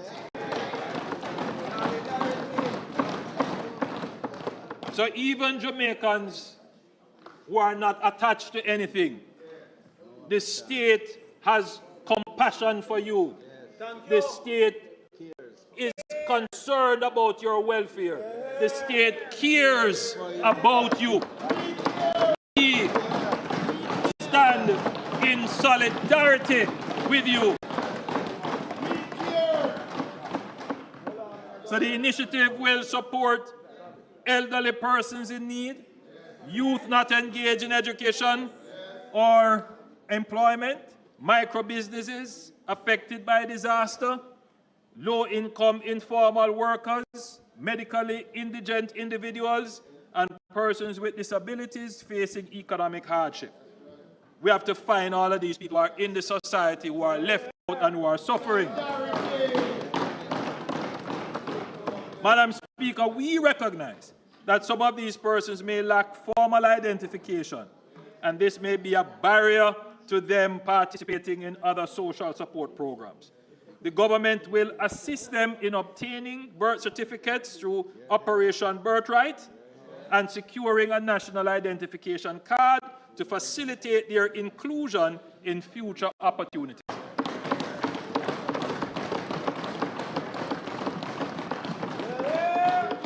So we are proposing the online portal that was used for the CARE program during the pandemic, and applications will be made through this portal. Referrals will be managed through the Ministry of Labour and Social Security, and we will enlist the members of Parliament, as they did during the pandemic, to find the persons in their constituencies who qualify and ensure that they enroll for this program.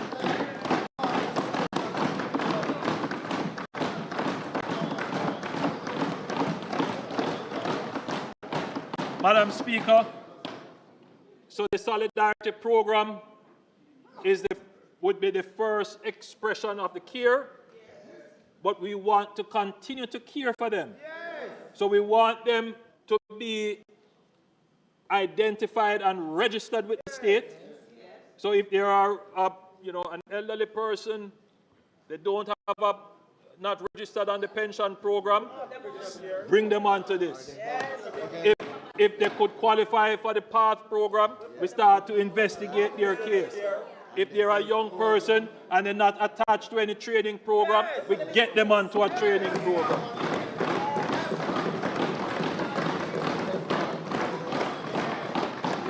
So that's the idea. Right, and then some of them might need support with health. Get them on the health fund. Right, so that's the whole idea behind this Solidarity Program.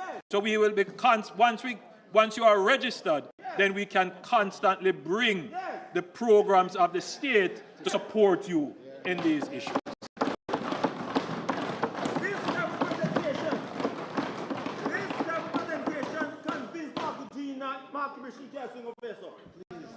Madam Speaker, our nation thrives on the dedication and the resilience of our workforce, especially those who contribute daily in essential but oftentimes underappreciated roles. From household workers and artisans to laborers, store clerks, and security personnel. These individuals form the backbone of our economy, supporting industries that drive national development and prosperity. Therefore, we are pleased to announce that starting from June 1, 2025, the national minimum wage will increase from $15,000 per 40-hour work week to $16,000 per 40-hour work week. This represents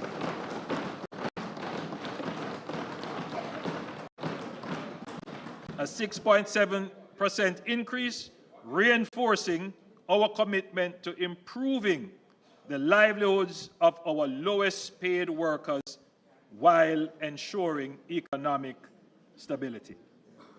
Madam Speaker, when my administration took office in 2016, the minimum wage was $16,200. This latest, 6,200. I was just checking if you're listening. 6,200. This latest increase to 16,000 represents an unprecedented 158% increase over 9 years.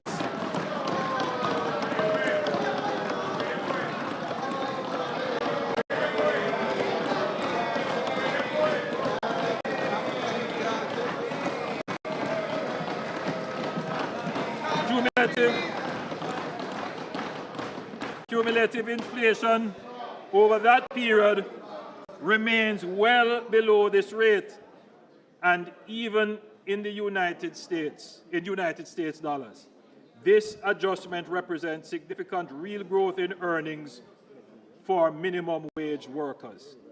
The government remains committed to creating prosperity for Jamaica and Jamaicans, and we are proud to share these gains with all. This government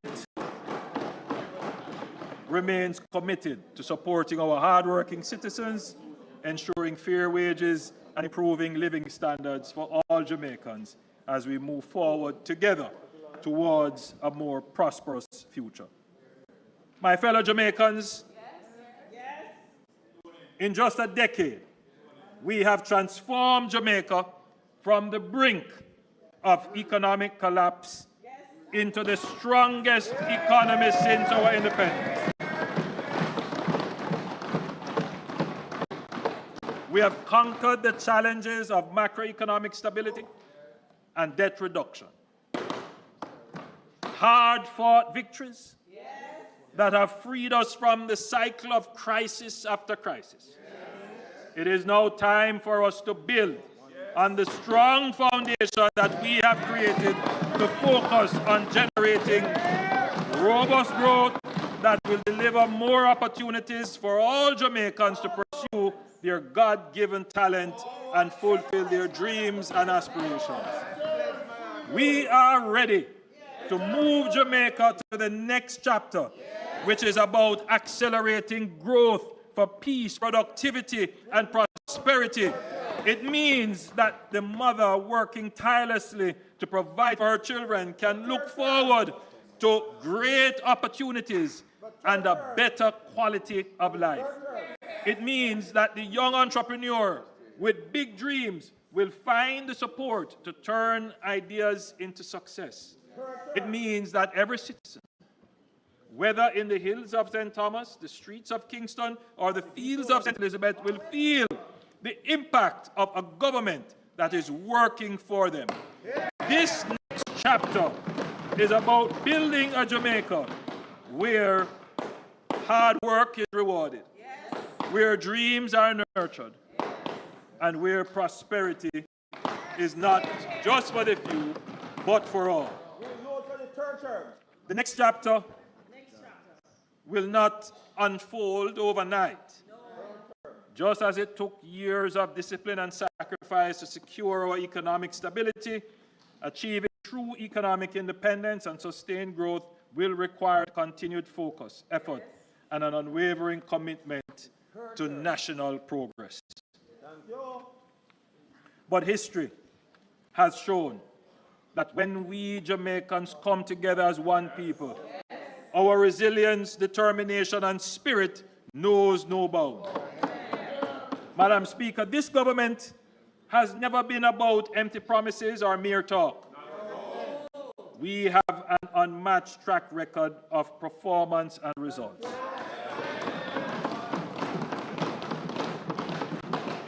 When the world faced the worst global health and economic crisis in 100 years, it was this government that led Jamaica through the storm, protecting lives, safeguarding businesses, and ensuring that our economy rebounded stronger than ever.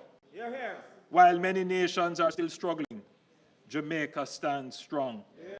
With record low unemployment, the lowest debt in 50 years, robust reserves, and stable, resilient economy that is delivering for the people. Madam Speaker, while others are talking, this government has been working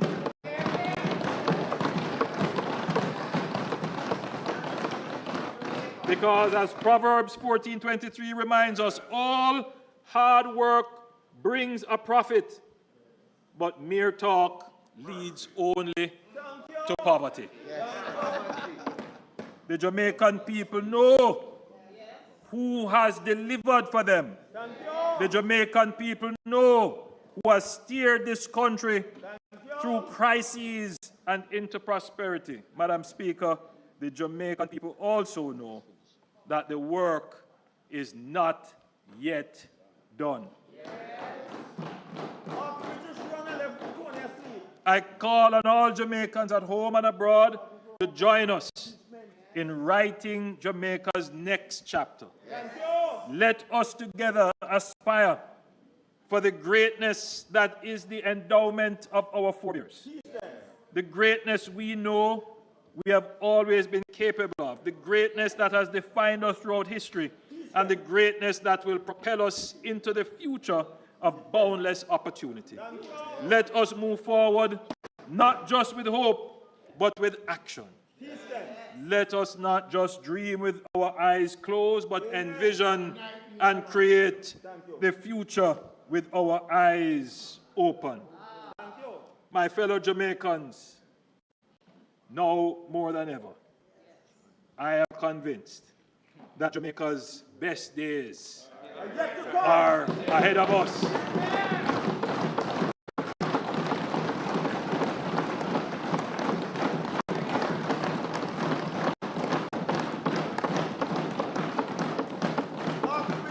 My fellow Jamaicans, this is a year of decision.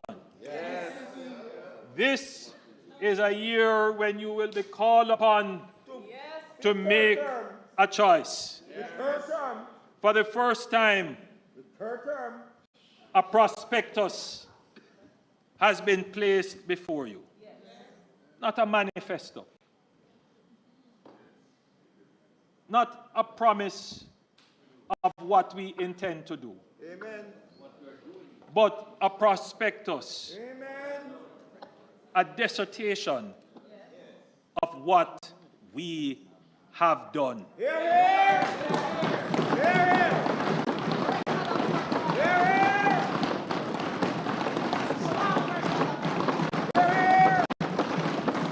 For the first time, you have a rational basis on which to judge options.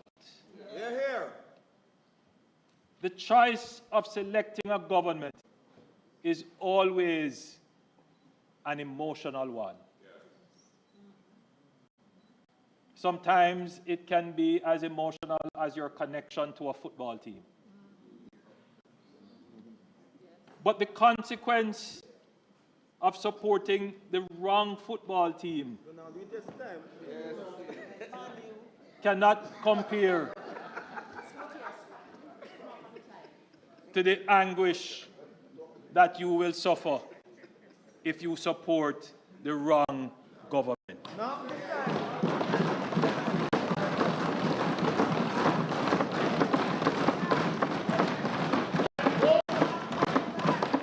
I have stood in this parliament and I have given the history lesson of Jamaica's economic experience. I have given you the information on which you can make your rational decisions. I urge every Jamaican in this year of decision to choose wisely, choose rationally. I urge you as I close, choose Jamaica.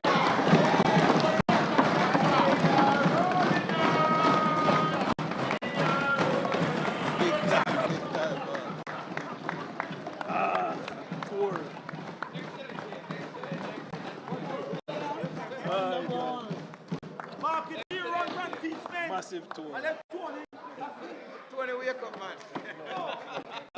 Market here run from teachment. And let Tony asleep. No, Market British rather. Market British run. And let Tony asleep.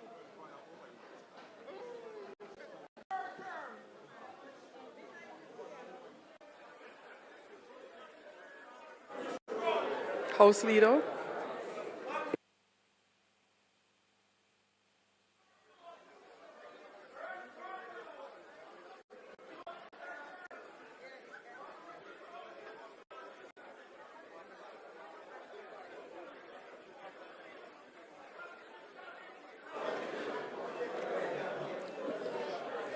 House Leader, please turn your mic on.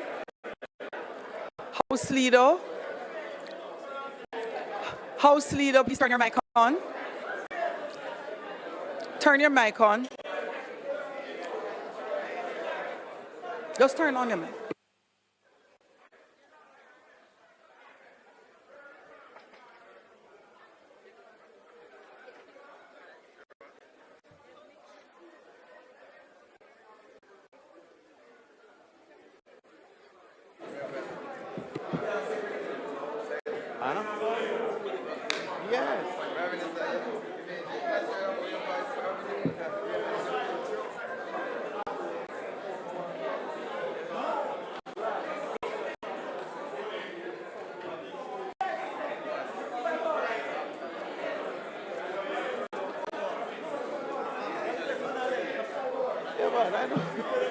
Okay, colleagues,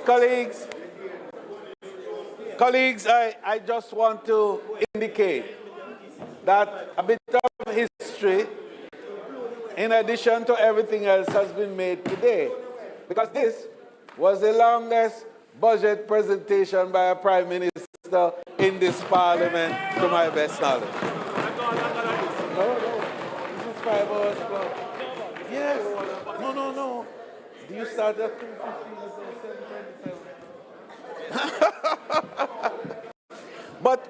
But indeed, members, it's not the length of the presentation, but it's the substance of the presentation. And so, I, Madam Speaker, would ask that we suspend this element of the financial debate on the appropriations bill until Tuesday, March 25th, when the Speaker who will close the debate will be the Minister of Finance and the Public Service and Member of Parliament for St. Andrew Eastern, the Honourable Favour Williams. Please remain standing. Those in favour, please remain standing. House Leader. Those against, the ayes have it. House Leader. Madam Speaker, it's not intended to do any further business this evening. I therefore move that the House be adjourned until Tuesday, March 25th at 2 p.m.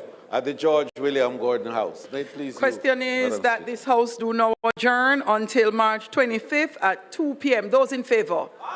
Those against, ayes have it. This Honourable House now stands adjourned.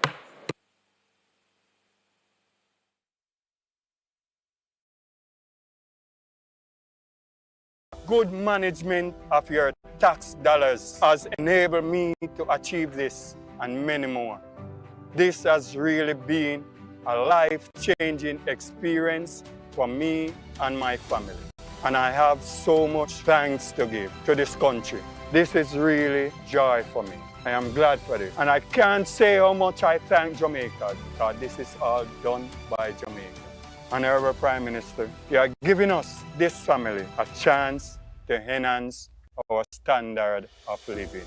We thank you. This is a worthy cause, and where I'm coming from, to see where I've reached. To God be the glory. Great things He has done.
This is Bishop Dale Bronner.